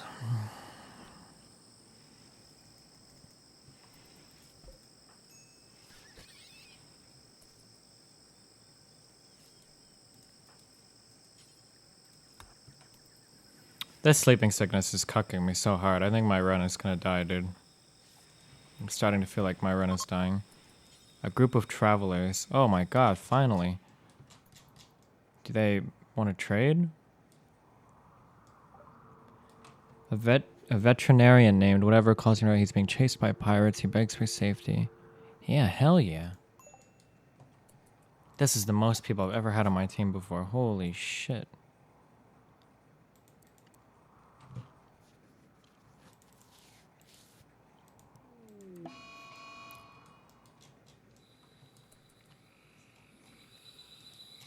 These guys look like shitters. But are they shitters? This guy has level 7 shooting. I don't have an extra gun in here? Pistol, I guess. I think the bows are probably better.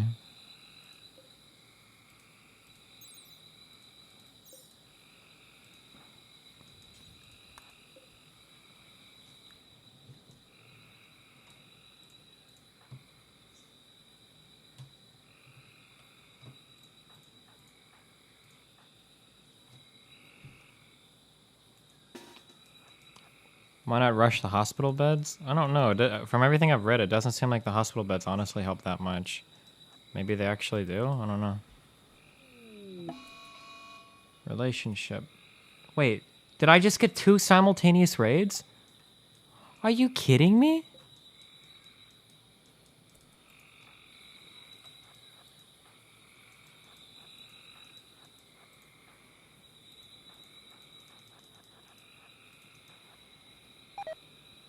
Squirrel has died because of infection. Dude, I don't have time for all you fucking shitters. I'm sorry. Where are the travelers that we're supposed to be passing through? Oh, they're all the way up there.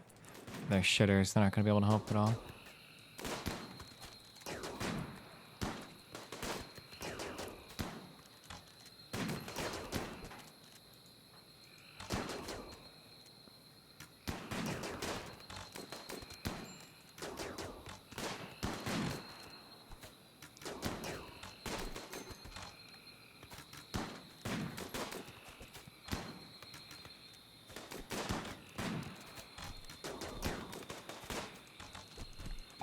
Oh my god. Wait, do they fight each other?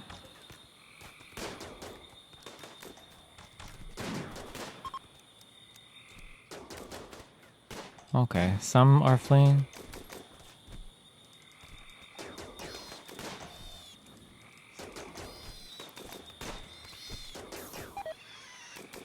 Yep.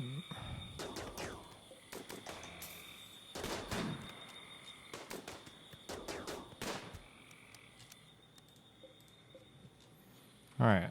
That was kind of a wash. We lost one, but we...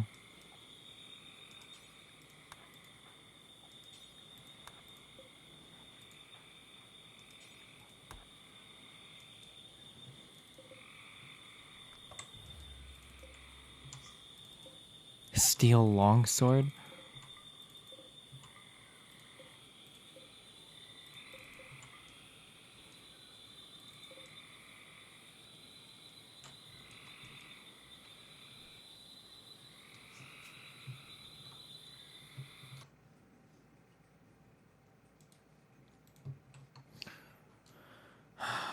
What a fucking day, dude.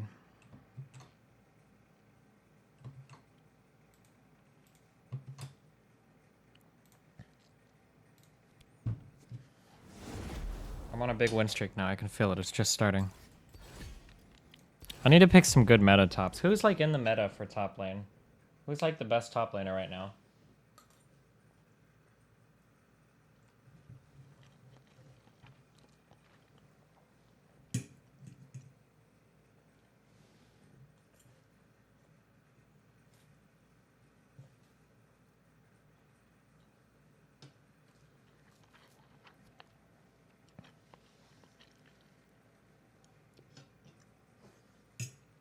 Oh, that Gnar dude looks pretty good.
Jesus fuck.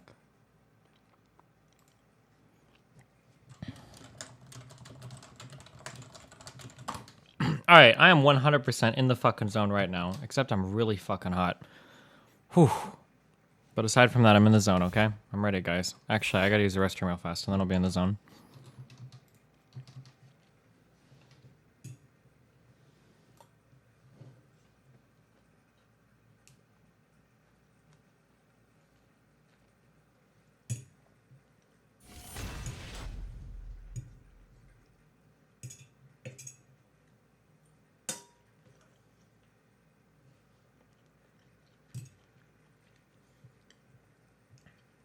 Kane was pretty brutal, dude.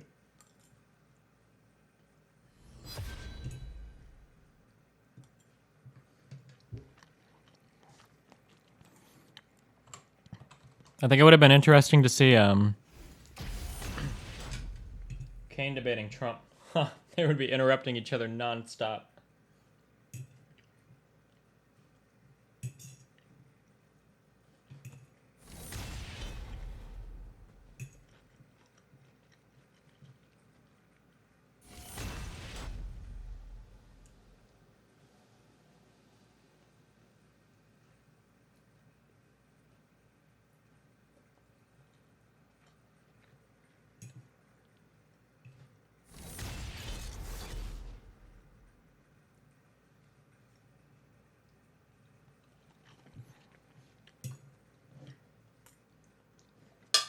Who won the debate? I don't know, dude.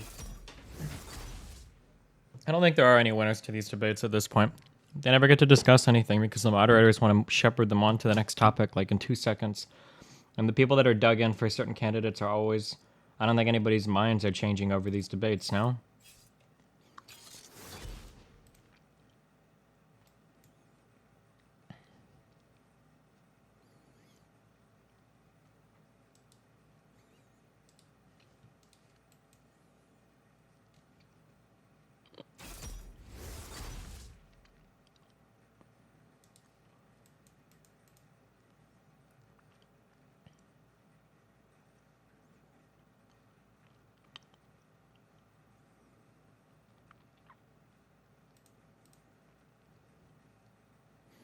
Holy shit, that fucking swing. Oh, after the Trump debate with Hillary. Oh, yeah. Although I don't know why, I don't understand why there's a big swing. It's not like Trump did anything unexpected, or it's not like Hillary said anything amazing. I'm not sure.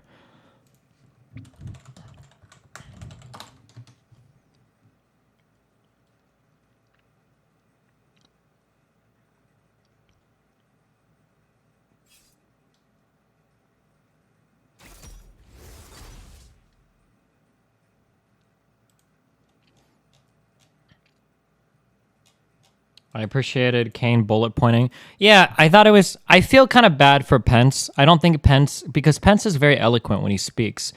And he's put in a really shitty spot because most of what Trump has said is pretty indefensible. So there's not really much... There's not really much for Pence to do when Kane starts hammering him with actual Trump quotes, right?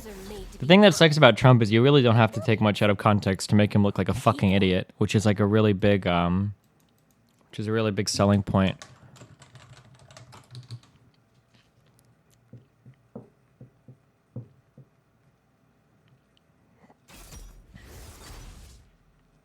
Most general election voters don't really follow the primaries, I think, so a lot of people saw Donald Trump for the first time. Oh, maybe. I'm surprised they didn't really talk about Donald Trump's foundation being cucked in New York. That's massive. That's crazy, crazy, crazy shit.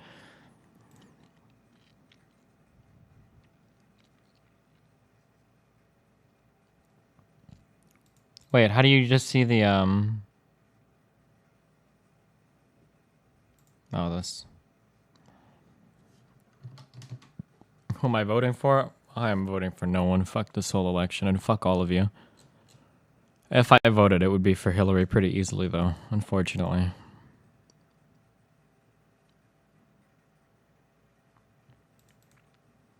Hold on, I'll be back 1 second.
Welcome to Summoner's Rift.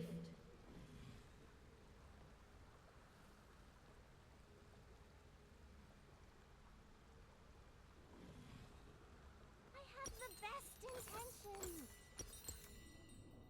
30 seconds until minions spawn.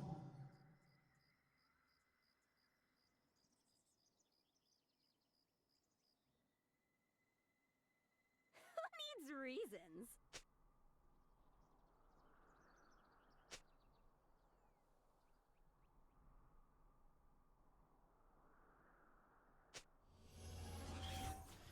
Whatever, let's just start shooting. Minions have spawned.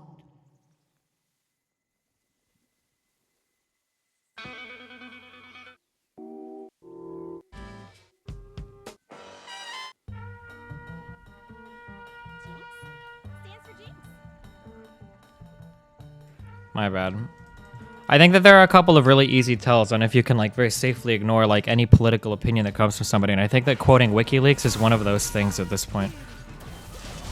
How mad are you guys gonna be? I want to know how mad, because I know that so many of you in my audience are Trump holes because there's a big crossover with the gaming community. How mad are you guys gonna be when Wednesday comes and goes and Assange still doesn't drop his big bomb that's supposedly going to end Hillary's campaign like he said he's been gonna do for like fucking months? Is there gonna be another batch of excuses from you guys for why he didn't do it?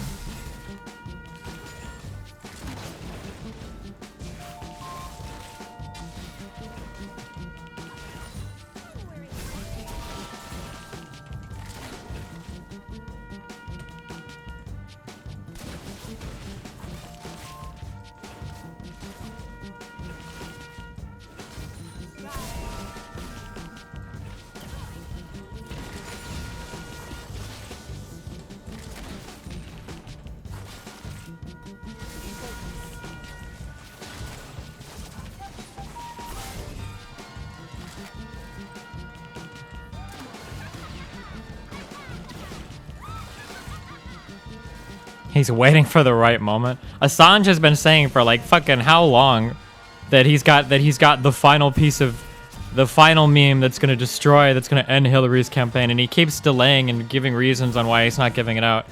How embarrassing, dude.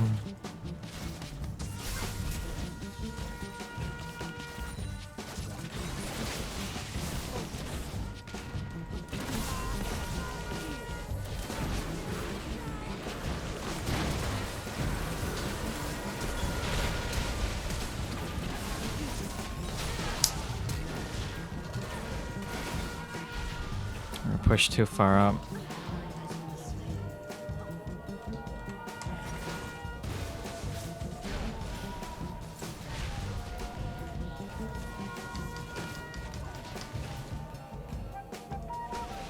Why does that make WikiLeaks not credible? I'm not going to talk about it anymore. If you still believe that WikiLeaks is credible, I don't, like, you're somebody that's lost to all hope and common sense. Just continue to read, I guess, Breitbart and InfoWars, and that's the only media that I guess you'll ever consume for the rest of your life. I'm actually like really sick of. Maybe it's because I've been dealing with too many people on Facebook, like with the staggering amount of fucking idiocy. Are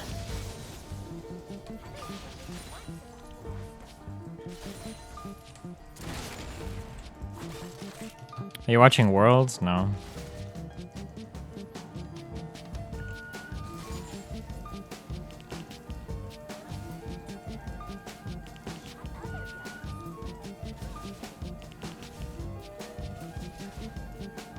Legit question, what media is credible? I don't know, any media that does reporting on its own. Most media is pretty credible. When I talk about credible media, I'm talking about media that doesn't just make shit up.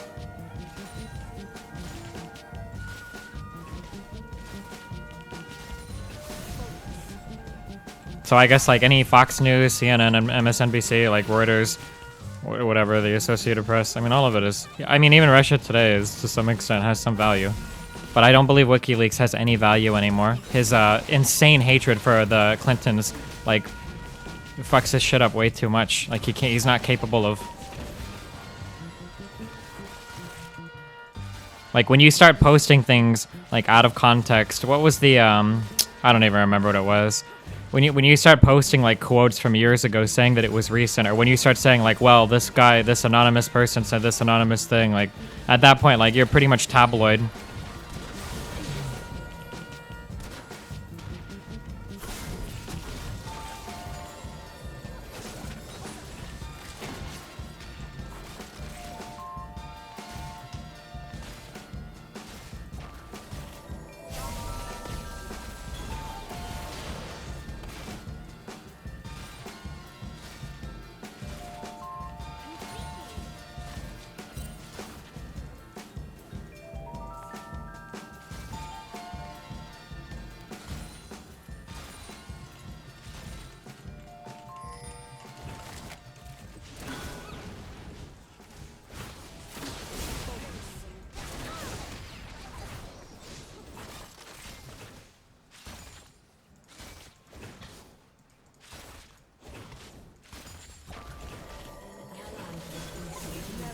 Damn, J4, what are you waiting for, dog? That was your fucking time to shine.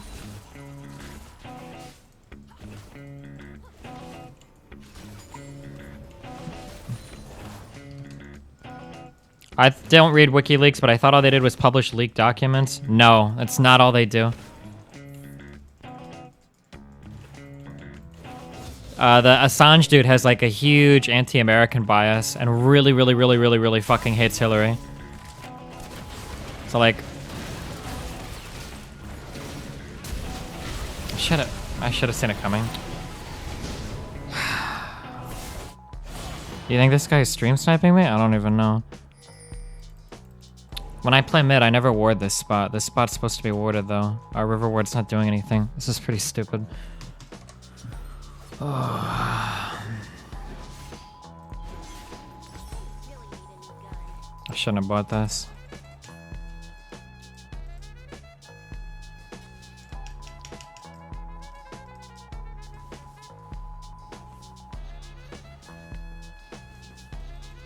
Anyone who can look beyond news headline titles should hate Hillary. Yeah, sure, of course. I think Hillary is probably one of the most easily hateable people. But anybody that's in favor of Trump is probably an idiot. Like, pretty easily so, I think.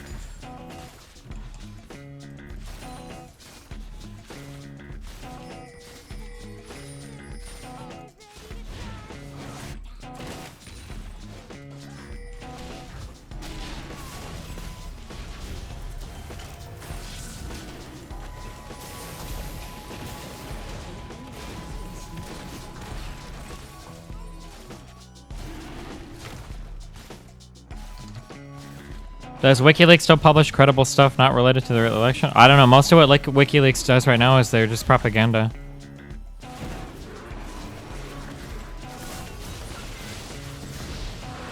Why did the whole team fucking leave?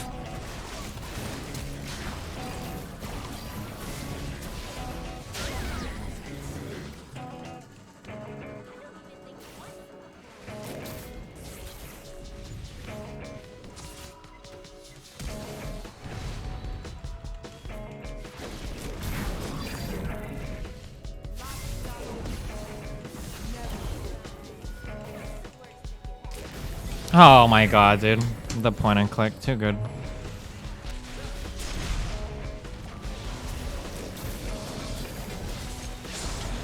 Holy fuck, these games.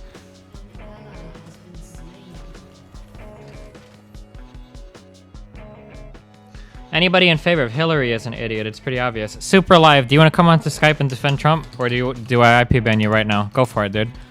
You're not allowed to support Trump in my chat anymore unless you want to come onto Skype and defend him, okay? Otherwise, I'm just gonna straight up fucking ban you. I can't handle it, dude. I can only handle, like, so many fucking idiots. Like, I'm actually, like, I'm so fucking tilted. I can't believe that so many people can be so complacent with the sheer amount of staggering fucking stupidity that this guy displays every fucking day. Like, it's insane, dude.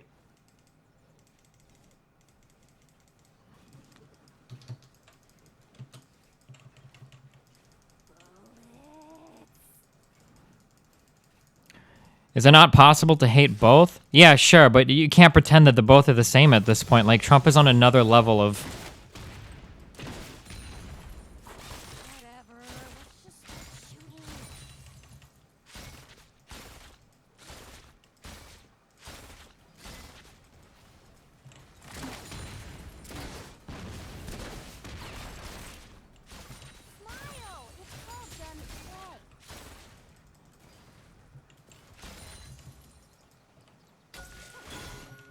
I'll go wear this, I guess. We don't get fucking... It boggles my mind any intelligent person could support... No one intelligent supports Trump. I don't believe so. I don't believe it, dude.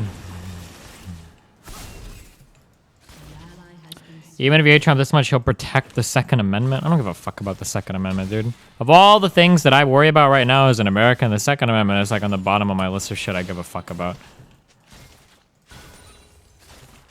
I mean, I like my guns, but...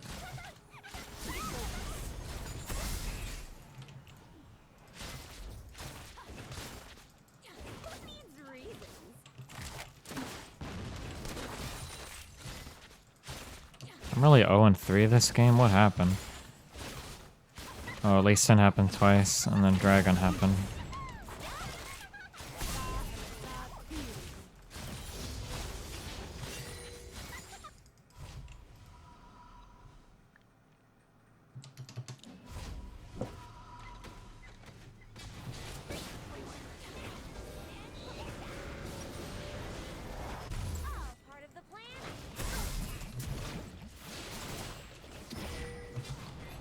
Can't someone support Trump because it's in their financial best interest? Oh, I guess, but I'm not even sure if that's true. There's no... You realize that, like, Trump's tax plan can't possibly go through, right? Like, it's insane. You're talking massive tax cuts across the board at every single income bracket? How? How are we paying for that?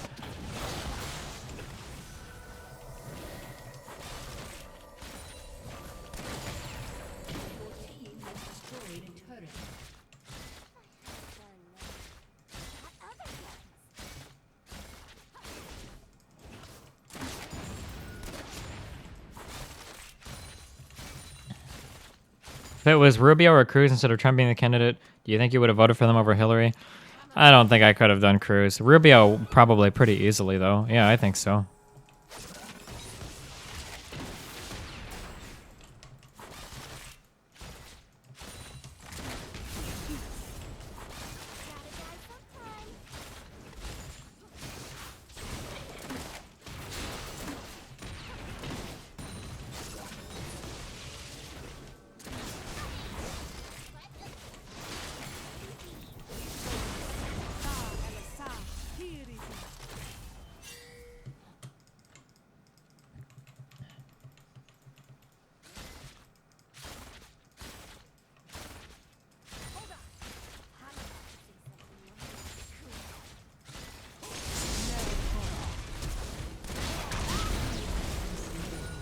Rep.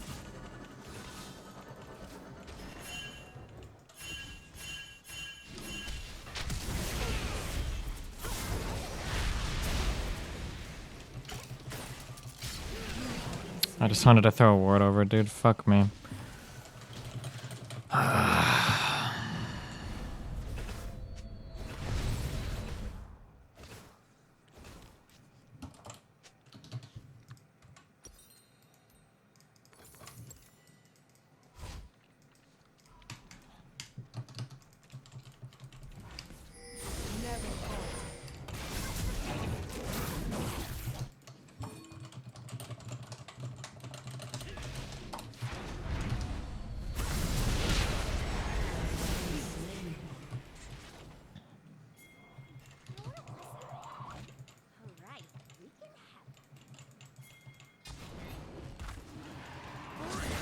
Oh my god.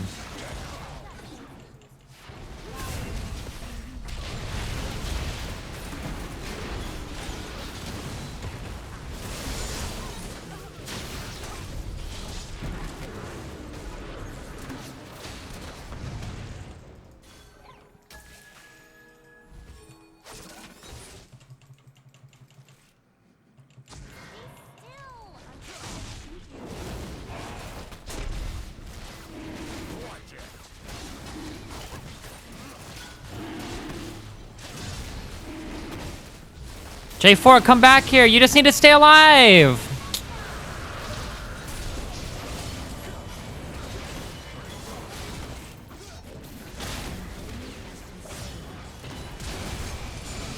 Are you fucking kidding me, dude? Holy shit. Oh, rip. I'm dead.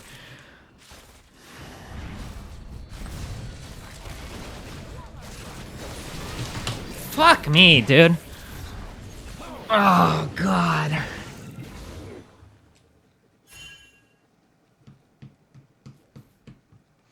Even if the tax cuts don't go through, which are insane, it's still less likely that increases will happen compared to Hillary. So I don't know, dude. Maybe. Who know? No one. You can't tell me what's likely or not, is it, with the Trump presidency, because Trump hasn't given anything of substance in anything ever. You can't pretend to speak like you have any idea what Trump is going to do. You don't.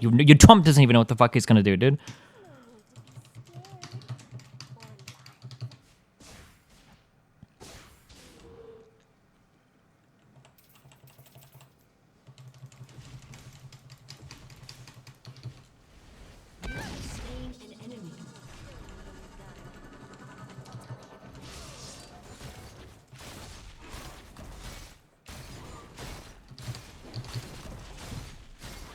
But Clinton does? Yeah, Clinton does. Clinton's probably just gonna continue fucking Obama shit. It's a pretty safe bet. Why, like, you're really gonna try to say that Clinton is of the same level of predictability as Trump? Clinton's been in public office for like fucking 30 years, dog. It's pretty predictable. Discussion involving Trump. Ha ha dee hee doo dee doo dee doo dee doo dee doo dee doo dee XD.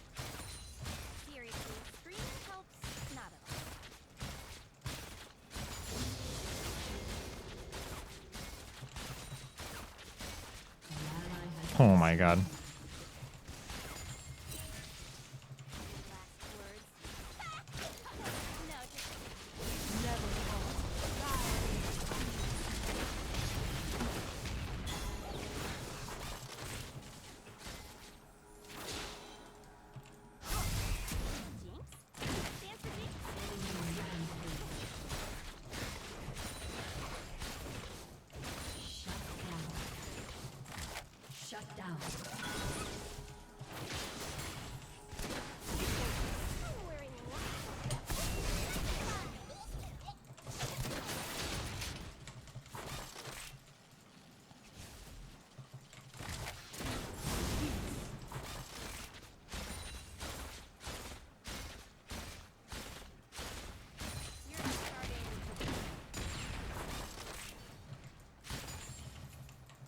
Karma, why did you leave me?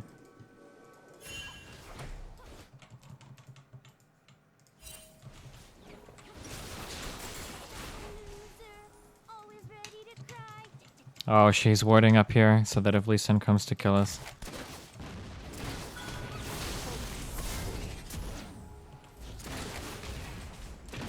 Why? I feel like when I play against enemy Karmas, they're like constantly dumpstering me in my support. Like they're doing like insane damage, poking 24/7. I feel like this Karma has been pretty passive.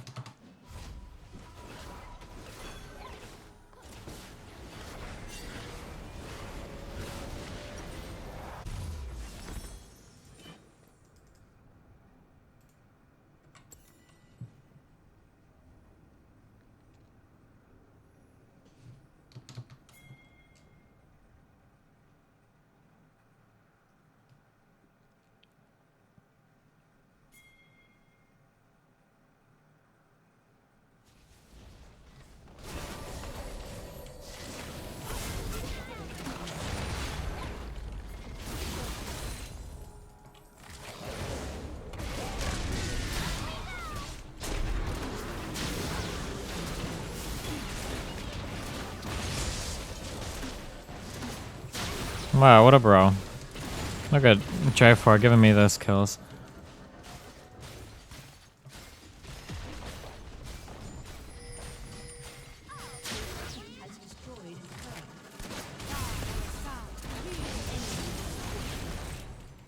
An enemy has been slain.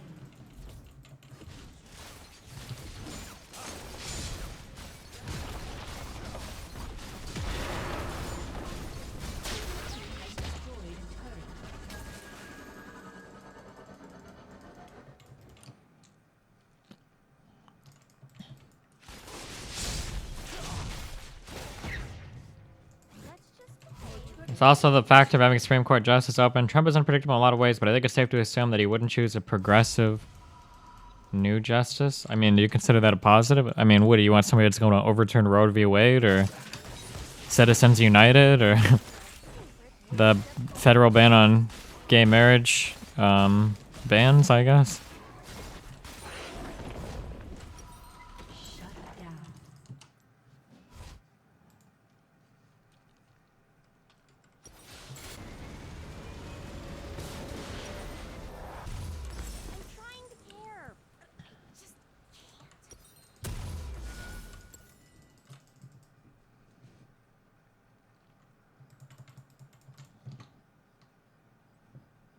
The third time, in case you missed it, I will hop on Skype right now and debate Trump if you want to.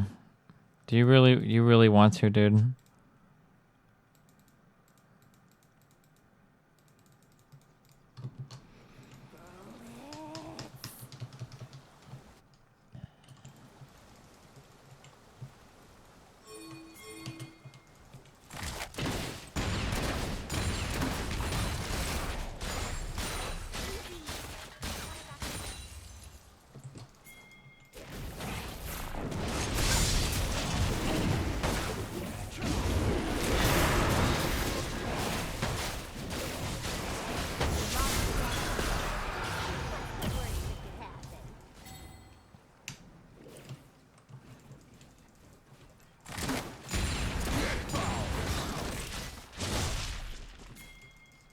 Why? What?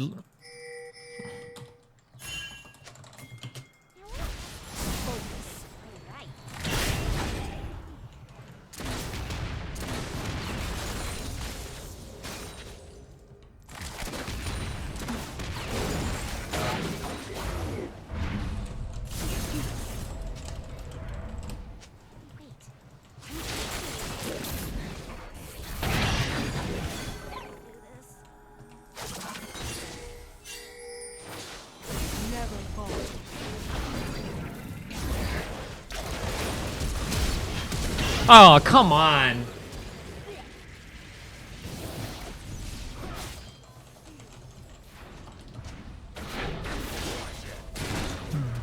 Was that Viger's ult? It was, right?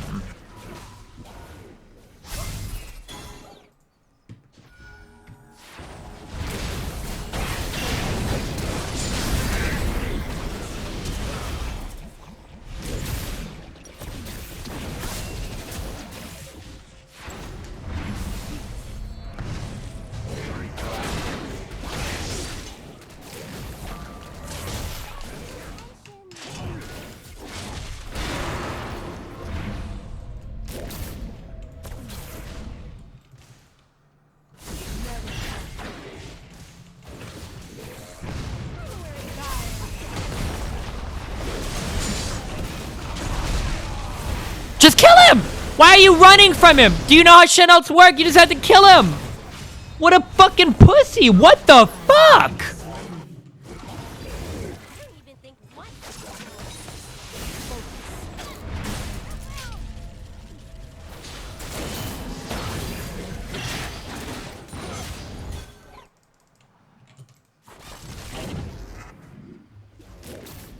Ask me if I'm listening.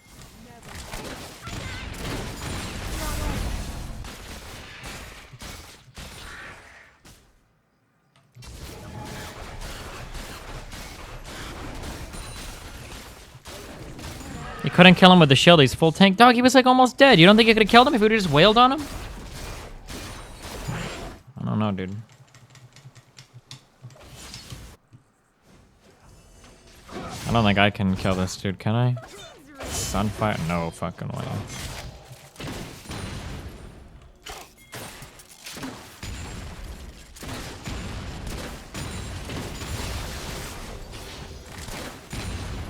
Accidentally did that on purpose.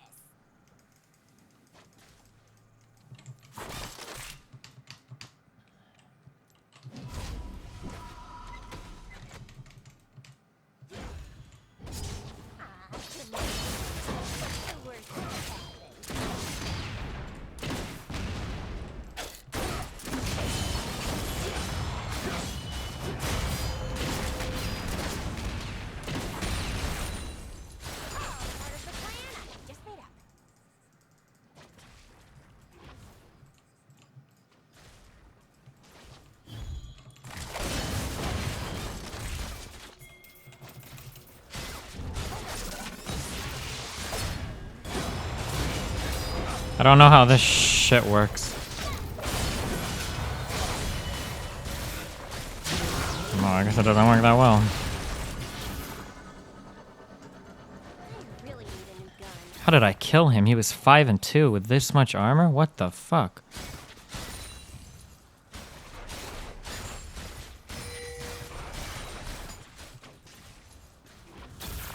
Probably should have killed this shit.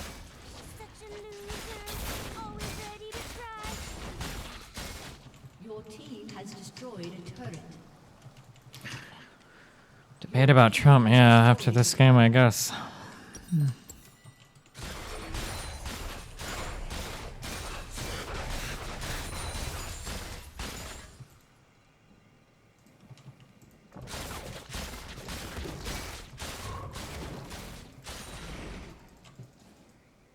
I'm trying to care. I just...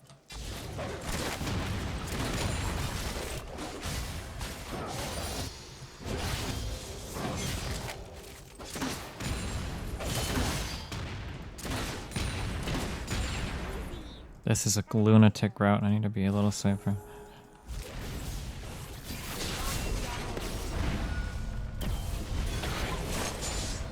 Just fucking go, dog. Man the fuck up. Nope.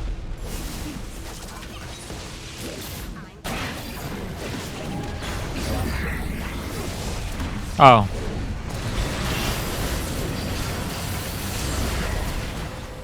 No!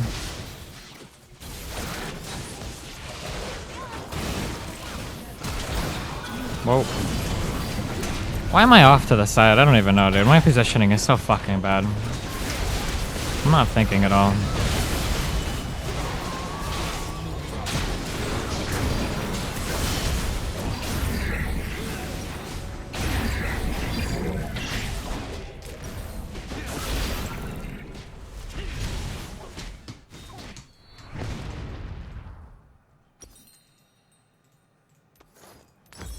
I should just be standing behind my team right here. There's no fucking reason to be down here. The only thing that could possibly happen is them killing me.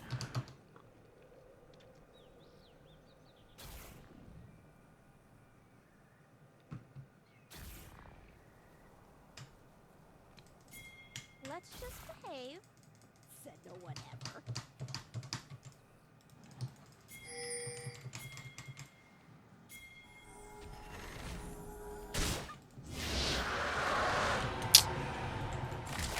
Jinx? Stands for Jinx.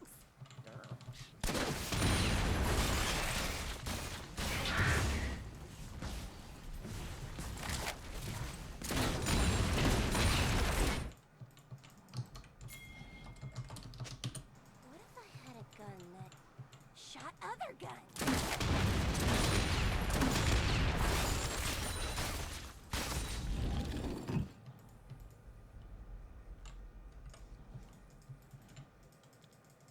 I'm wearing lots of... What are you doing?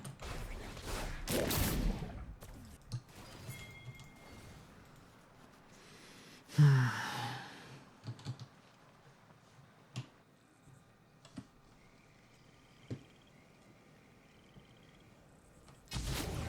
where was I? Oh, Please don't fight without me.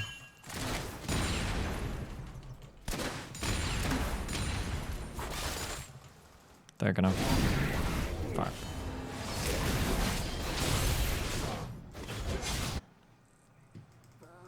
bullets.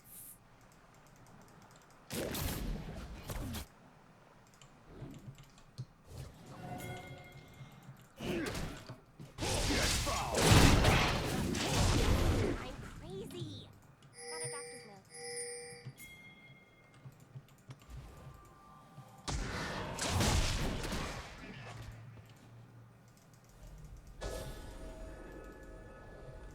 I have the best intentions.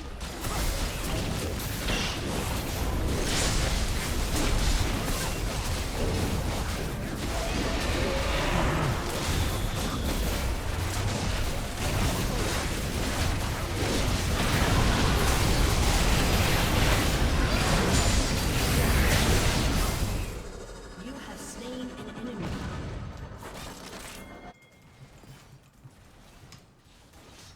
Hold on.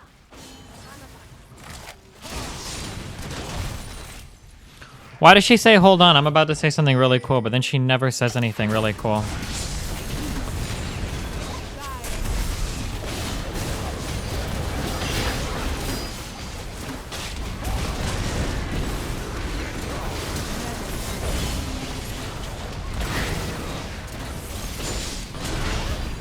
An enemy has been slain. Let's just behave.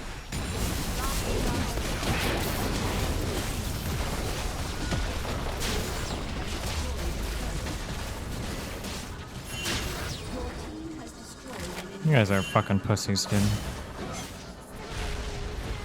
Always ready to cry.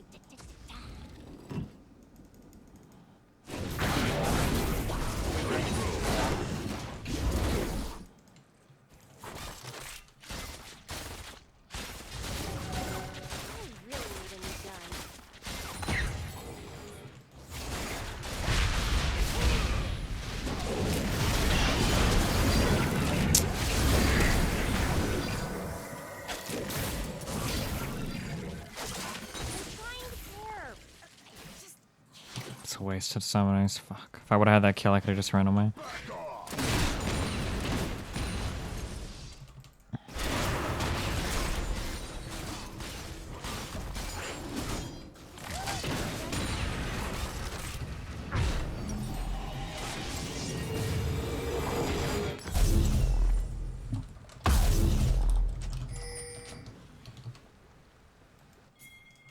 I don't even think once about blowing stuff up.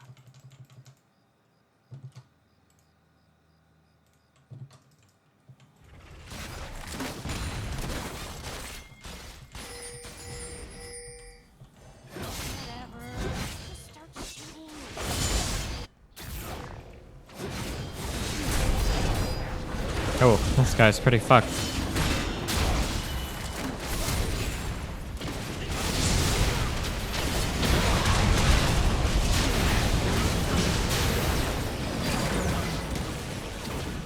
What? Where did that rocket just go?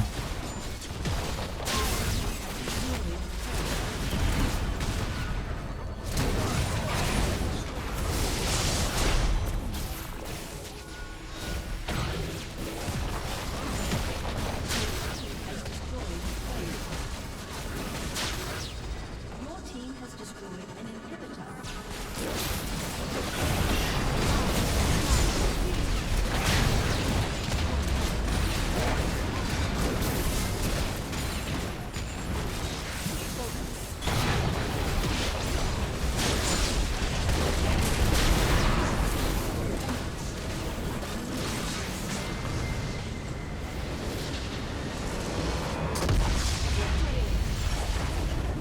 Wow.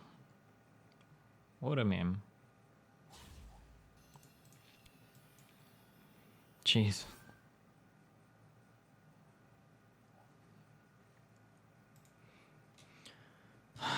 Alright, where's the trouble in chat? Who wanted it?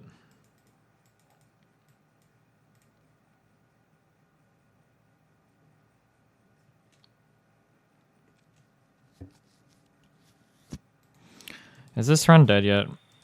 Raid. They are attacking immediately.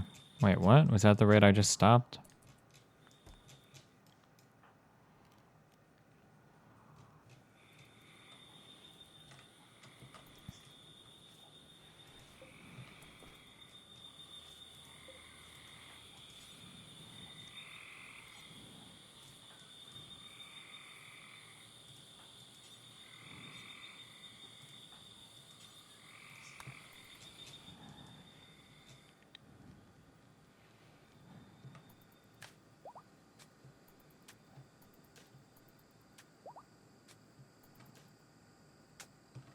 Oh my god.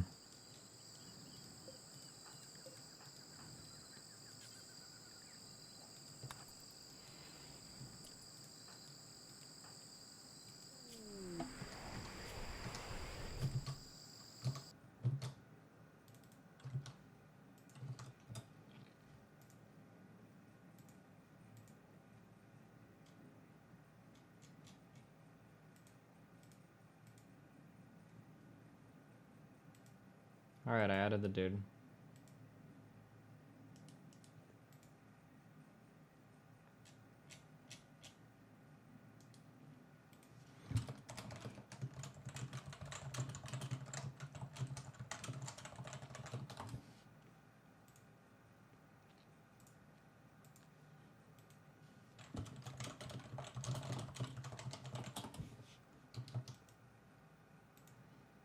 Wow, try to call a person and Skype stops working. Nice, ma'am.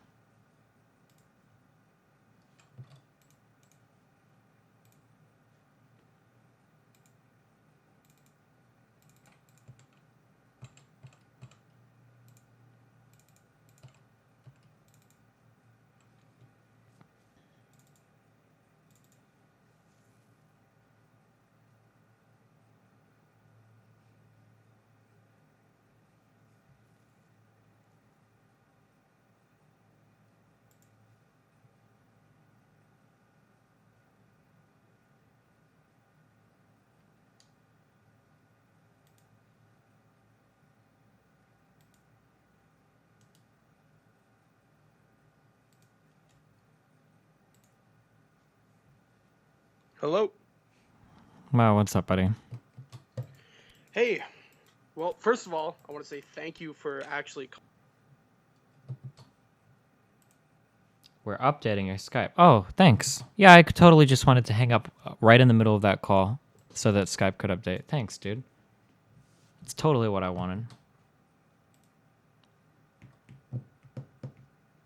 All right, can I use the program now? Do we have to put another ad module in, or I wonder what the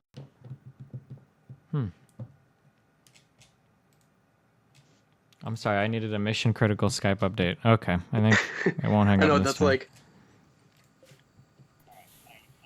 All right, I'm ready when you are, buddy. All right, I just wanted to say thank you for actually calling me, because I know plenty of people would just ignore this and say, yeah, fuck you. So thank you for taking the time. Yeah, no problem, buddy. And I wanted to state my case. Basically, I agree with you like 110%. Trump is fucking retarded. The main point that I have for supporting Trump is that Hillary is a very well-known fraud, and it just keeps getting exposed. It's not like I'm saying, oh yeah, Trump's indefensible, because obviously he's not, as you've stated many times, and it's pretty obvious to see he's kind of off the rails. But even within this election, we've got the FBI investigation being called off, and we also have the emails that were leaked about Bernie Sanders having the Democratic election rigged against him. I don't see not only a point, but I don't see it being a safe choice to elect somebody and put somebody in power who has been known within the election and during her time as a state secretary, during her time as head of state. You'll have to forgive me. I'm Canadian. Yeah, but, Secretary of State, sure. Yeah. She's had multiple during her time in office and not while she's running. It keeps presenting itself, the corruption, all of these other things. So I can't in good faith say, yes, I support her, even though there are some policies which I agree on, some I don't. I can't support somebody who is known to not be reliable and trustworthy.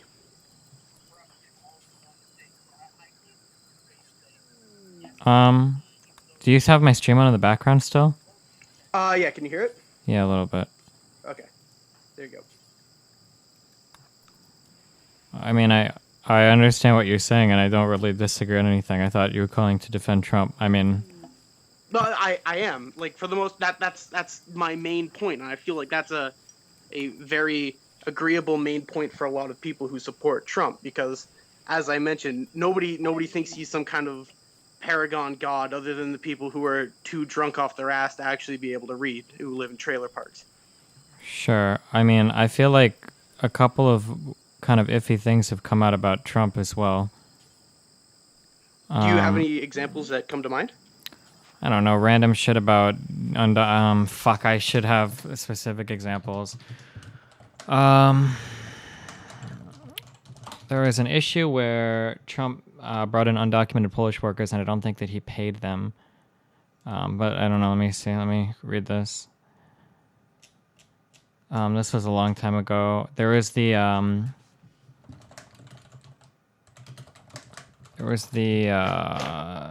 Atlantic City bullshit that happened. There's the maybe he doesn't pay any taxes bullshit.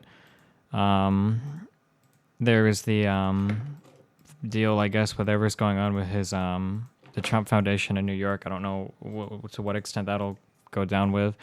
The associations that he's had in his campaign, his old campaign manager, that Paul Manafort dude, I think was a really, really bad dude and was involved in a lot of shady shit in Ukraine. Yeah, I don't know. I mean, I'm not going to lie. I'm way more well-versed on Hillary's political bullshit because I've had to deal with it for a lot longer than Trump's bullshit. Mm-hmm. But I feel like it's a little bit disingenuous to present Trump as like a really clean slate kind of guy when it seems like he has his fair share of problems in the past as well. Probably not of the same level of as Hillary. Again, exactly. Yeah. But I mean, like, just their past problems I don't think is enough to overcome the staggering amount of fucking stupidity that Trump exhibits. Like, I don't think that's enough for me. but I guess I don't really know how to make a quantitative value statement. Yeah, I know what you mean. Because, I mean, another big point of me is obviously, like you mentioned, Trump is not without his own problems. At the same point, though, a lot of those problems have been business-oriented, as opposed to a lot of Hillary's problems being more politically orientated. And, you know, like how recently, whether you want to believe it or, you know, if it's something that you find credible or not, the statement that was said about how she said, why don't we just drone Julian Assange, right? Yeah, that statement was quoted by WikiLeaks that I personally don't trust anymore, but that statement was from an anonymous individual given by an anonymous individual. So I mean that could really be fucking anything. Like yeah, I know what you mean, but at the same point, but also the fact that, I mean, of course Hillary has made more political mistakes and Trump has made more business mistakes. I mean, Trump is a businessman and Hillary is a politician, like yeah, no, I know what you mean, but a lot of like business mistakes don't exactly carry over to politics, because a lot of people like to say, "Oh, Trump, he's, you know, his businesses fail a lot." Oh, you know, stuff like that. When in reality, as somebody who has friends in the business world, businesses fail all the time. They go bankrupt all the time. A successful business is not determined by the factors outside of it. It is determined almost by luck, in a sense, if you want to say so. A successful business isn't something that just comes naturally if you put all the right parts together like a cake. So there's that factor to it. Just to talk about the whole business debate that people like to bring up against Trump. And as for doesn't that kind of mean then he can't use any of his business experience then, if you're going to say that it's all by luck? Like no, I mean that's in terms of like a business itself, like a donut shop. Like if you start up a donut shop and you know have all the premium ingredients and you have somebody who's really good at donuts, if you open it up in the middle of the desert in Nevada, you're gonna get next to no business and you're gonna fail. How is opening up in a bad location with bad traffic luck? I'm saying, you know, if you're opening up a donut shop and you've got everything you need to be like the world's best donut maker, it doesn't necessarily mean you will be. And in a situation like that, that is a completely different aspect as to the, you know, organizing deals, discussing taxes, and, you know, what kind of, you know, like setups you Okay, so all you're telling me right now is that Trump's business experience is irrelevant in his running as a politician. In which case, I thought that was Trump's biggest selling point. No, I'm saying that business failures are not a indicator of somebody's business experience or business knowledge. Do you realize that sounds a little bit convenient? So you're telling me that Trump's business acumen can only be taken into account when you're talking about his successes, but we get to discard all of his failures? No, I'm not necessarily saying that, because I know that's what it sounds like. But as somebody who is versed in the business universe, a failure does not always equal lack of knowledge in business. Like, there's a reason that he is a multimillionaire and is extremely rich. I think he's rich. It's hard to say. It's hard to prove, but he's probably rich, yeah. Well, there were the tax documents that got leaked from 95, I believe. Yeah, where he put forth a $985 million loss in order to avoid paying taxes because of a loophole with banks lending money. Yeah, but that doesn't necessarily prove his wealth. If he has a 900, what was it, 55? I thought it was 985 or 935. I don't know, something like that. Yeah, somewhere around there. If he has that much to lose in order to avoid taxes, then surely he must have that much sitting around equally. I am not well versed enough in this to talk about it, but the way that I heard this described was it was a loophole in the tax code that essentially lets you borrow out a massive amount of money from a bank onto some investment property, and then you lose all of that money. It's not actually your money, but you get to write it off as your loss, and the bank will write it off as a loss of your money as well, and then you basically get to write off a whole bunch of losses on your taxes without actually losing your own money because it's borrowed money. That was an explanation that I heard on the news, and it was only from one source, so that might not be true, but I don't know if he necessarily just flushed away $1 billion to avoid taxes. Yeah, no, that sounds about right. Okay, well, wait. If you said that sounds about right, then losing borrowed money is a far cry from sacrificing a bunch of your own money. Also, this is all Take out that still money. this is all still allegedly too, because he won't actually release his taxes to let us look at everything. These are just from one leaked tax document. Yeah, of course. But I know that it is a common practice in a lot of bigger businesses. Like, if you look at Coke, I remember I saw this a couple months ago, but it's still relevant now. Mm-hmm. Coke has a ton of debts that they don't pay because it's better for a business to have debts than it is to have a bunch of cash. Because when you're selling stocks in a business, if you have cash on hand, that means that a lot of that cash is going to be picked up by somebody if they were to buy out the company. So the more debts you have, that means the more the investors are actually going to be losing if they try to buy your company. Wait, what? No? If somebody tries to buy your company and you have a lot of debt, assuming that debt went into some sort of asset, they would acquire whatever assets you own when they purchase a company as well. Whether you have cash on hand or whether you own assets, like they would get all of it. If I have $1,000 in the bank and then tomorrow I go and I buy a $1,000 car and then somebody purchases me as a business, they might get $1,000 in debt, but they would get the asset that secures the underlying debt along with it. They would get the car too. Now let me find the source. Okay. Got this from, because it is 11:30 where I am right now, and I've been up for a while. Okay.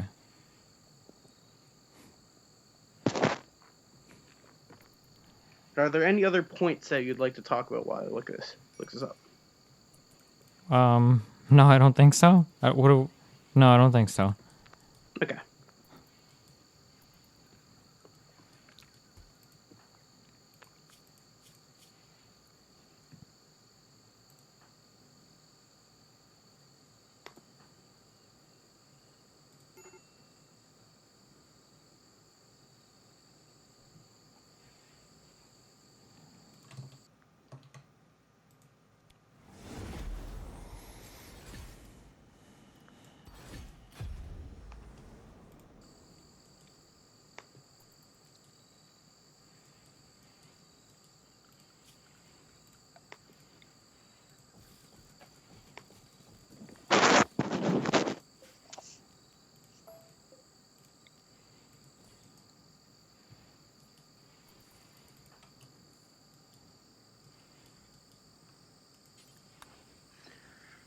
All right, here we are. So on this evaluation, it says here from the U.S. website, I forget what it's called in the moment, but Coke as of February 28th, 2016 had 85 billion in cash and 213 billion in debts. Yeah, of course. Sure. What about it? Point being, companies take debts all the time, and it's beneficial for a company to take debts. So saying that somebody is like $9 million in debts from a loan isn't exactly a bad thing when we're talking about a company or a person who is running a company. Okay. Why is it a good thing for businesses to have debt? Give me a moment. Obviously, I'm citing all of this stuff. You said you were involved in business? Do you go to school for business, or? I don't go to school for business, but I have a friend who is currently an entrepreneur, and it is something that I am very interested in. Okay. The reason why companies acquire debt is because companies leverage the financial capital they get via debt in order to do things that generate them more money than the interest on said debt. So let's say that you are a company and you think that you can expand a store or you can expand to a new warehouse or open some kind of production facility. You'll take out a loan to do that because you think that you can make more money via whatever you invest that capital in than the interest rate on the capital that you borrow. Right? That's why a business has acquired debt. Businesses utilize debt to grow their business. So yeah, of course, every business is going to have a fair amount of debt because businesses utilize debt to grow their business.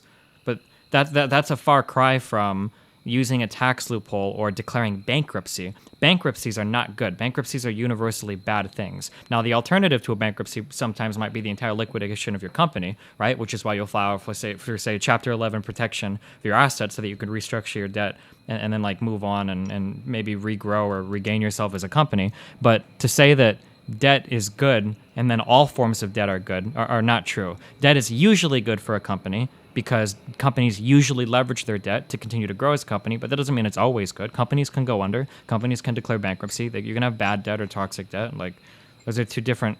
I think you're confounding a couple things, or conflating a couple things, maybe, or both. Yeah, no. You definitely had me there because I was in something that I wasn't entirely familiar with. So yeah. Okay. No, I'm willing to admit defeat there, definitely. Okay. But at the same point, or at the same time, rather, it is not exactly a downfall if you are using a legal loophole. That means, in fact, that you have a knowledge of the laws and how to avoid them, therefore making you more of a potential bonus if you were to be able to put in a position where you could change those and fix those loopholes so that they can't be abused in this case. Sure, I don't necessarily disagree with that. That utilizing loopholes is a you should utilize loopholes. I think that was a really dumb thing that he got attacked on, and I think that he could have defended it better, but he can't because he's an inarticulate monkey. But yeah, I do think that you should utilize loopholes, especially if you're the owner of a company, because you have a responsibility to your shareholders, and you have a responsibility to your employees, and you have a responsibility to your customers. And if utilizing that loophole helps you build your company, or deliver a cheaper product, or pay your employees better, or deliver a better share price to your shareholders, then yeah, of course I think you can use a loophole. But I don't see how abusing tax loopholes to build your business or whatever makes you more fit to become president of the United States, right? That's what this all comes back to, is we're debating the experience of Trump, of whether or not he has what it takes to be president, right? You said that you started this off saying that Trump, even though he's kind of a buffoon, he's much better than Hillary. But what it seems like what we're getting at in this conversation is that Trump really hasn't made the case for himself at all in being better than Hillary, is like kind of what we got, right? Well, I would like to mention my original point was that Hillary is much worse than Trump rather than Trump being good. I did make sure to state, like, I agree with you, Trump is kind of fucking retarded, but I do think that Hillary is much worse. Because the main difference that I see personally is one person, Trump, is dumb. He doesn't exactly know the way things work, but he says dumb shit like, let's build a wall and make Mexico pay for it. On the other hand, you have somebody who's like Hillary, who knows how the system works, knows how these things are operated because she's been doing it for plenty and plenty of years, and she intentionally makes mistakes, quote unquote, and has so much of these scandals surrounding her. I mean, I guess so. But I mean, Trump has abused the system in a lot of ways too, but I guess we champion those abuses. The difference between, like, I'm going to say, I'm not trying to defend, like, oh yeah, no, it's fine to abuse laws and loopholes. But the main difference is that Trump's abuses, like, for example, the tax evasion or avoidance that we were just talking about, those types of things don't concern other people necessarily. They don't like, his head of staff or something at one of his hotels doesn't necessarily gain or benefit directly from him using that tax loophole. Whereas something like the Libya deal, or any of the events in the Middle East that have transpired during Hillary Clinton's time as Secretary of State, those things directly affect the people in those countries. I mean, okay, I would argue that Trump not paying your taxes can have a pretty bad impact on the United States. Like, I mean, I wouldn't say that the Libya stuff is probably worse. If that was the example you brought up, sure. Mm-hmm.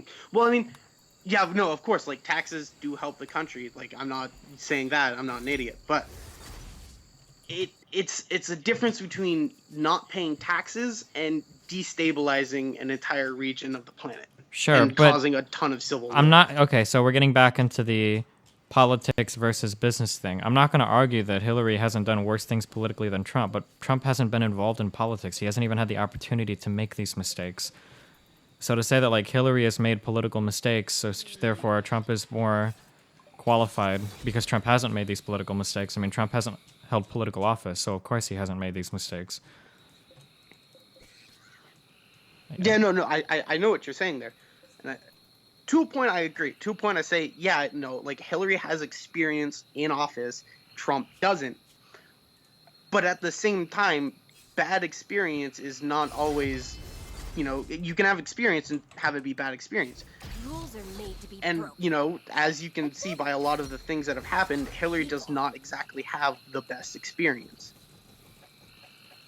Yeah, of course she doesn't. But my belief is that Trump would be worse. I mean, like, what specific? I mean, we can talk specific policies. What specific things do you think Trump would be superior on to Hillary?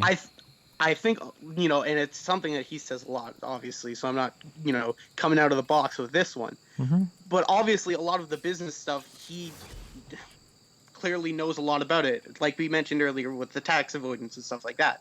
A lot of that stuff would be remedied under his control, I believe. Obviously, I'm not Trump. I don't know what the Okay, fuck can he's you gonna name do. a specific one, just one specific economic or business deal that you think that Trump would be superior to Hillary on, or one specific deal that he's talked about that he thinks is a bad deal? That he thinks is a bad deal.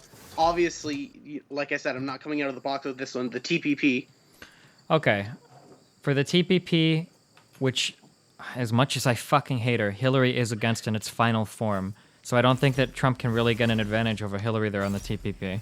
Hillary was for it. She said it was the gold standard when she was in the beginning stages of negotiating it. And then now in its final form, she says she's against it. She was probably pushed there by Bernie. I'm not going to lie. I doubt she would have taken that position otherwise. But I mean, it's kind of hard to take Trump seriously when he has the same criticisms of NAFTA, which, for whatever reasons, is supported by almost every single economist, and Trump hasn't really made any strong arguments for why NAFTA was a bad thing. So it's hard to take his position on the TPP seriously. Like, what specific thing about the TPP would he negotiate? Does he think is a bad deal? It seems like he never names a specific thing. He just says, oh, NAFTA and TPP are horrible. Well, why are they horrible? And what would he do differently with them? And how would he do them differently? Yeah, no, I mean, obviously, I don't have the answers to those questions. I'm not Trump, right? Okay. So, I mean, I don't believe he's given any of those answers, and I don't think he has any of those answers. It doesn't seem to me that he's never pushed, and when he's ever pushed on anything specifically, he's never ready to give an answer, like, or able to. yeah, no, like, you know, I've said this a ton of times already, and I'm sure it's annoying, but, like, I'm not behind Trump. I'm more so against Hillary. And I'd like to use what you said earlier when you were discussing Hillary and Trump on the TPP. Like you said, you believe that she was pushed there by Bernie.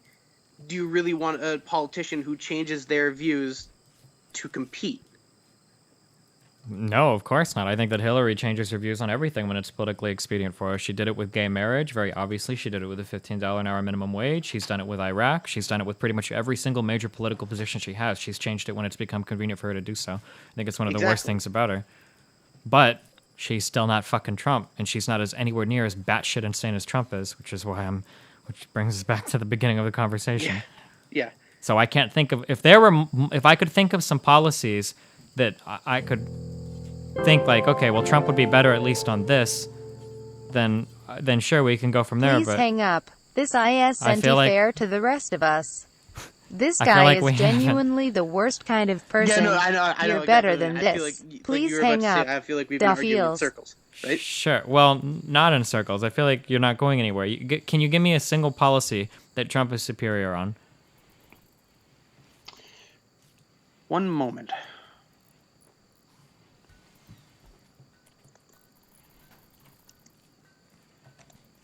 Guys, somebody survived the sleeping sickness, guys. How fucking sick is that shit? It's using almost all of my fucking medicine, but we're getting there, boys.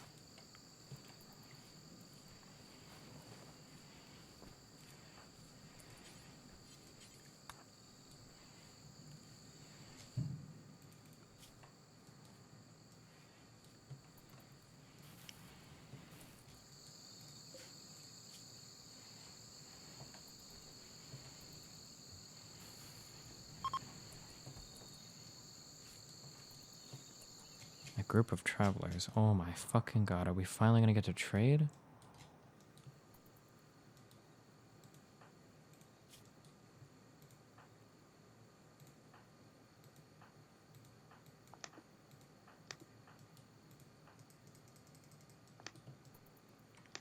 They're not gonna want to trade, are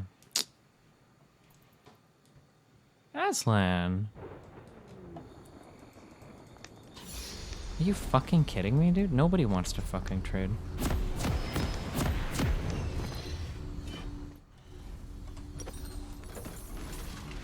Such a loser, always ready to cry.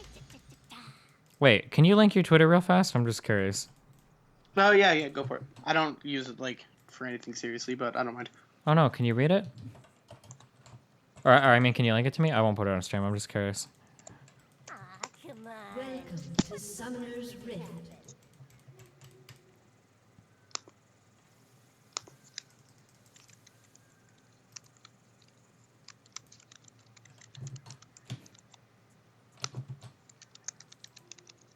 Seconds until minions spawn.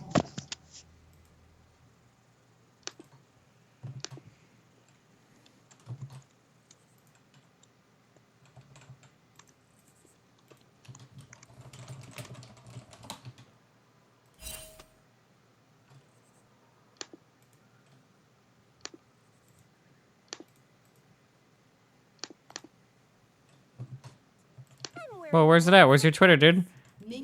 I'm PMing it to you right now. PMing? Oh, why not just put it in Skype? I'm on Skype on my phone right now. My computer's hard drive died, so I'm using a laptop. Damn.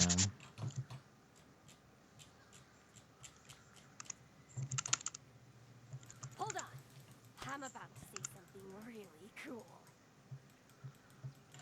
Why don't you play a single AD carry with a dash? Here, fuck it. I'll just post it in chat. I don't really care. Fuck, it's well, now I'm in a fucking game, dude. Damn. Oh, fuck it. I was gonna go through and see what you tweeted specifically and roast you for it, so you're lucky now. You don't have to suffer. I don't know. I already gave out my personal Skype on stream, so I'm over. You should see my sister.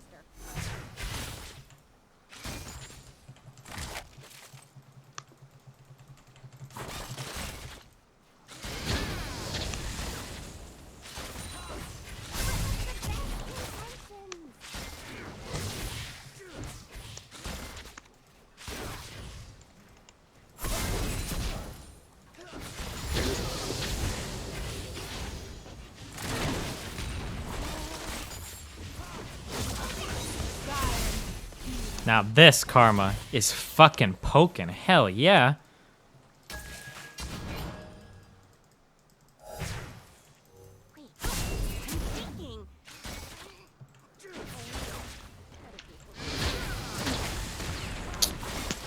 Hey, brand support. It's impossible to dodge his circle if he puts it right in the center of you. You just have to stay away from him. It literally, I don't think you have enough move speed.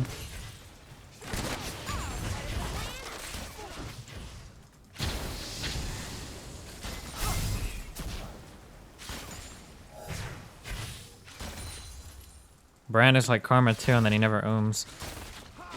Until he starts comboing motherfuckers. Nah, I shouldn't say that. Brand, I guess, ooms.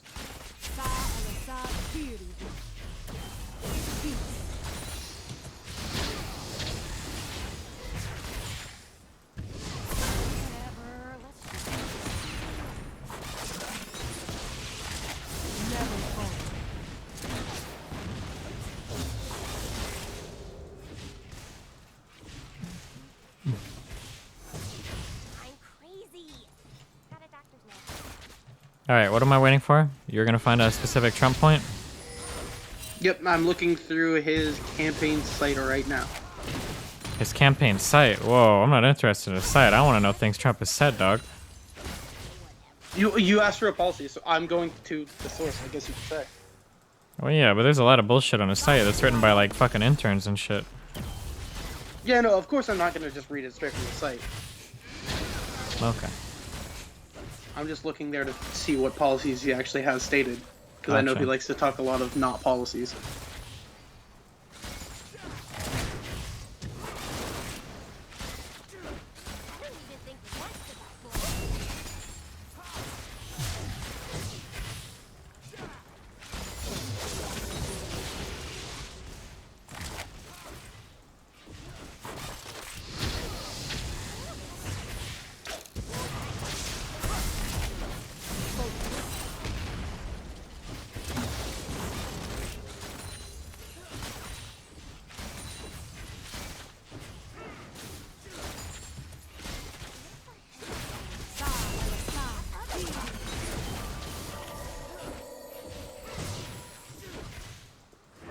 Oh, he's prepping the minions for little Ez and everything.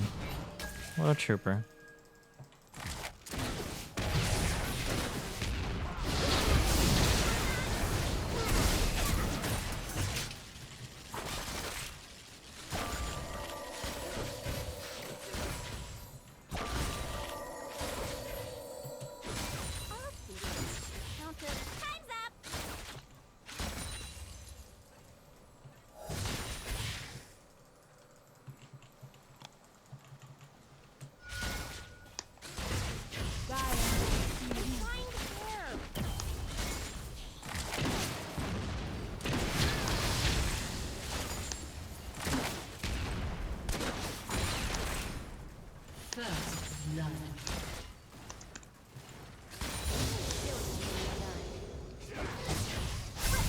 Oh, poor Ez. He's pretty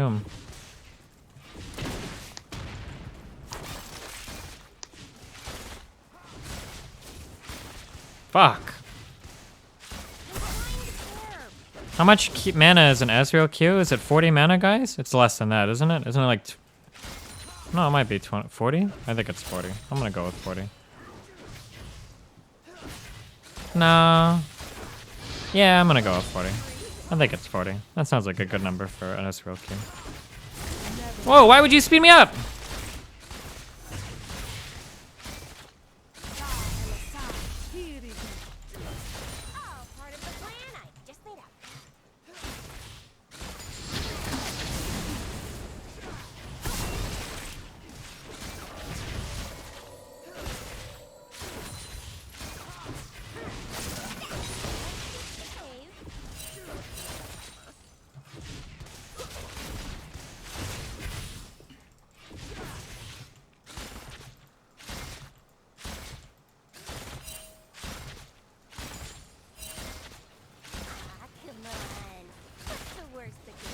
Fuck.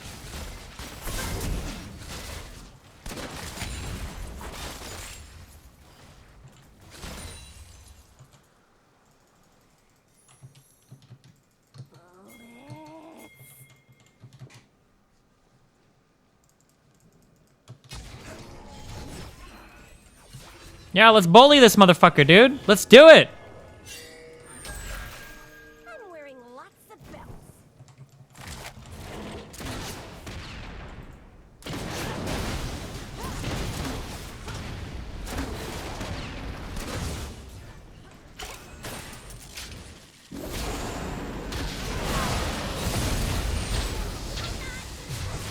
Just run. Damn. Oh my god.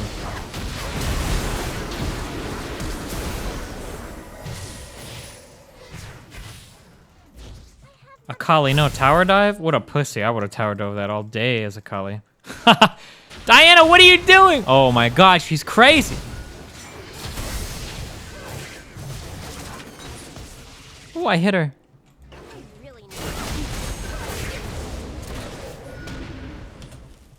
This is some retarded shit. It doesn't get much more retarded than this. God damn. Oh, shit.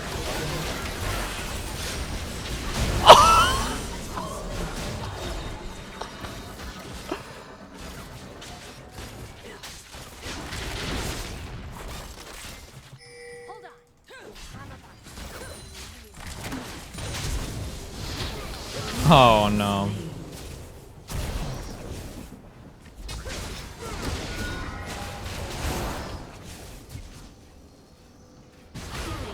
Alright, I think that was a worthwhile endeavor. Uh-oh. Why not run towards the tower? Why would you run in that direction? Because you're a fucking man. Oh my god!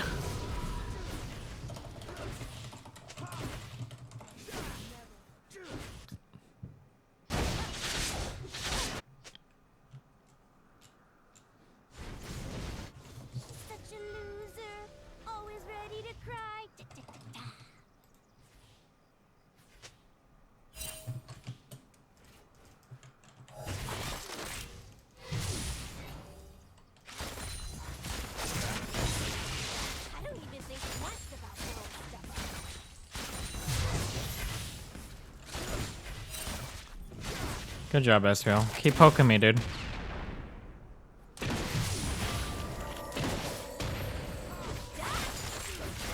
Pardon? Oh, what's up? Okay. I just thought you were talking to me, asking me something. Well, no, it's okay, dude. So what do we got? How you doing? You know, you called me. You asked. You wanted to do this to defend Trump, and it seems. Oh yeah, no. Oh, I just no, I suicided. definitely didn't want to. I'm not shying away here. Right now, I'm reading through both of their tax policies. Okay. I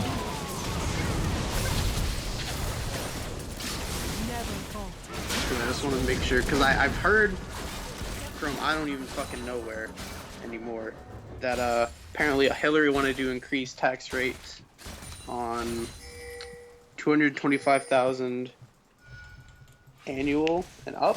I think that's what it was, to like 65%. I mean, I seriously doubt that, but I mean, you can find. I'm pretty sure. Oh fuck. Exactly. That's why I'm looking things up.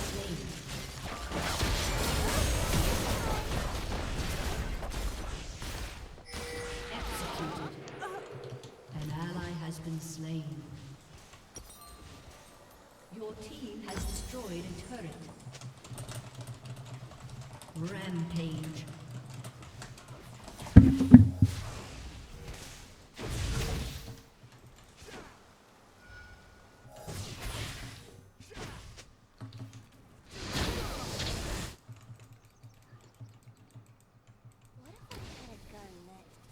Shot other guns.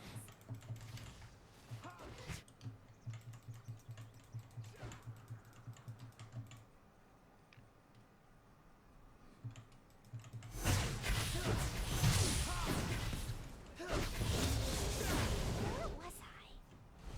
Right.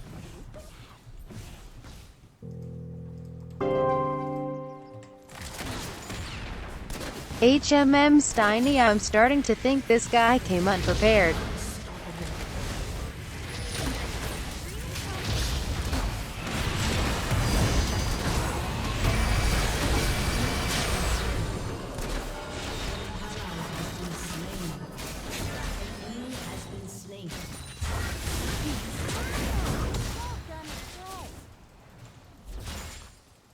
Damn.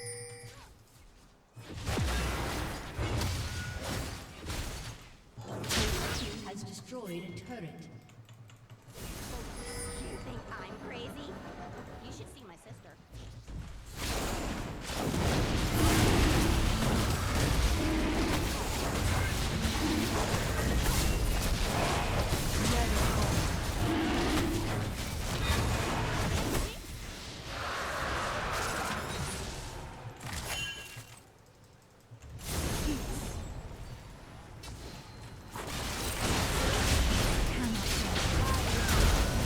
No.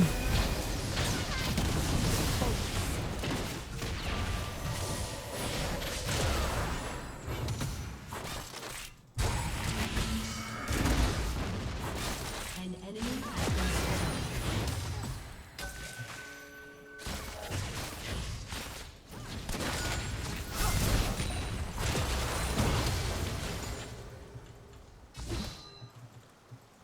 I'm wearing lots. I can tell you about Trump's income tax plan if you want to hear about Trump's income tax plan. Yeah, sure. He just it kind of looks like if you give it to like a high school and you're like make a really cool tax plan, he just lowered everything like dramatically across all income brackets by a substantial amount. I haven't found any economist that has any idea how he's going to pay for it, but I mean his plan looks really good on paper. He just pretty much just lowered the income tax dramatically for every single tax bracket. That's kind of cool. Yeah, I guess. Come on. What's the worst that could happen? Clinton would tax estates worth more than $500 million or $1 billion for couples. That's what the 65% number is from. Oh, estate tax is like a death tax. Okay. An enemy has been slain. Yeah, that makes sense. Like I mentioned earlier, I don't even know where I saw it, but I remember seeing it somewhere. Your team has destroyed a turret.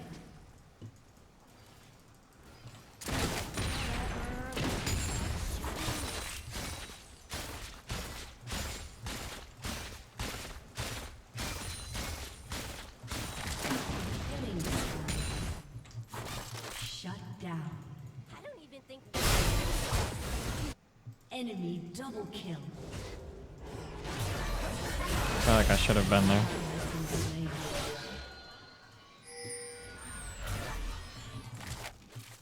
No need to be.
An enemy has been slain.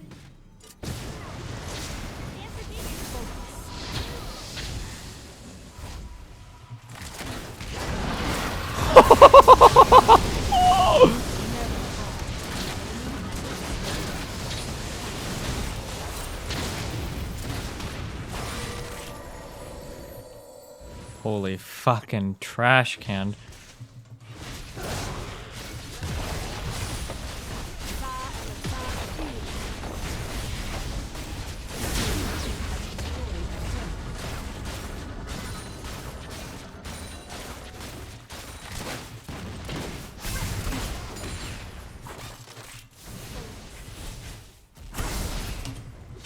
Oh.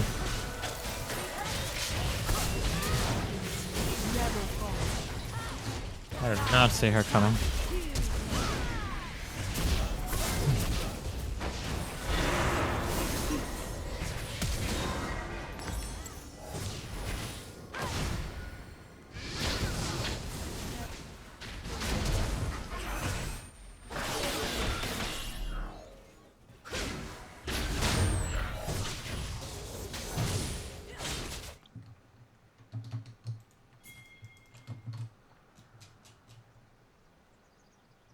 So how are we doing, buddy? I'm trying to care. I am looking at their proposed tax plans right now. Trump's income tax for single filers for $0 to $25,000 annually is 0%. Hillary's is 15% for $9,275 to $37,650, and below that, $0 to $9,275 is proposed at 10%. I think Trump's plan would be a lot better for middle-class families, which I am part of. Why do you say that?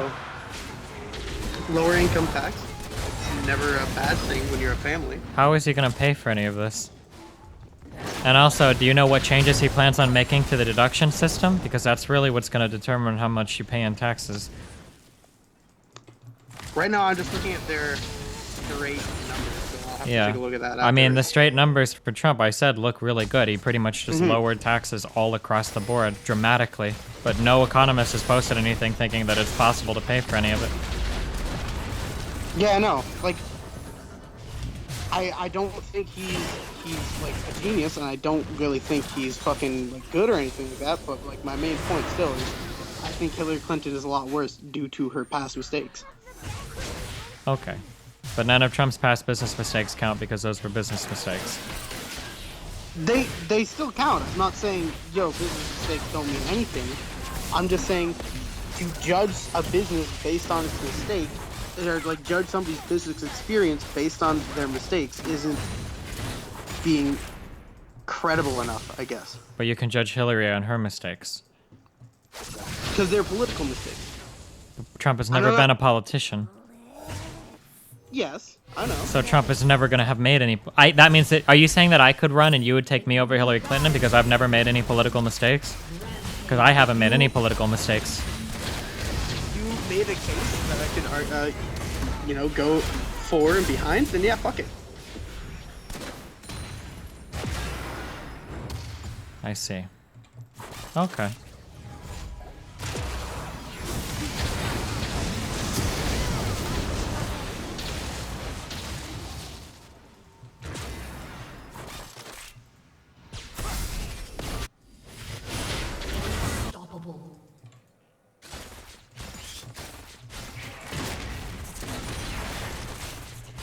So I mean, like, for the most part, I am more against Hillary than I am for Trump. Like, shut down. Basically, my entire political viewpoint in this election is because, like, that's the reasoning for it. Yeah, you just haven't given me any single thing for Trump, and it seems like you're willing to excuse every mistake that Trump has made. Well, because that's the thing. Like, my point isn't pro-Trump. My point is anti-Hillary. I don't to give an alright example, I guess. I forget the term, but comparison, yeah. To give a comparison, if you went to a restaurant and they had a burger that you knew would give you food poisoning, or another item on the menu that you had never had before, what would you pick? If those were the only hypothetical options on the menu, and you couldn't leave. What if there was an object that had a 50% chance of giving you food poison, and then there was another object, and it was just an object, and you didn't even know if it was food? Maybe you have to eat like a block of steel. I feel like that's a more apt comparison. I don't know, because, well, like, in the comparison, it is implied that both options are going to be edible, much like it is. But I don't know if Trump is edible. I mean, we all know he's suckable, but I don't know if he's edible. But my point being, one of those things has been known and has tons of examples of making pretty bad mistakes and also being corrupt. So, I mean, at this point, I would rather take the option that I don't know over the one that I know is bad. Okay. I feel like this is mostly a difference of weighting on what we find important and not. No, sure. What you're talking about is a modified version of Pascal's wager, pretty much. I mean, I guess I understand what you're saying. Okay. All right. Well, I guess we're at our differences then. Yeah. All right. Well, I appreciate the conversation, buddy. All right. I do too. Have a nice night. All right. Have fun. See you later.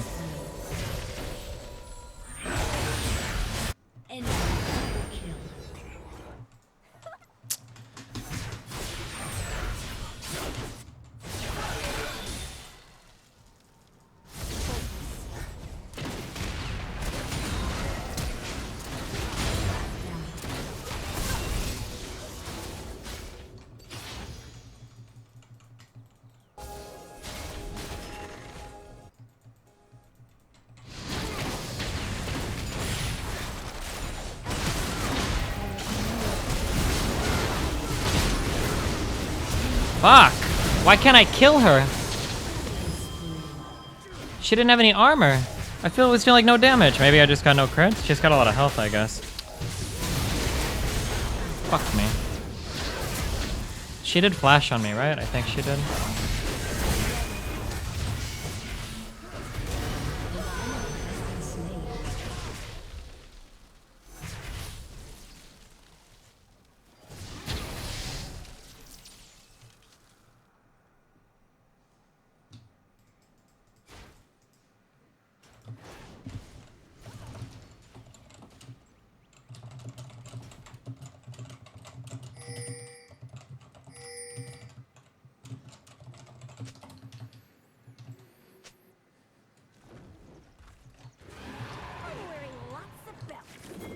Should have sold my BF sword, or my thing for a BF sword.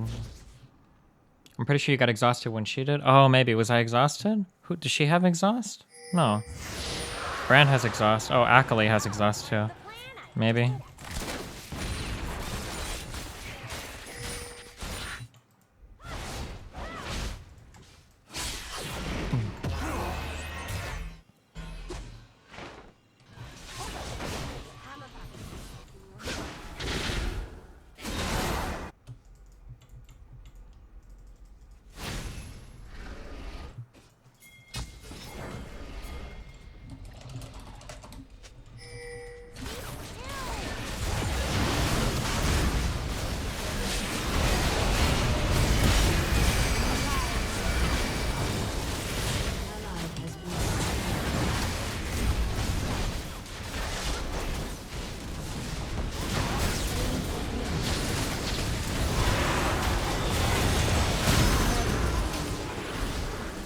Oh, I was exhausted again. Akali actually has exhaust? What a fucking bitch.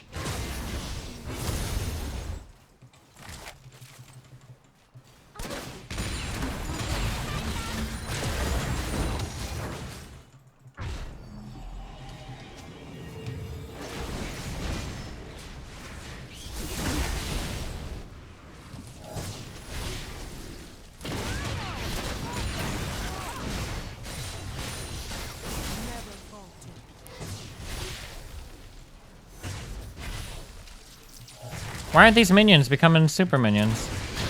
Oh no. Oh my god.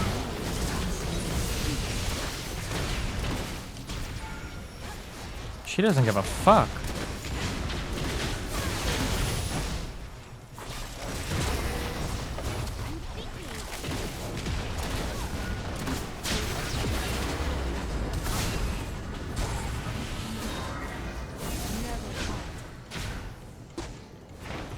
Holy fuck, she's 17 and 5. What the fuck?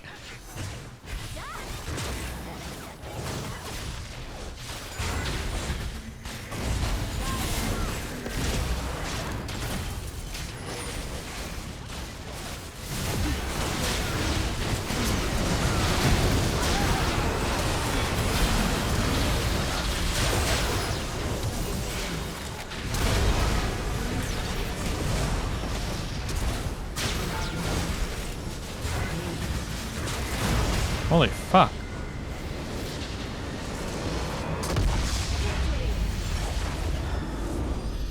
Did you see the Alex Jones meltdown after the WikiLeaks happening? Yeah. I keep thinking there's a person behind me when I turn my head and I see these boxes. Wow. Plat 3 again, guys.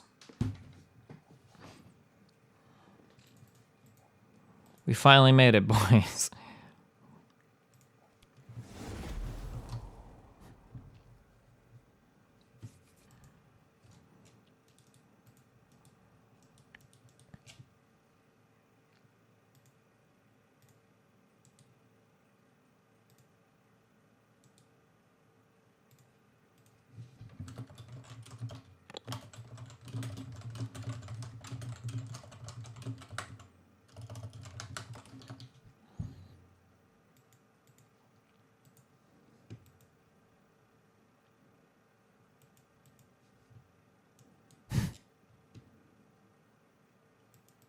Do you have any intention on finishing Deus Ex? Oh, I probably should.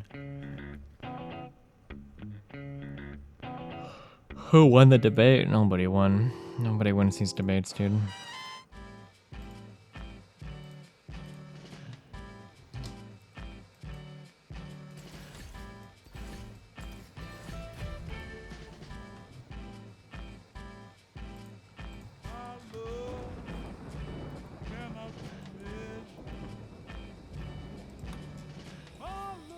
Can we just recruit this dude?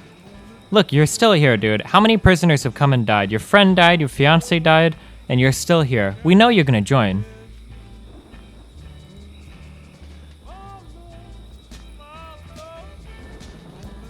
Oh, he fucking did it! The absolute madman! 0.5% chance.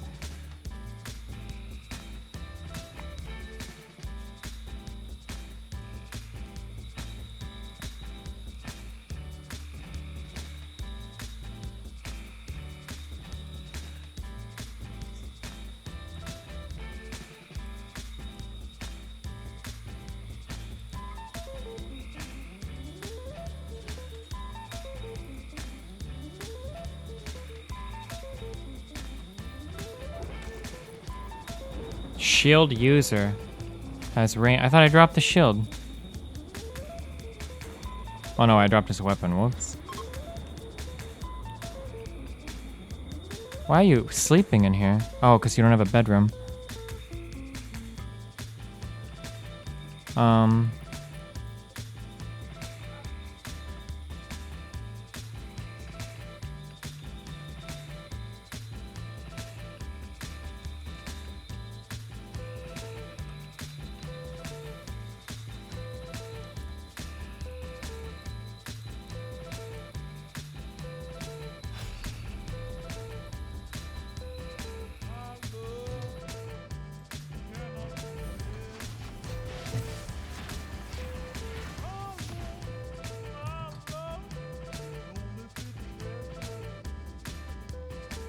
Alex Jones memes? Wait, what's this guy mad about?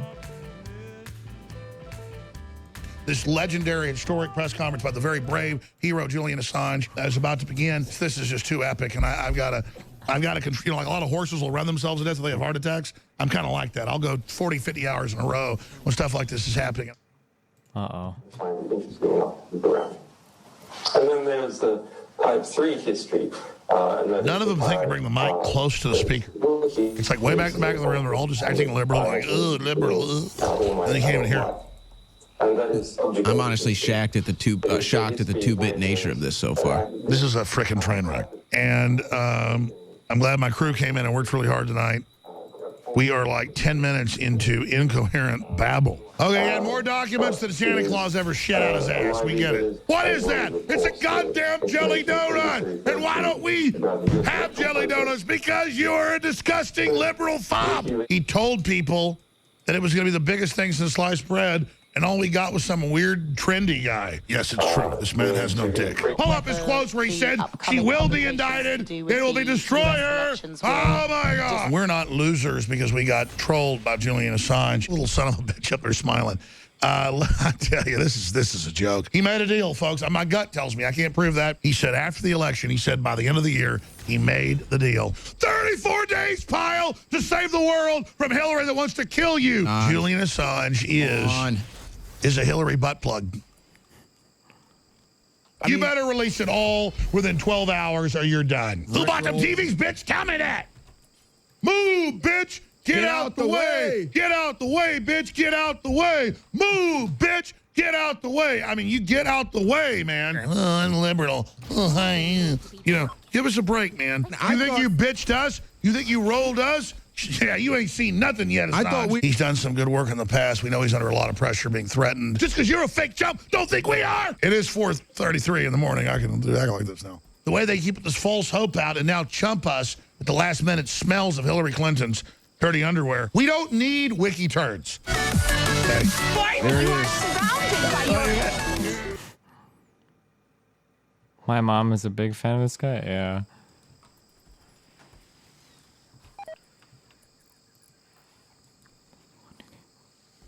We have 8 people, dudes. The dream is fucking alive right now. I don't think I've ever seen a more alive dream.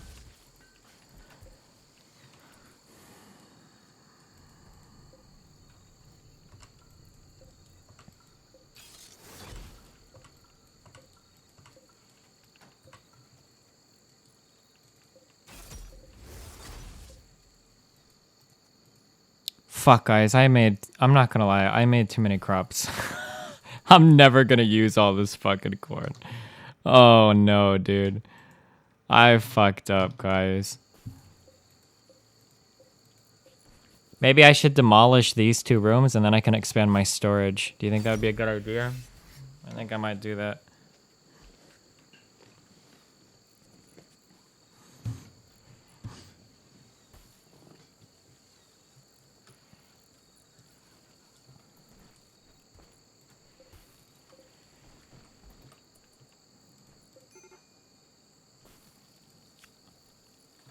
I actually had one person survive the sleeping sickness. Oh, Faye did. Faye actually survived the sleeping sickness. Do you think these guys will too? Wait, did we actually make it? I had like 75... No, I had over 100 medicine.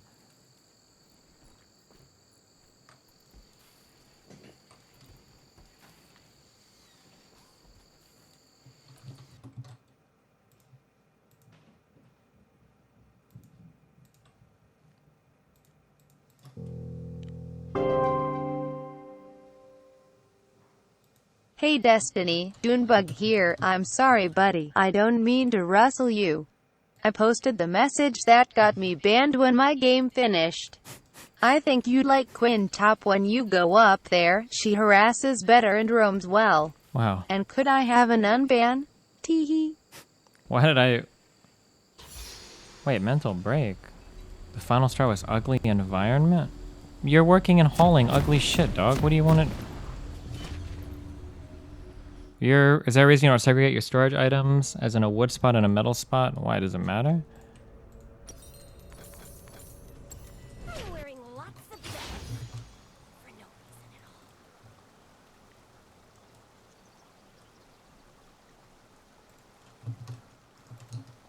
Welcome to Summoner's Rift. Have you guys heard this song? I won't do it. I'm sorry. I can't believe they didn't put that song in the album. God damn, dude. I like it so much because there's like 7 saxophone players in here. Okay, over the 7 saxophone players in my chat, you know that like whenever people do like extended technique songs, they sound so gimmicky. Like literally, like this was a song written to show off an extended technique, and they just sound gimmicky and stupid. And it's like whatever. Like they sound like technical exercises. But that other thing has a dude circular breathing the entire fucking song, but it sounds sick as fuck, dude. It's so sick. This song is really good too, though.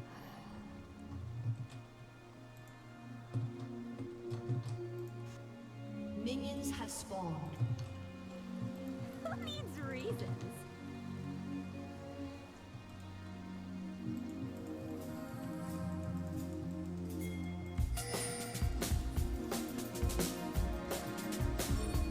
Fuck off, Darkon. I don't even believe you kill yourself.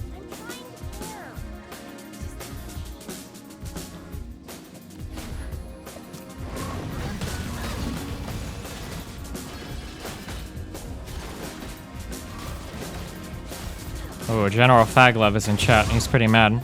I remember General Faglove. You were that dude that totally wrecked me in that debate on religion, right? Oh, shit.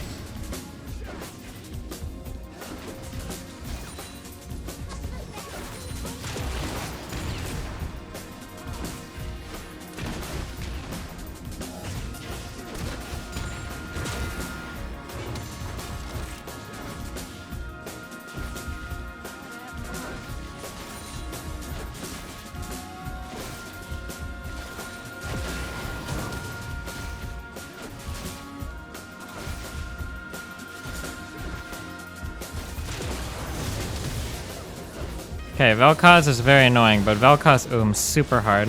Like 1 or 2 combos and he's completely out of mana. I'm cool with that. Oh, never mind. Not anymore. Okay. He does like a retarded amount of damage though. So, what is it? Like every 3rd spell is like 94% of your HP?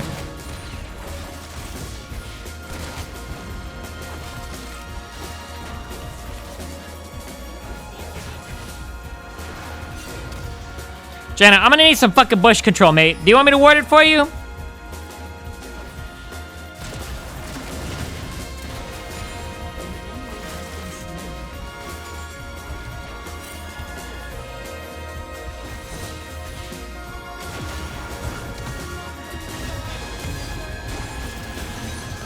Yeah, oh, okay. Janet, why are you AFK? Auto attack him or something. Fuck! Put down your word. I just did put it down.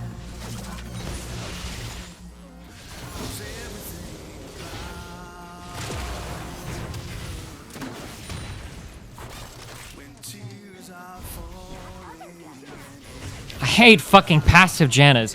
Janna could be a really sick support, but if you only sit there and just like AFK shield your fucking AD sometimes, it's kind of retarded. What?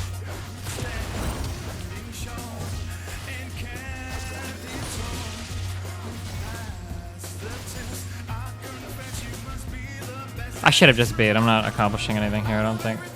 Well, this dude is as fuck. But he only has to land like 1 spell and I'm gonna die.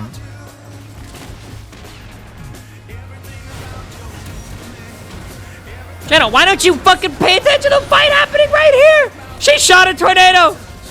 Her first one! Oh my god, she's gonna die. He's gonna E after her.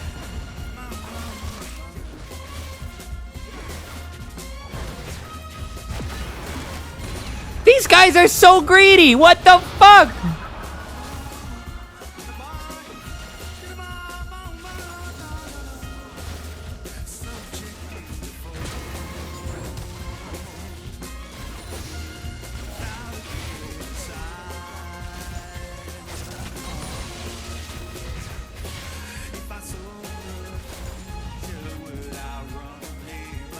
What is that? Oh, she's doing stuff! She did stuff! She fucking hit him! Nope. Too risky, too risky. Don't be crazy.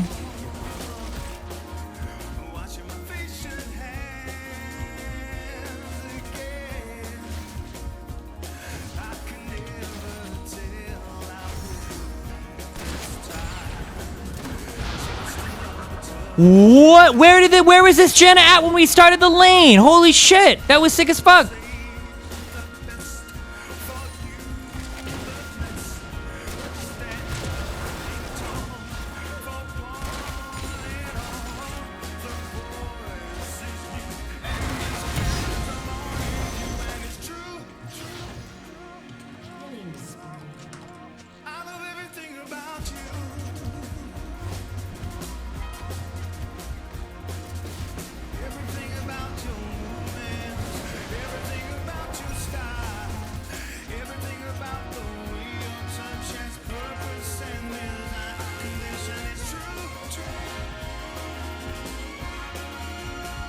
Fuck.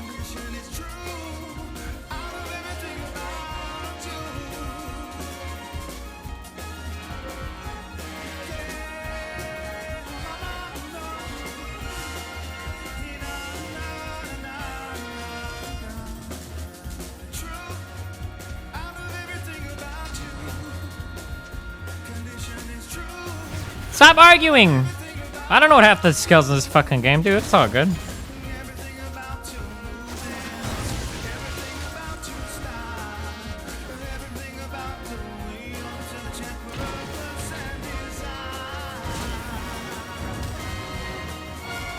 Okay, Janna, go back to doing the awesome shit you were doing before. Be awesome.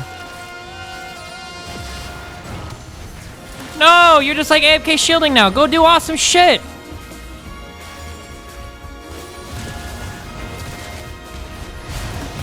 Janna, you're AFK supporting again. Be awesome. Oh, no, why are you hitting him? What are you doing?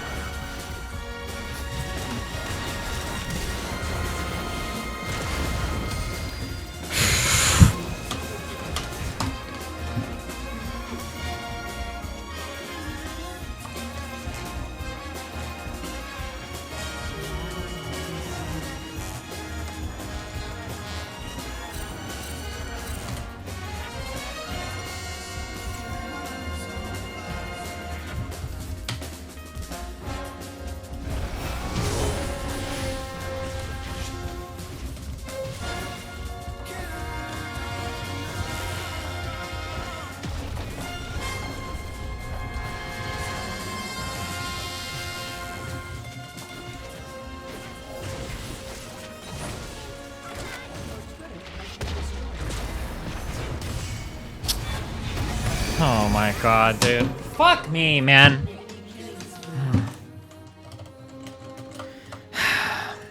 Never mind. Whatever, dude.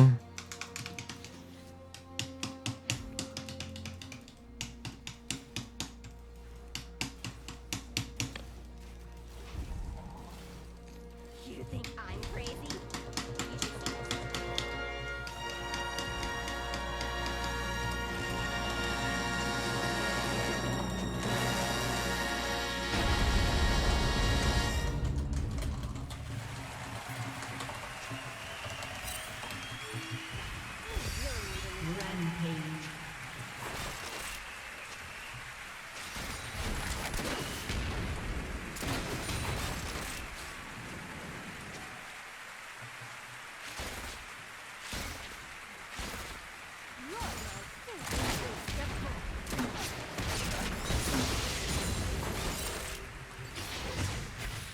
And I'm done farming at 56 CS. Unfucking believable, dude. Why would you think you're doing good to run forward and 1v1 the enemy support and to drop your fucking exhaust on them? How fucking stupid do you have to be to think that's a good play and then to defend it in chat? I'm trying to care. I just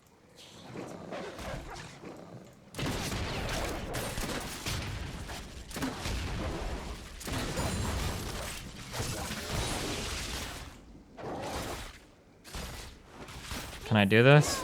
I'm trying to shoot you. Oh.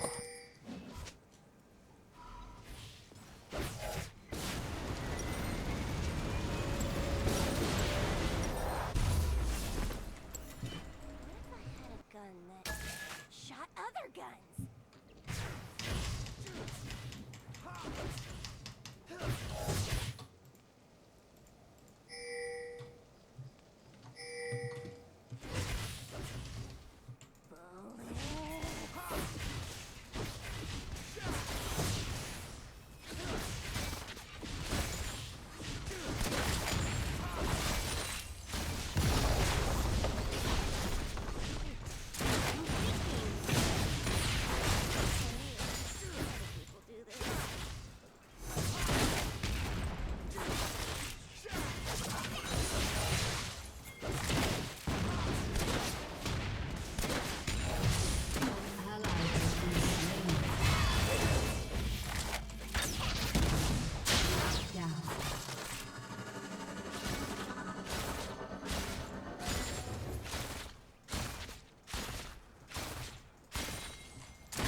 Godlike, Timo. Time to kill yourself. Fuck that shit.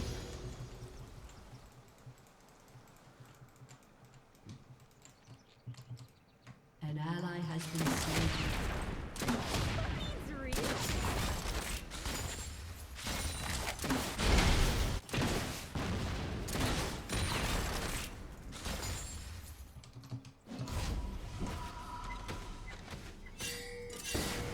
Ba-doom, ba-doom, doom, doom, da-doom, da-doom, doom, doom, da-dum, da-dum, da-dum.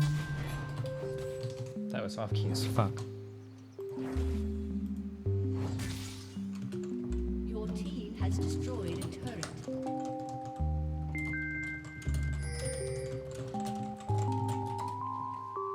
Da-dum, dum, dum, da-dum. Ba-na-na-na-na.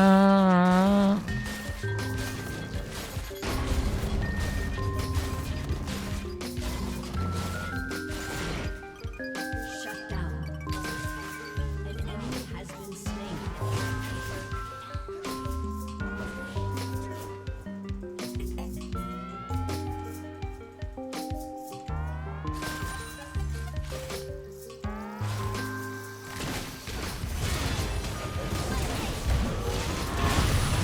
What the fuck?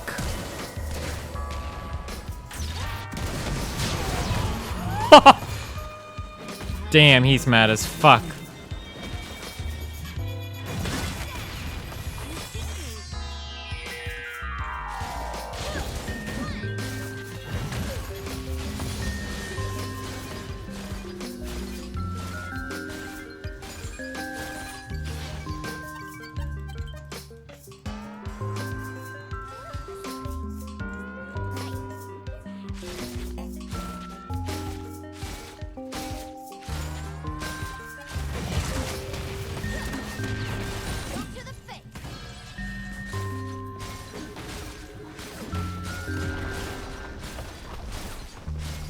Aslan, get down.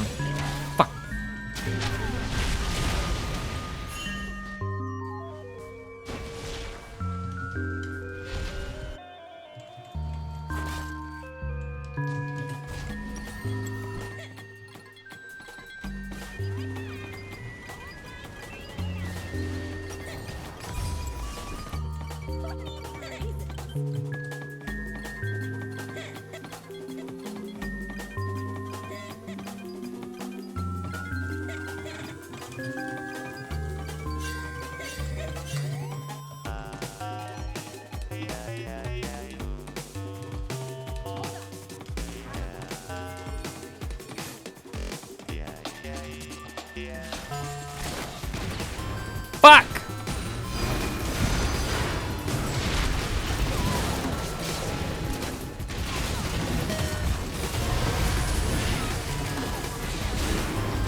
Maximum fucking memes!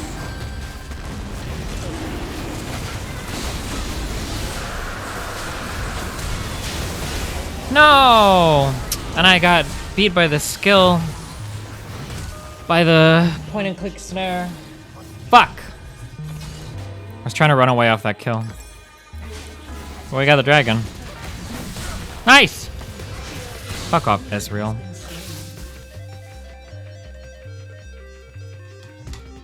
What song says it's called Droplet? Or it's called Sevish and the band is called Droplet. I don't actually know, dude. Who the fuck knows? Do you know? I don't fucking know.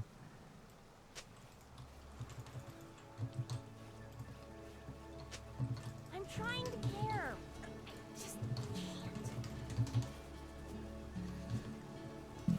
Alright, 93 C. Dude, I'm fucking... I haven't played a good game tonight. I think I played one good game, actually.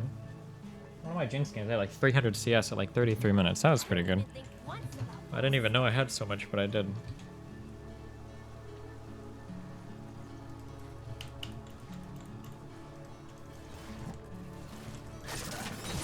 Oh, nice.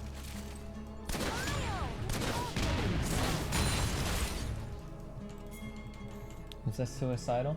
I keep thinking Aslan is gonna come kill my shit.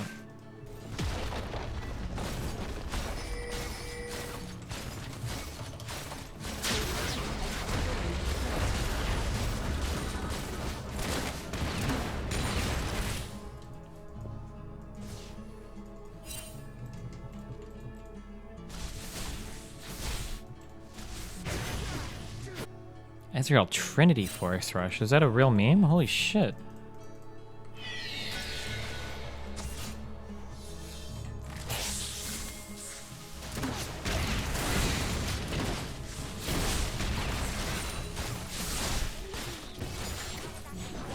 What the fuck?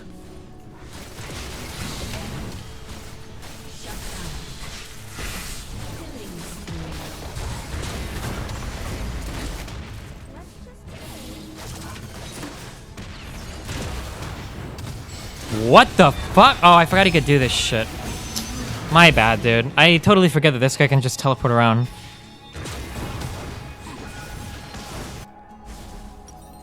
Since it's rework or whatever.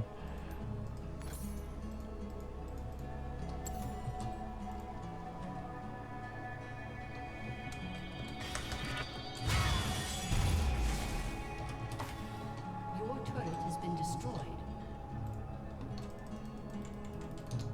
Destiny, check it out, mate. Uh-oh. What? What is this picture? Stands for Jinx.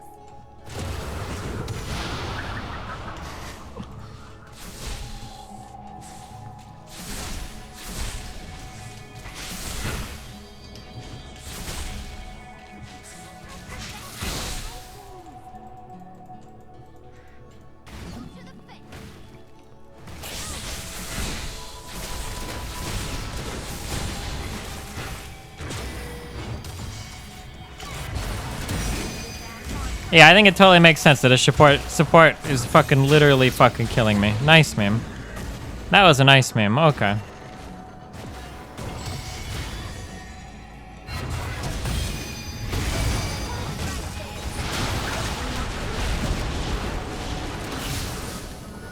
Yo, why aren't we fighting these guys?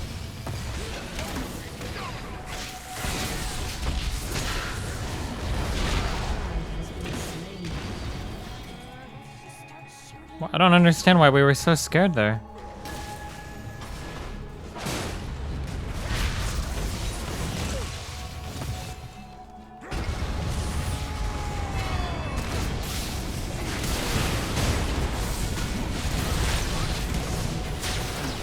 Oh my god.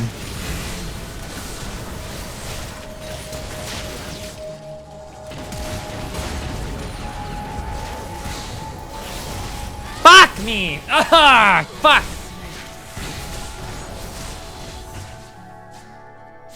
Fucking heal.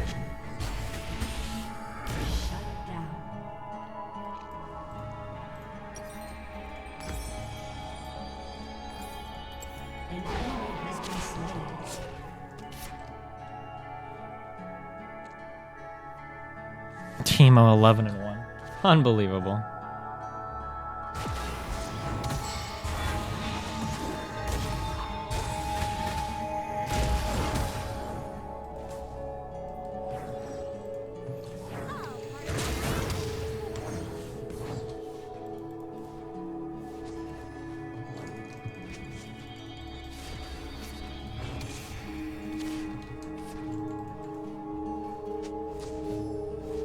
You think I'm crazy? You should see my sister.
What the fuck? What did he ult?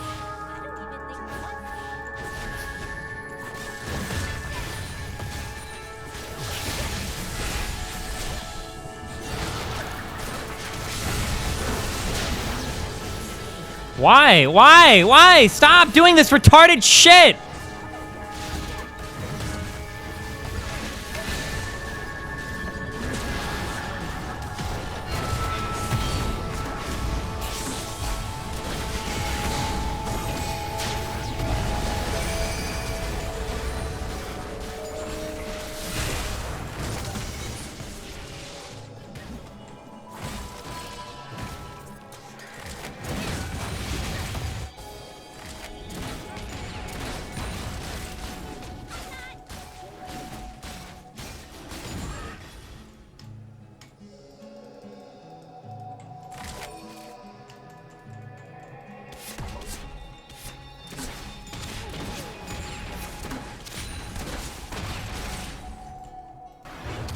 Oh my god.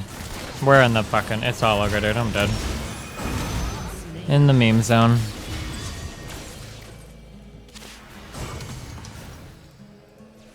I was reading chat. Fuck me.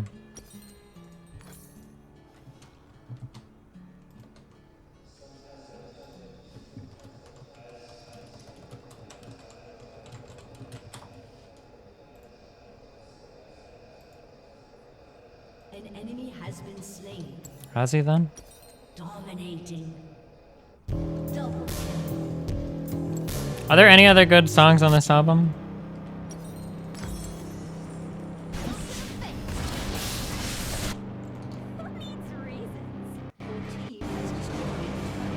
Okay, never mind. I'm not gonna risk it. Your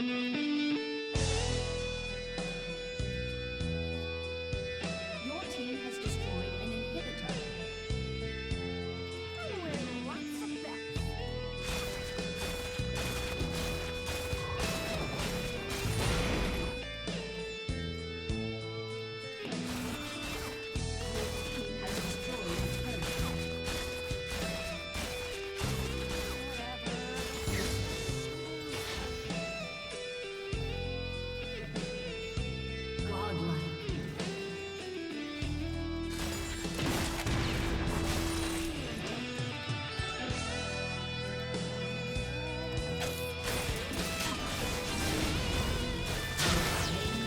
Okay.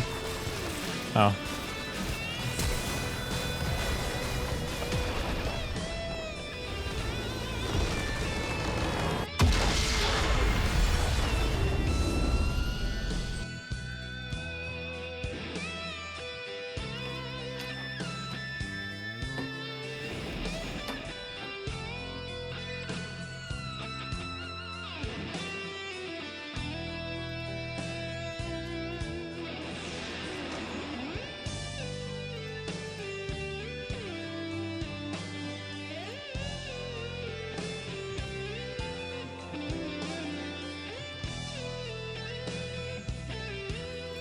Wow, good job, guys. We did it.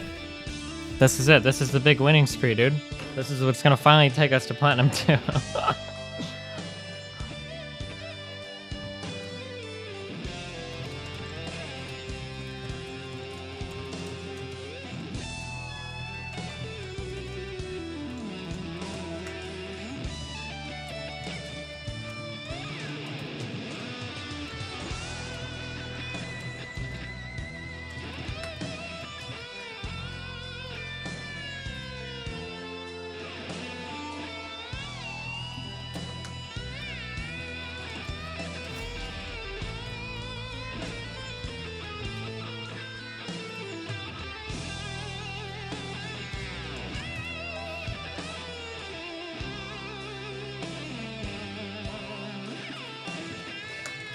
Alright, I'm unbanning Dunebug against my better judgment.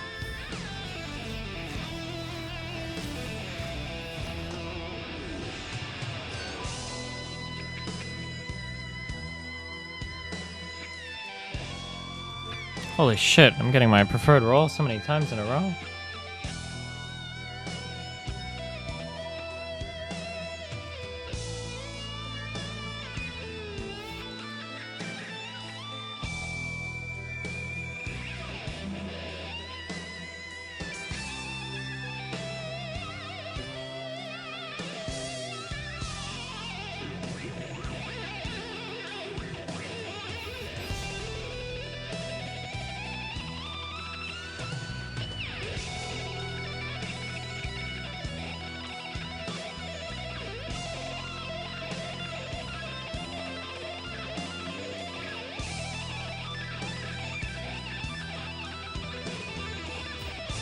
Oh, fuck.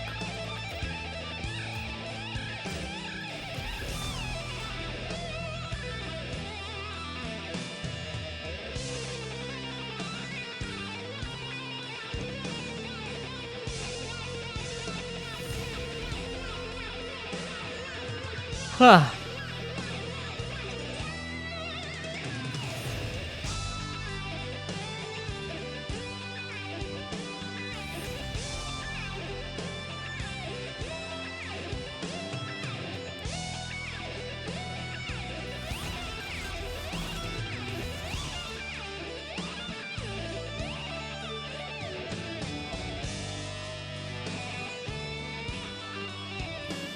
Okay. Destiny, click, buddy. I want to welcome you to the first presidential debate. This debate is sponsored by... I don't think so. No, I don't think so. That goes against everything. We stand for it. Bye. How are you? Donald, it's good to be with you. I'm really honored. Let's debate. I want to make America great again. Well, Donald, I know you didn't pay any federal income tax. No, you're wrong. I will release my tax returns against my lawyer's wishes. They don't give you the tax rate. They don't give you all the details. Now, having said all this, why aren't I 50 points ahead? Because you're wrong. So is it President Obama's fault? Is it President Obama's fault? Is it President Obama's fault? There are Is it President Obama's fault? even announced. Donald, I know you live in your own reality, but that is not the fact. Okay. Your grapefruits are no match for my Trump towers. I really regret doing this. You can't beat me. I don't know what I said. I don't remember. I don't remember. Oh, maybe that's what I said. I need water. Help me. I need water. Help. This is... You're fired. President, one of these two shall be fucked. We are.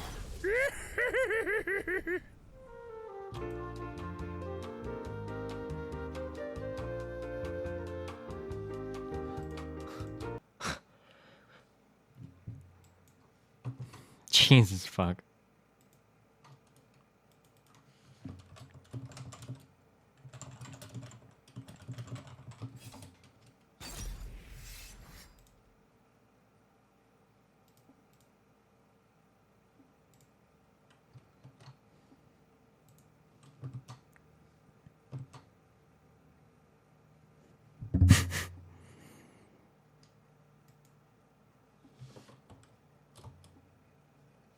This guy is really trolling because somebody accidentally banned his champ.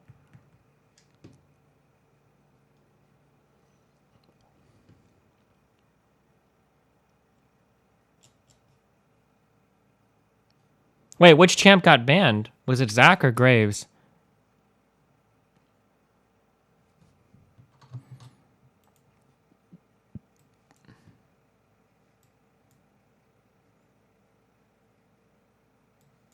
Look at what the fuck is this page? Holy shit.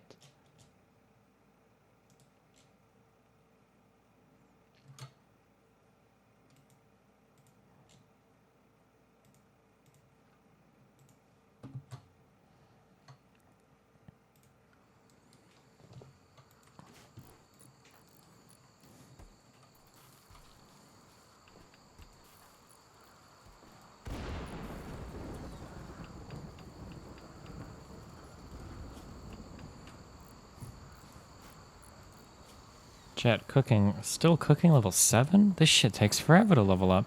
I feel like some of the leveling in this game is pretty dumb. Like, construction seems pretty fast. Cooking does not seem fast. The growing, I think, seemed kind of fast.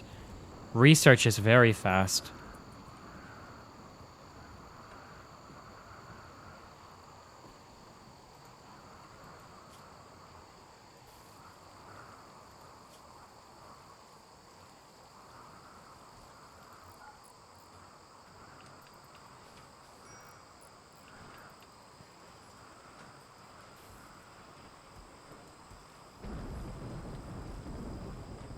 Do you think this could be true at all? This is fucking stupid.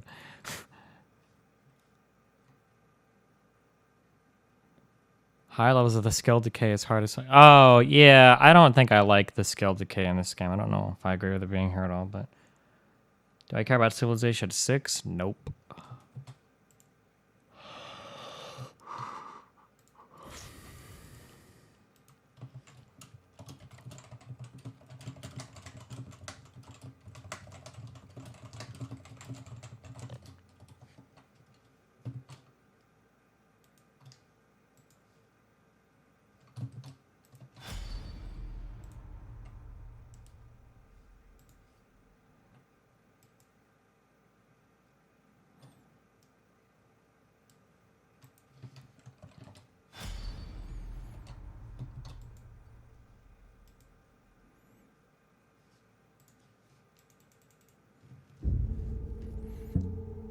Whoa.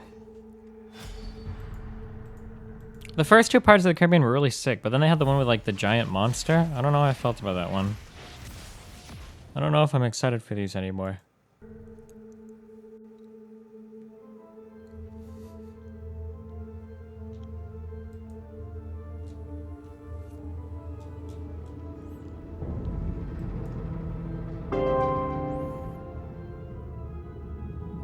Hola Estebano Bonali dos Segundo. Check out this thought-provoking video by the drunk.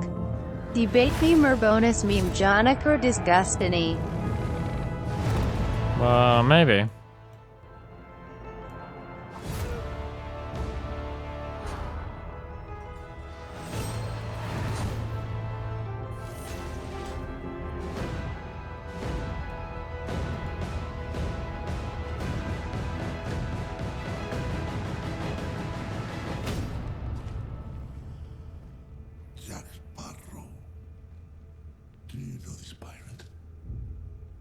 Only by name. Find Sparrow for me and relay a message from Capitan Salazar. And tell him death will go straight for him. Would you say that to him, please? Oh, that's the one actor dude. The crazy weird dude, right? He played this Segura dude or whatever, right?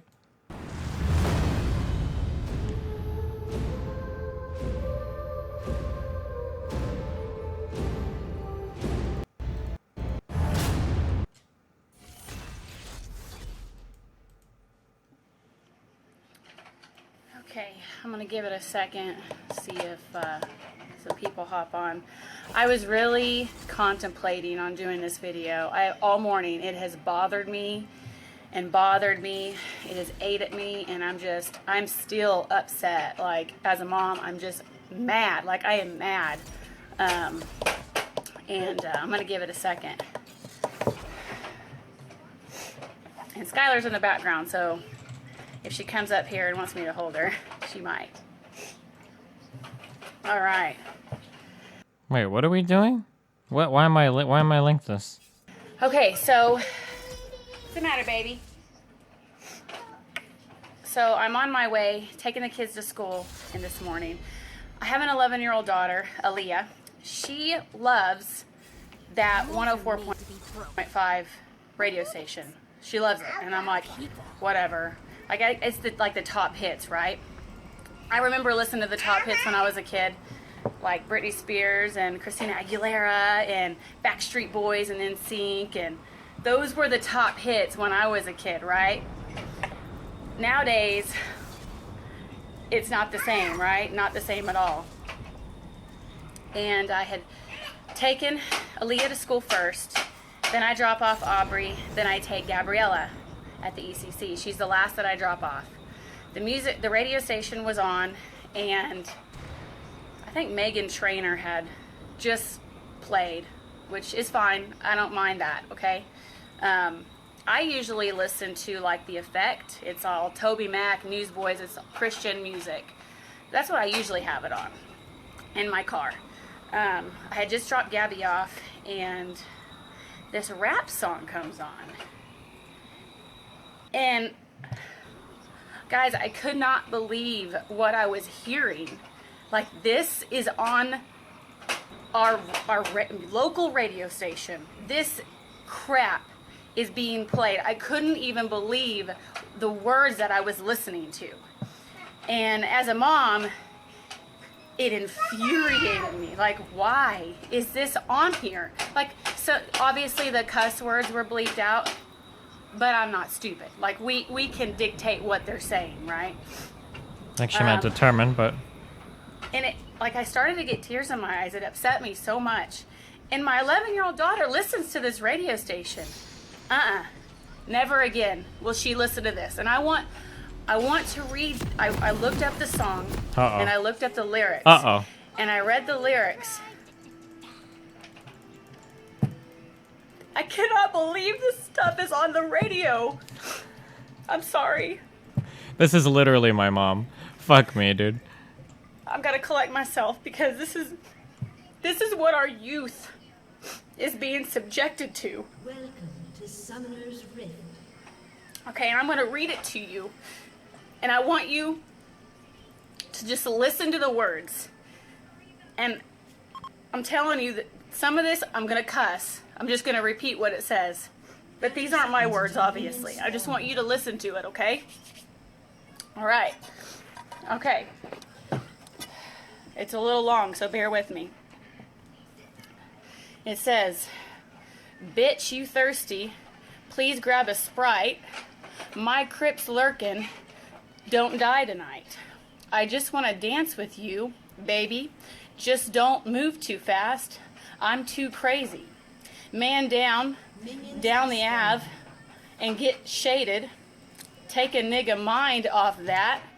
We can dip, fuck in the whip, slide right back in the function. One wrong word, start bustin'. Put that on my Yankee hat. I'm a gangster Crip. Fuck gangster rap. Where the ladies at? Where the hoes? Where the bitches? Every real nigga know the difference. Bandana brown like the dope daddy. Shooting in the kitchen. Real Nerf side nigga. Never went to Polly, Wilson, or Cabrilla. Cocaine color of acrylo. I don't even know if I pronounced that right. T-scrap moving for the D-Lo. What he know? Then that was the first verse. This is the main chorus says, I ain't never ran from nothing but the police. From the city where the skinny carry strong heat. Nerfside, Long Beach, Nerfside, Long Beach. So let's just encourage kids to run from the police, because that's okay, right? We wonder why this society is so messed up. Listen to the music. This is the second verse. Hit the corner, make a dollar flip, and split the dollars with my mama children. Folks need Porsches. Hoes need abortions. I'm sorry. I just need y'all out my business. Never no problem, playing no pitches. Never no problem, spraying no witnesses. No face, no case, been with the shit. Hopped out broad day, then emptied clips. This is where it gets really messed up. Cut class, cause it wasn't about cash. So talking about cutting school. School wasn't no fun, cause I couldn't bring my gun. No wind change gonna come like Obama would say, but they shooting every day round my mama and them way. So we put a AK where Kanye and them stay, and that's for any nigga say he got a problem with me. Now I'm crippin' where I'm livin', come and follow me, pistol poppin' Poppy Street. Then it goes back to the main chorus. I ain't never ran from nothing but the police for the skinny carry strong beat. Nate Dogg still here. Nate Dogg still here cause of niggas like me. Police still scared cause of niggas like me. Really? In the hood like a dollar sweet tea or a Lucy burger. You ain't with the business, nigga. Who you murdered? You ain't heard of Cold Chain, best thing, smoking out the city, riding round with some shotgun that shot Ricky. Little nigga should zigzagged, then he got his back wet. Now he running Nerfside, niggas better fact check. Frontin' with the gun talk, I ain't heard a clap yet. All my niggas She's right, from a you know, street, they a nigga best yet. Set for little halftime, Brody banging, 5 blocks, sorry I hit your homie 5 times, better grab chalk. This is on our music. This is on our radio station that our kids are listening to. I am so upset. This is ridiculous. Did it, got away with it. Out the Civic, we crippin', Long Beach, pay a visit, Park Romano, pop blocked a corner, give hell till it's frozen over. I ain't never ran from nothing. I ain't never ran from nothing but the police, from the city where the skinny carry strong heat, north side Long Beach, north side Long Beach. That was on our Top Hits radio station. Yes, the cuss words were bleeped out, but did you just hear that? My daughter will never listen to that radio station again, ever. I am shaking. I cannot believe that filth is on there. Parents, I strongly encourage you to listen to what your kids are listening to. I cannot believe that was on our local radio station. Top Hits. Top Hits. I just don't even understand why they think that's okay. You know, and I'm not bashing the DJs there or whatever. I understand they have a job to do, and I'm not bashing people that listen to that music. But as a mom, man, I'm raising 4 little girls, and that just breaks my heart.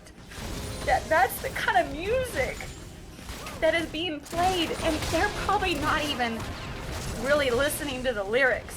But I tell you right now, music has a strong influence on our children.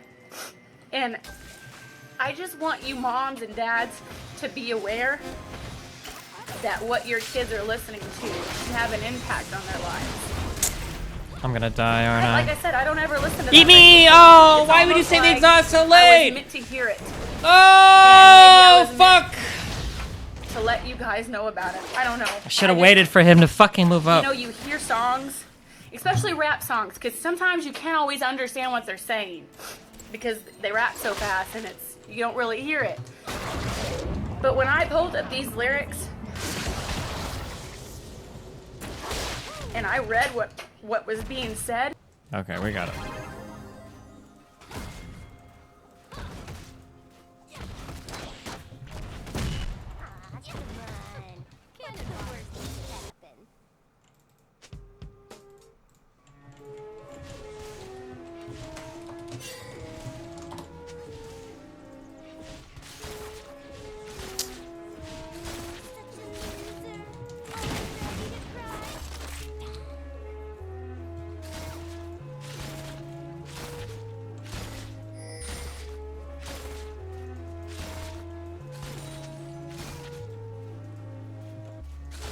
Fuck!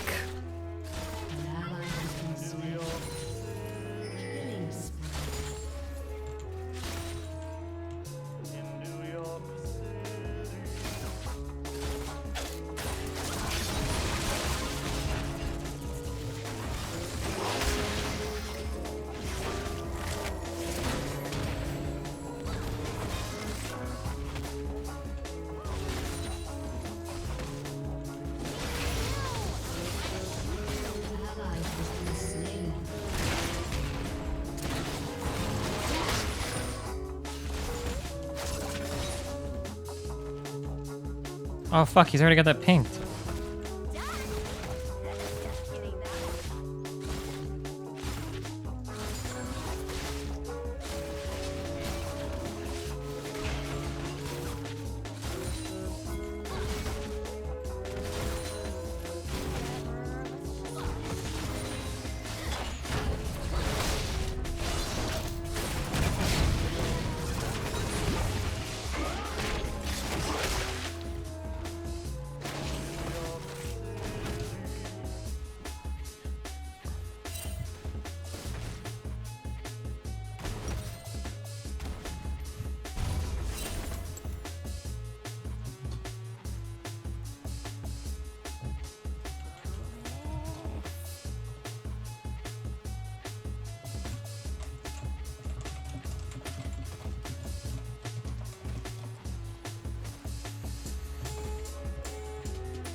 Destiny, she was right though. You wouldn't let nice. I mean, sure, but I wouldn't like be crying about it. Like, holy fuck.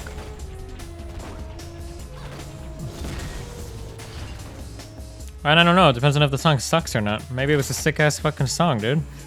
I don't know. I've never heard the song she was specifically referencing.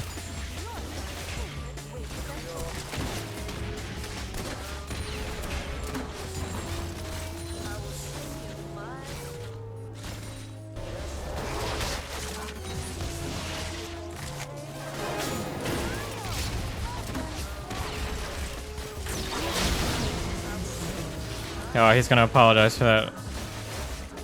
Rep. That's all good.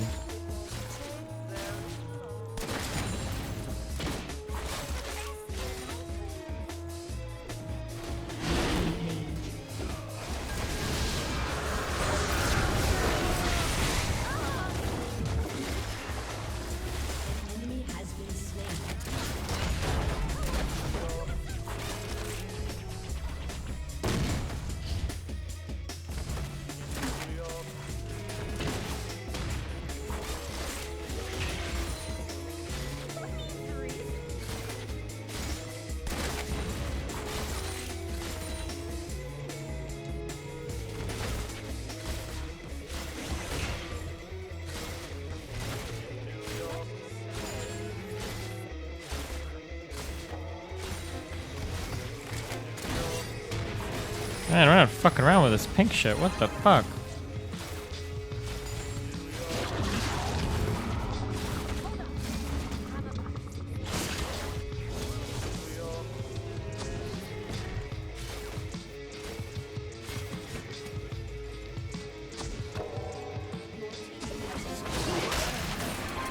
Are you fucking serious?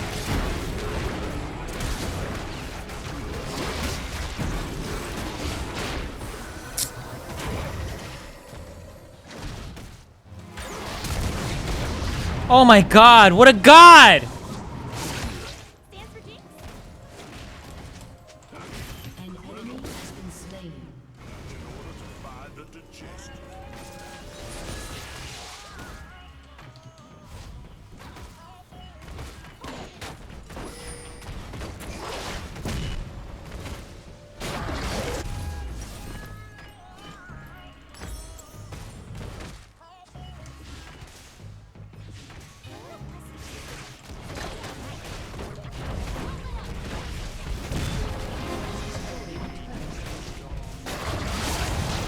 No, he's not a god. Shield. Oh, he's a god. Okay.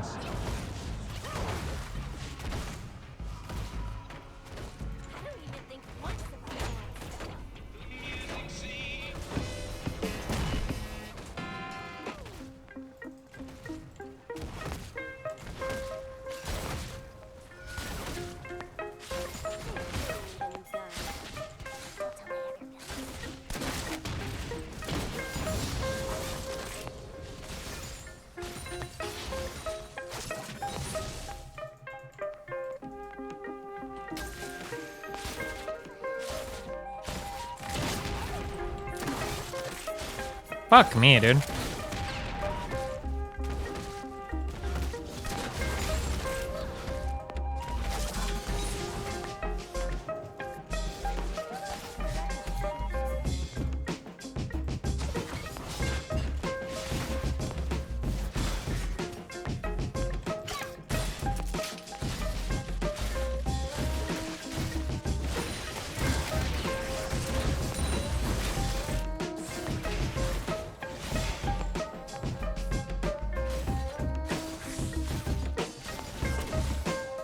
Oh, the goon squad.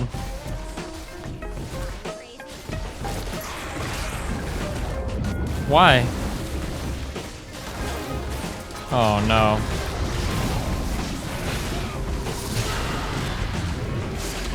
I just got baited so hard. I feel so baited right now. I missed this tower blood and or the tower gold and everything. That was so dumb. Oh no.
Okay, that was a stupid walk.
Oh my god, I have no E up.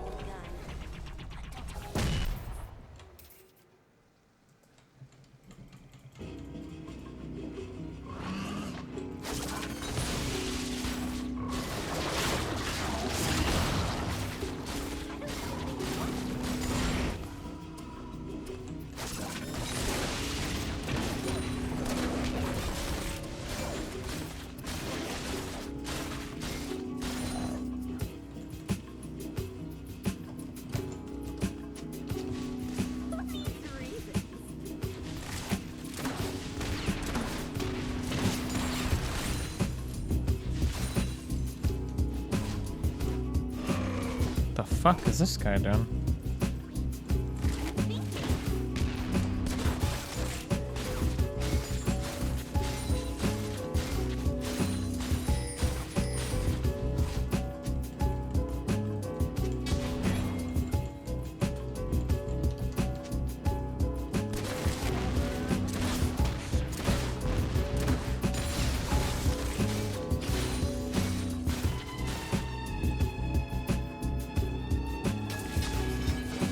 Nice words. Do you see the Jinx nerfs? No, what? Is Jinx really getting nerfed? No.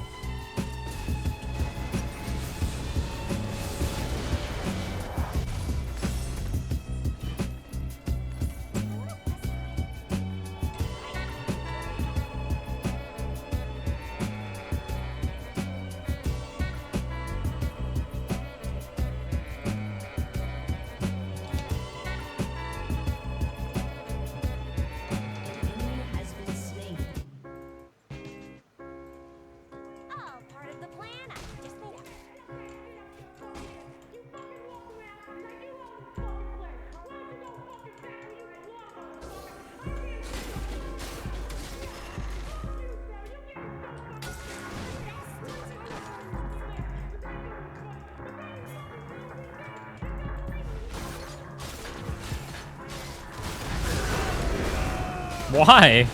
Holy shit.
Rip.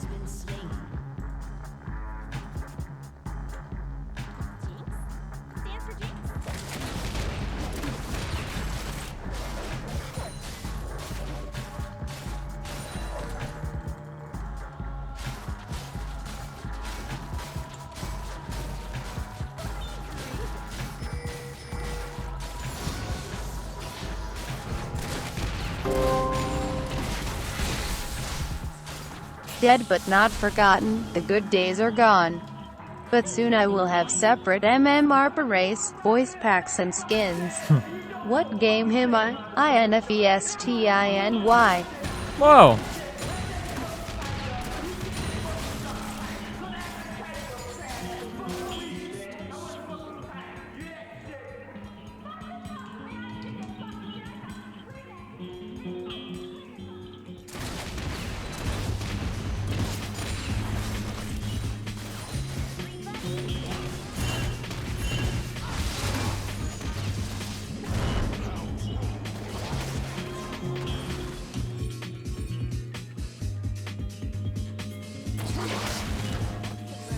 Holy shit.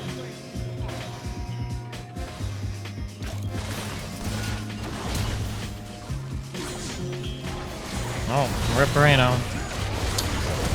Oh my god. Oh my god, he's gonna spin me out, I'm gonna die. No!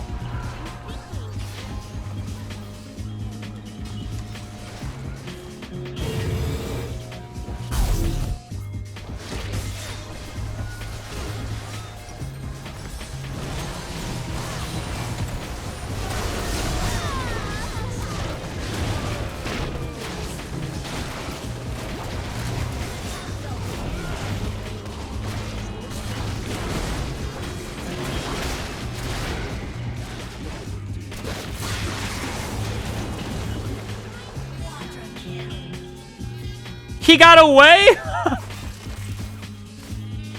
Rip.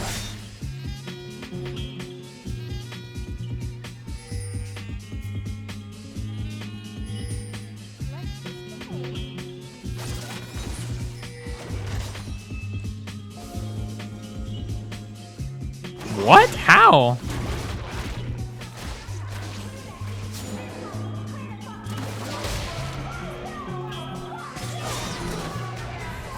Fucking got him, dude.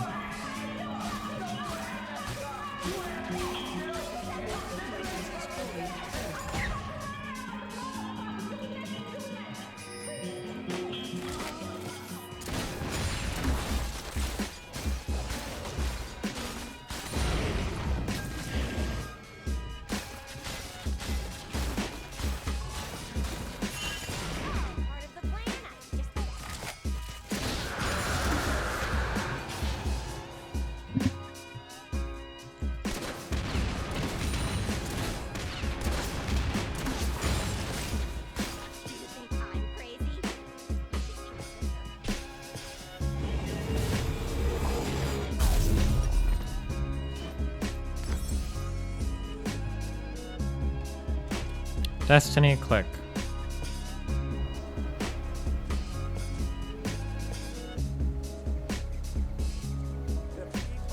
Alright. I'm sure that's great.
Are you fucking kidding me, dude? Fuck me. How did they just do that entire huge team fight and Sona still has her exhaust up? What the fuck?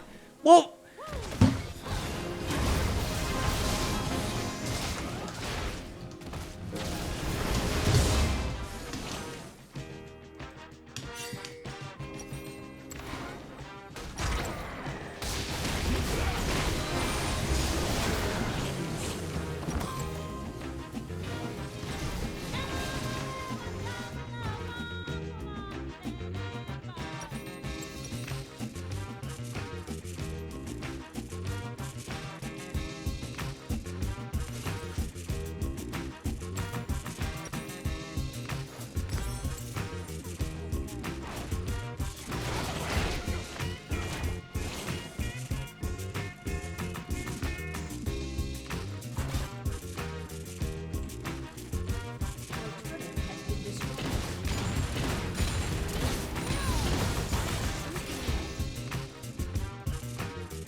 fucking Aurelia, dude.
At least we know where we're gonna camp out, I guess.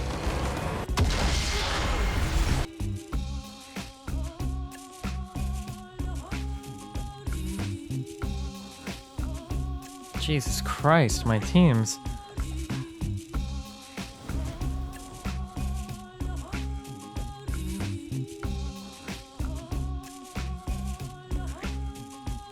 Compilation, no.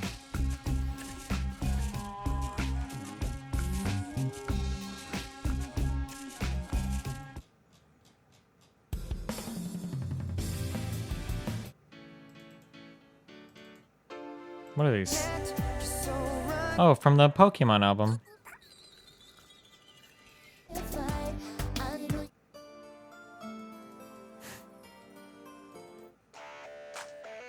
Alright, I don't care anymore.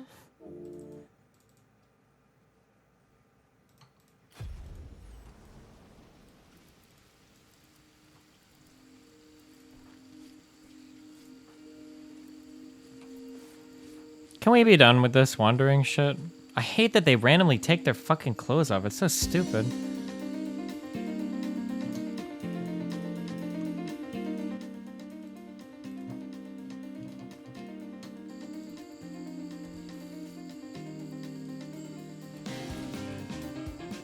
Oh, are we done? Oh, sick. And we have a raid at the same fucking time. Please don't be cocked. Oh my god, what the fuck? This is so cocked. I'm like completely out of steel, aren't I? I can't build sandbags or anything.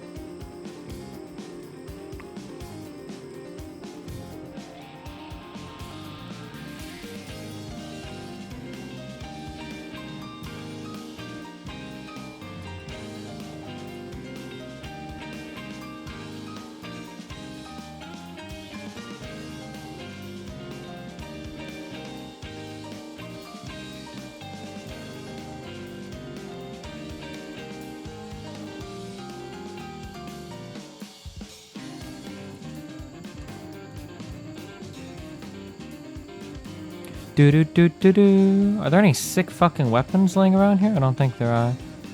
This pump shotgun is probably better than a fucking bow though, huh? Do you think? Nah. Well...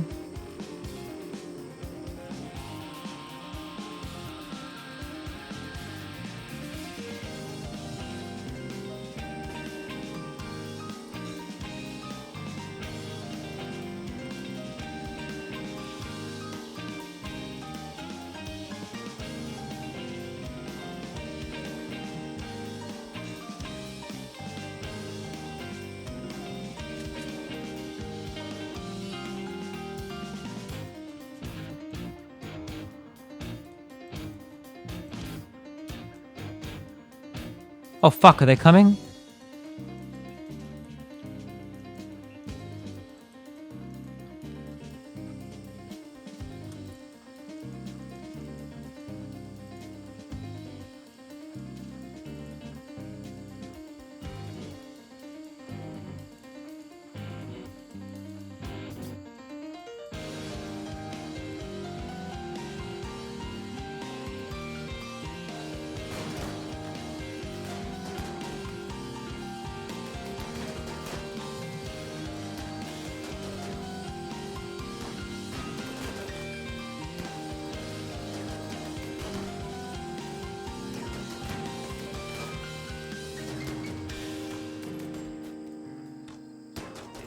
No.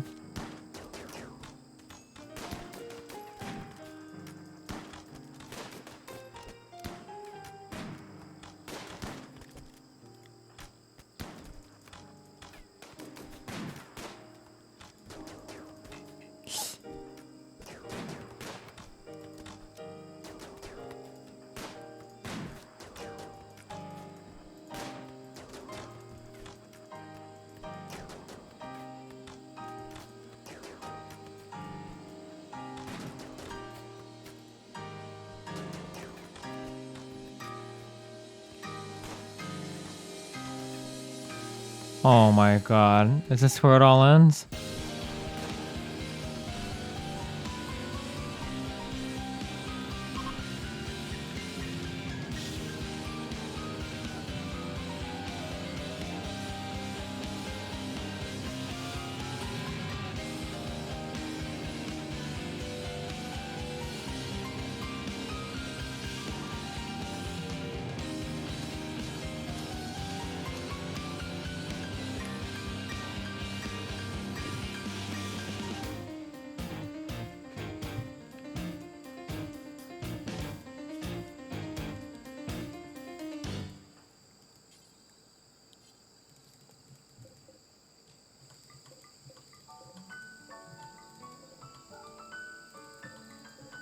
How do you guys deal with all the fucking bodies after these battles? Do you guys normally just have 50 million fucking graves dug out? Holy shit.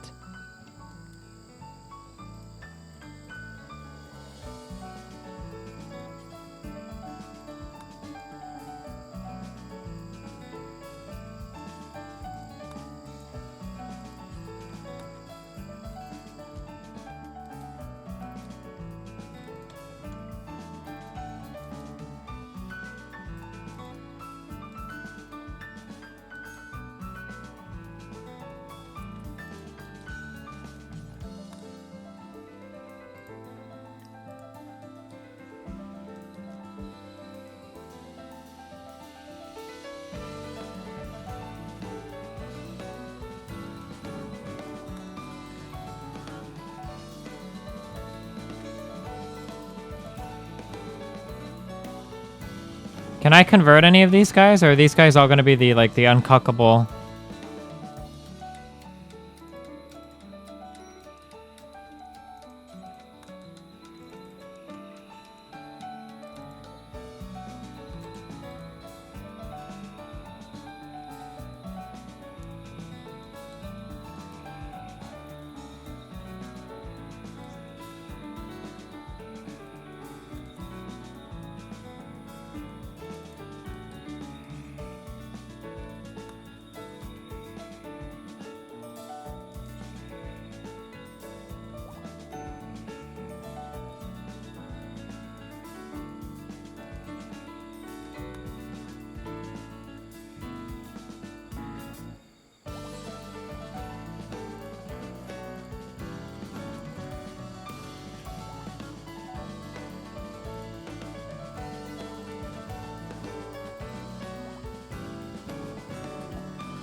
On a raid, we've got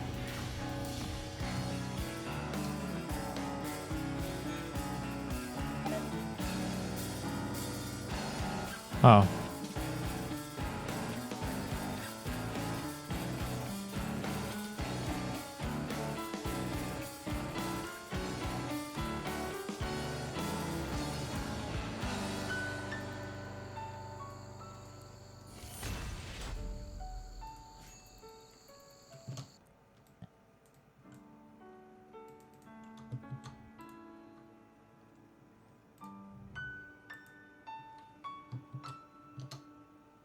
Destiny.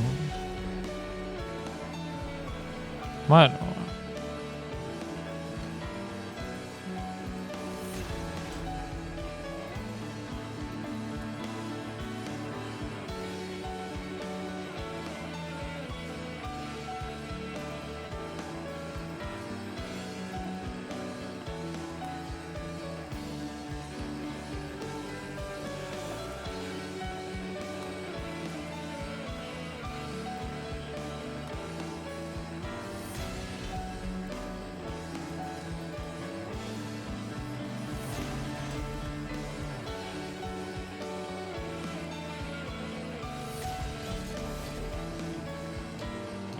I think it's probably my last game, okay?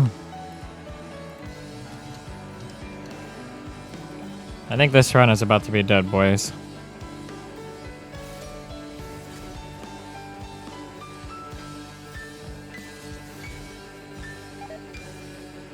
Boris died. Oh, that's a shitter. I don't care about him.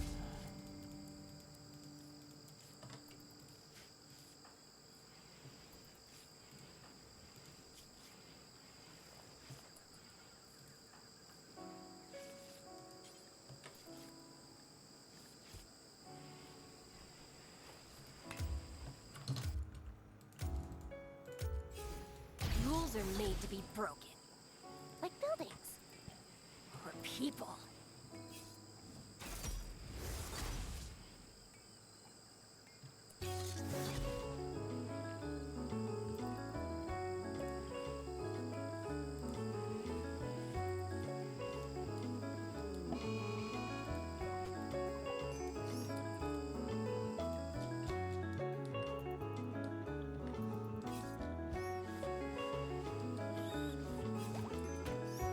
This thing is for real right now? He's really gonna do this?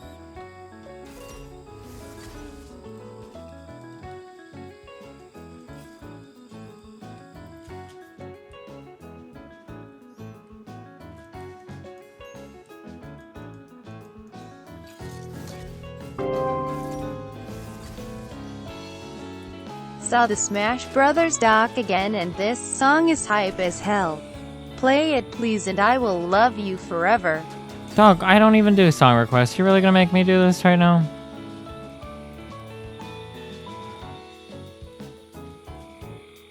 Listen, I'll do it after the game, okay? If I remember.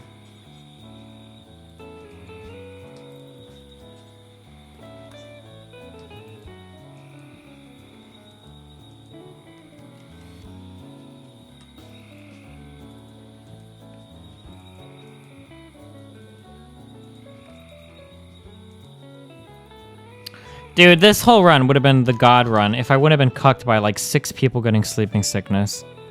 The crazy thing is we almost survived it too. Like, this guy's at 82%. Almost everybody got over it.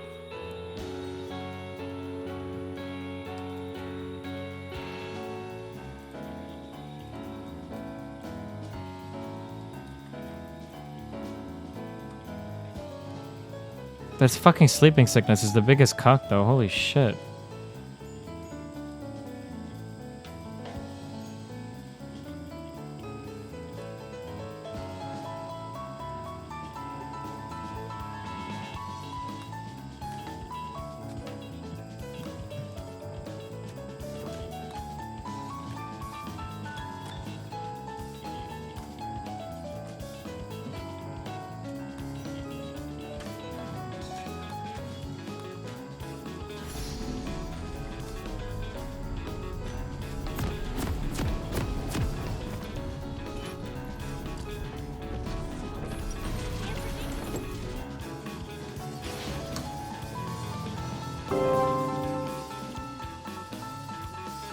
Can I please do a quick Trump debate?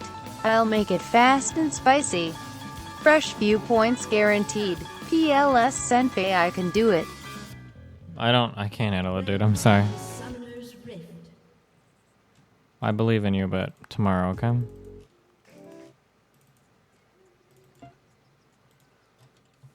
Whatever, let's just start shooting. 30 seconds until minions spawn.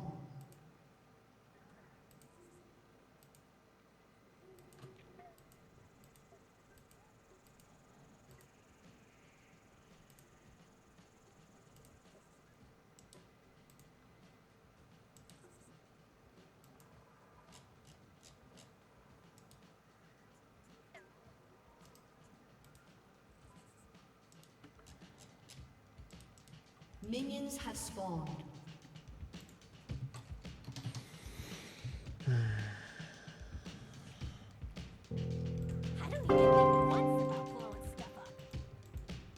No. Hey, can you check this out? No. My username is LeoldemarBTW. No. Well, Oxidal, welcome to the Twitch Cyber Clipper, buddy.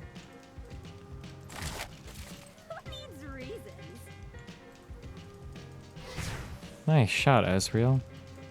What the fuck? That skin looks so sick.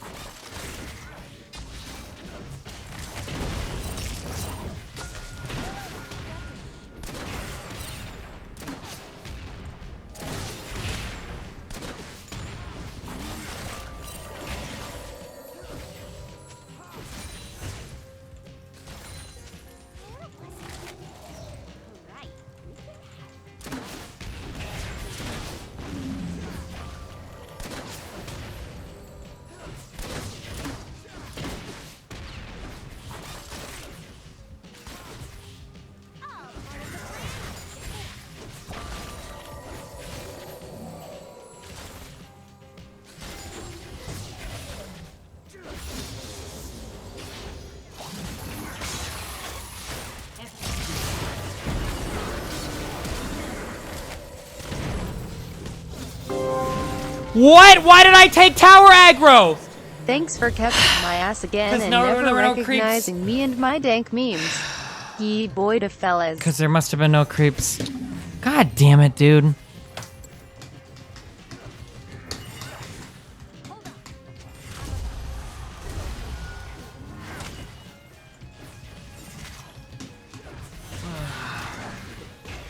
Did he flash for that pull? I don't even know if he had to.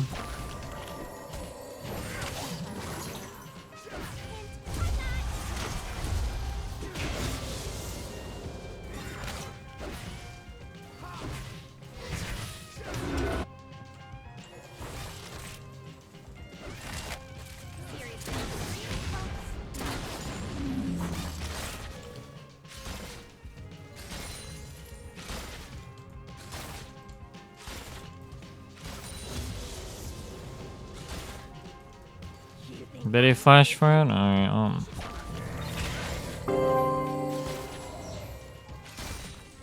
That song will hype you up, Destiny PLZ. Yeah, I don't think so, buddy.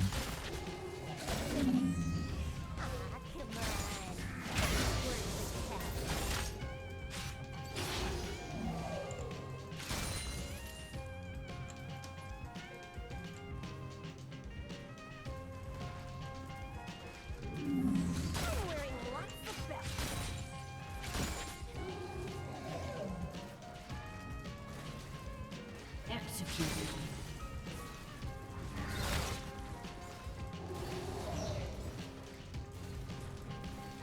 Let's just behave. Really?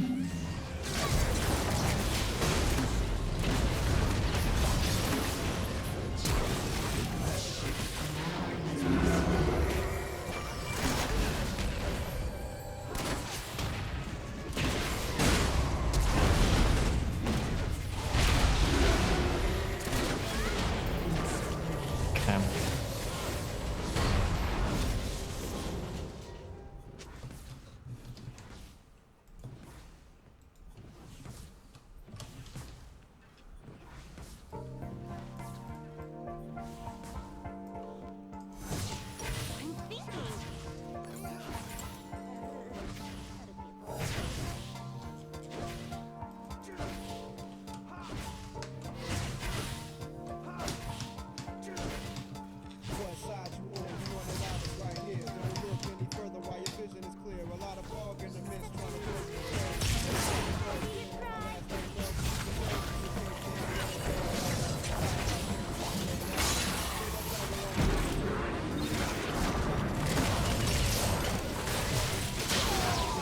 Wow, what a god.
Wow, good job, Ezreal.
Nice.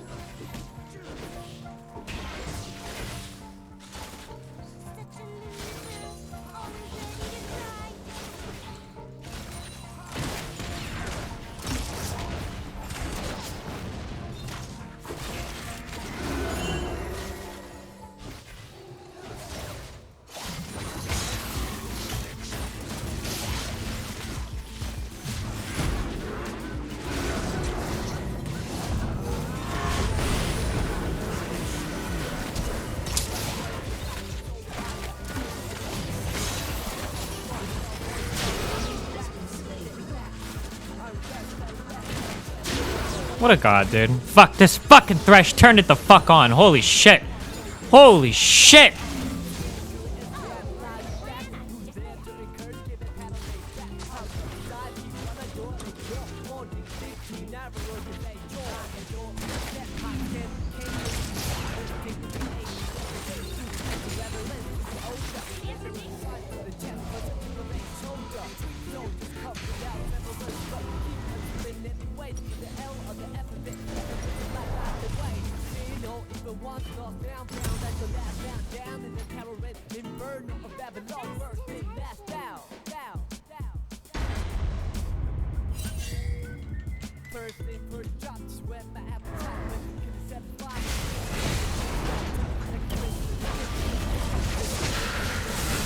Oh my god. This karma.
We're I just got baited. Fuck.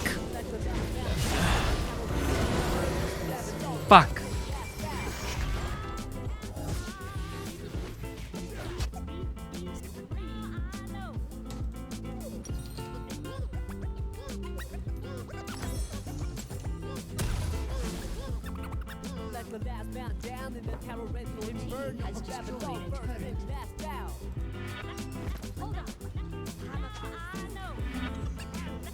I think this Thresh just has one gear, and that's full throttle. And as long as we're like doing okay.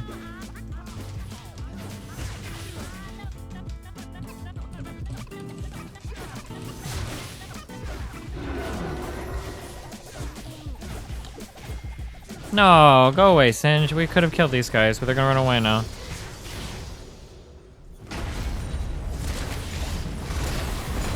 Oh, never mind.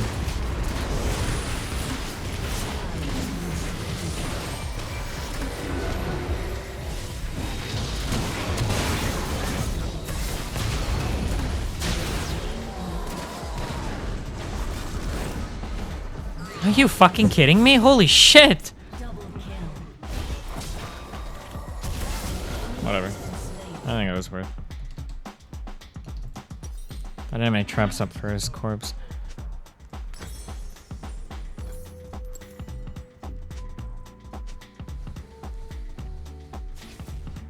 Wow, good job.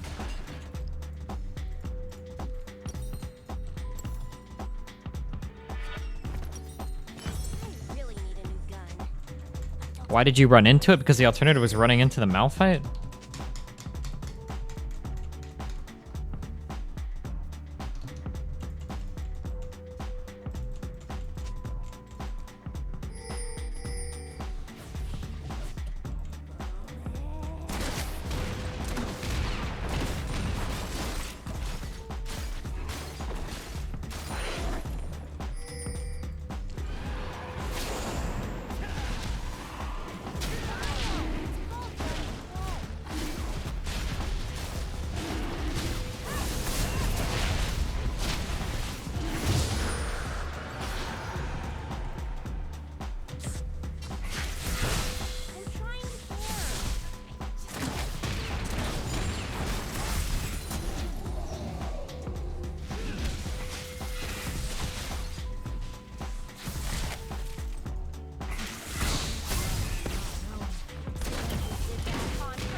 Thanks, Alistar.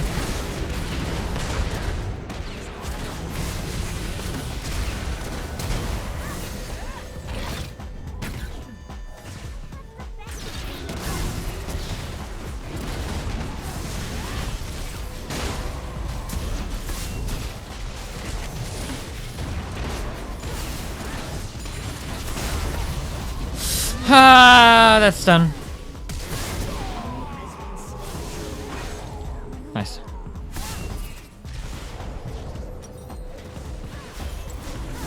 Oh! Nah. Oh, never mind.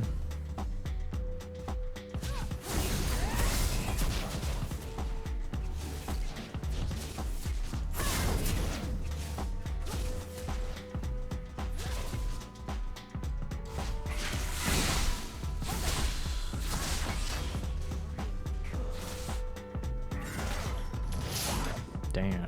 Savaged. Thresh is gonna die right here. Oh, and he blows all of his summoners. All of his summoners. Damn.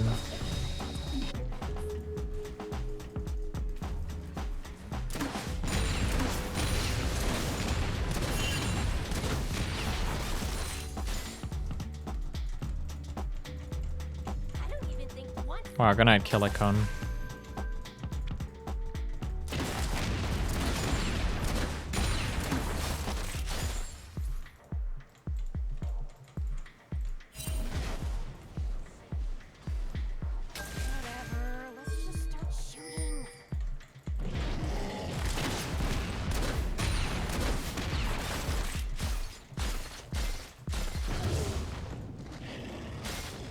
Right.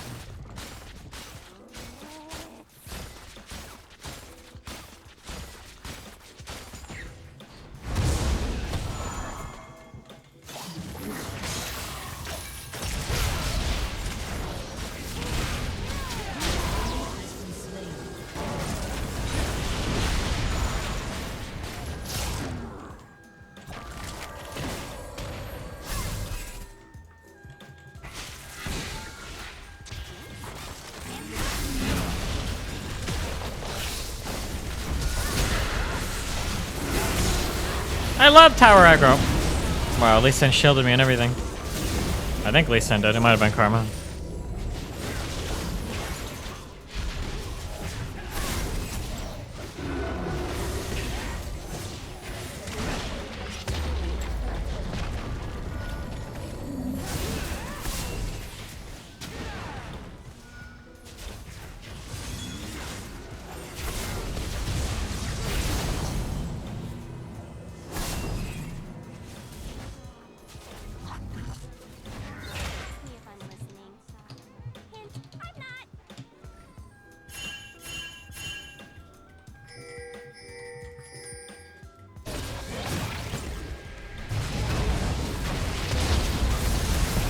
Oh my god, these TPs. The aggression, holy shit.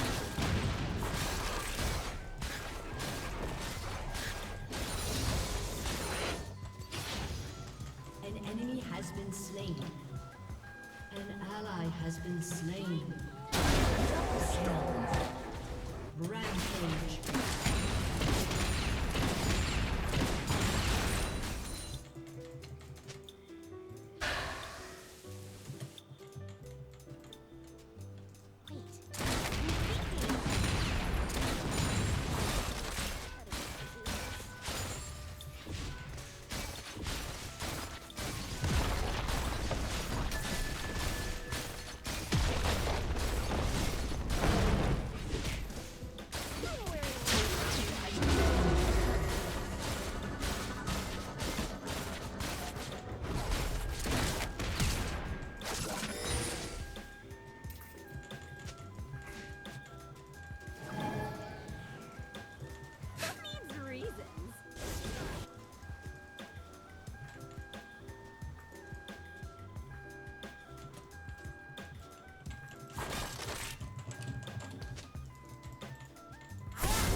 Oh, he just blew his arcane shift. Ripperino, cappuccino, puppuccino. Oh, he didn't fling the dude. Well, maybe not.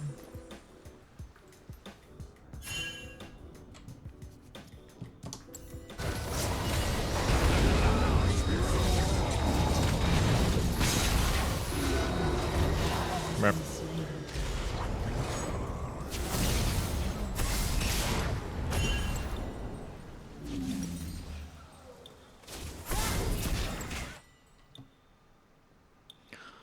This dude's got a little bit of armor, and that's it. All part of the plan I just made up.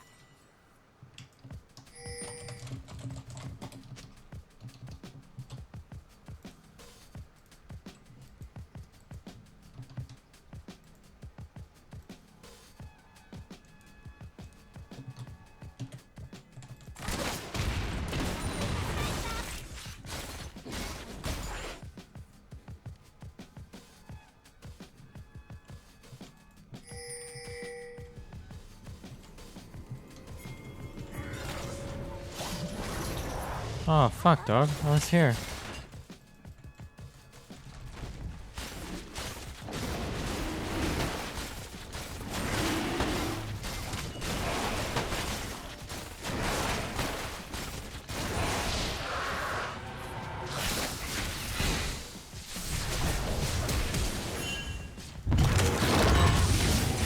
I should have healed. Fuck.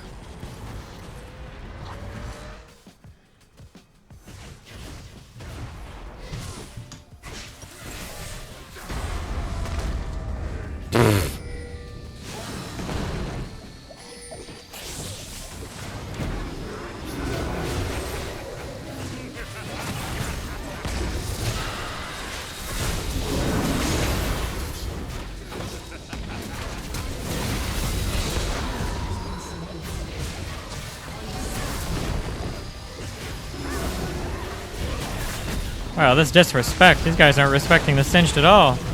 Damn.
Oh, I'm so fucking dead.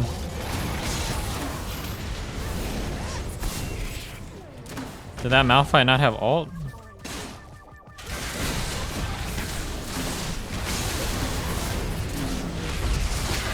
What? I'm not even facing her!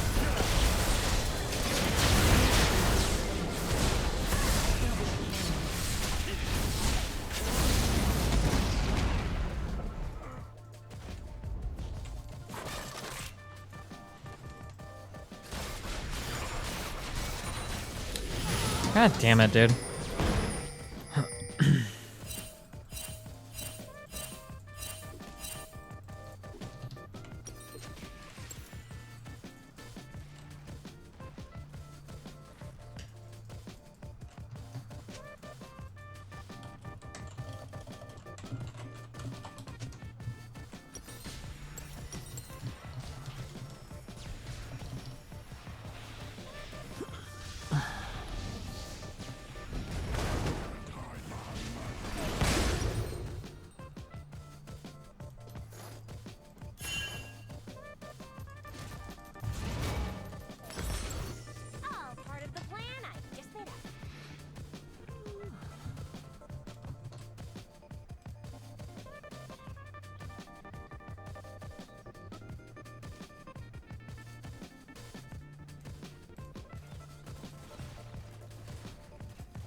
click it. Nice memes, dude.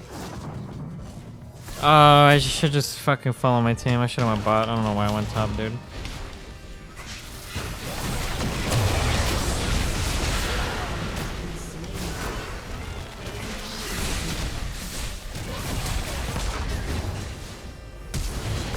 Damn.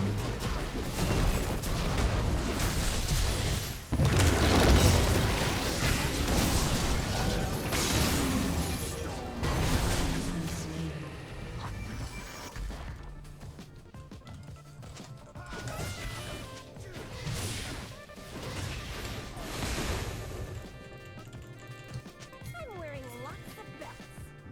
For no reason at all.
No.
Nice.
Stop shooting the fucking ward.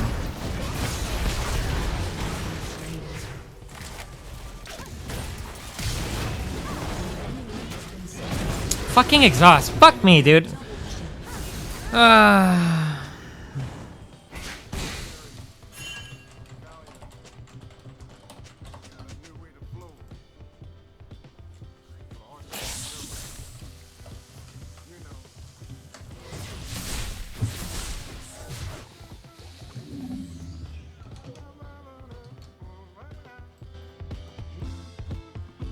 An enemy has been slain.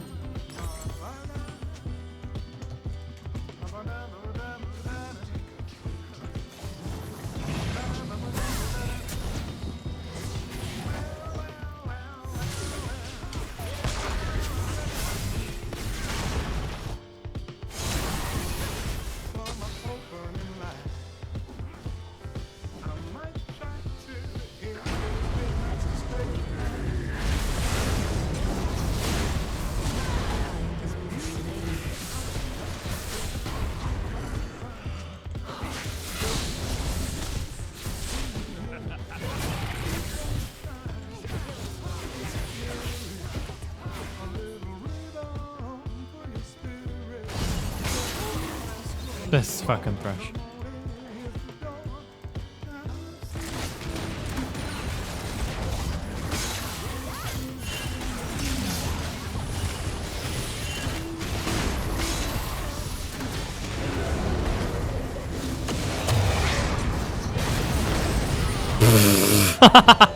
No, knockups.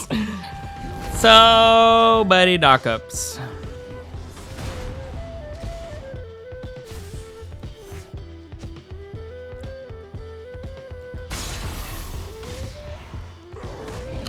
I love this Thresh, dude. This guy goes fucking deep every time, man.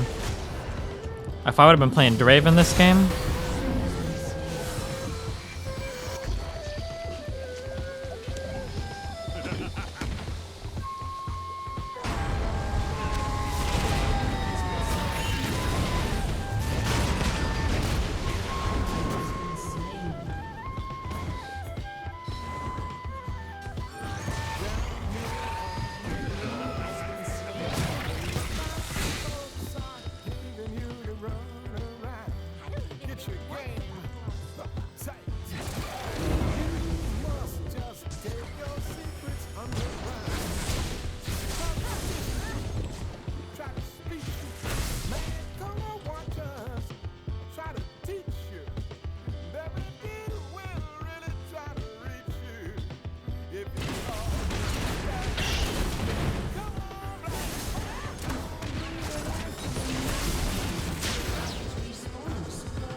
why does Alistar have the double buff? That's the real question.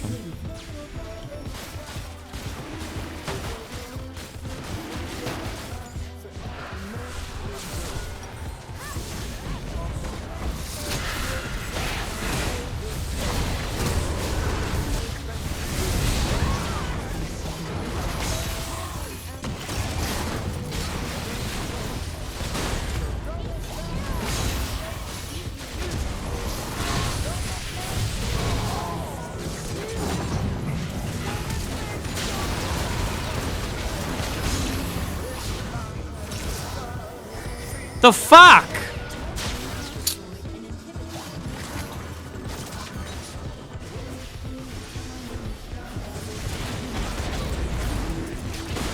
What is the hitbox on that stun? His thing. I feel like it's way too fucking big. Like even if you're if you're standing like slightly right outside it, it feels like it hits you. Does anybody else feel this way?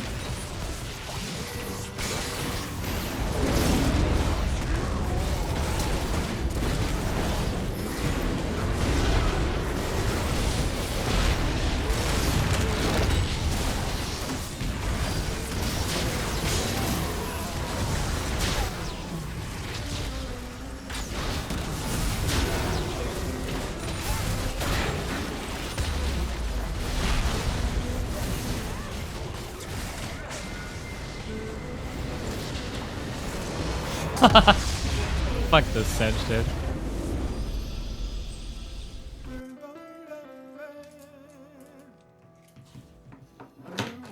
This fucking cuck-ass piece of shit motherfucker.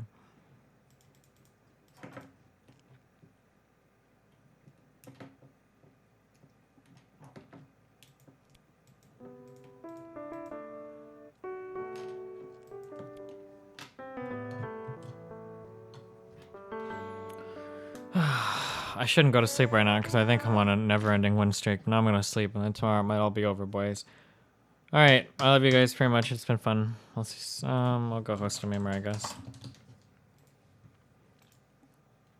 We're gonna aim a little bit higher now, okay? We gotta do those networking memes. We're gonna go 500 and up. 519, is that cheating? Back at it again with the dank plays. Ooh. Is that a booby streamer?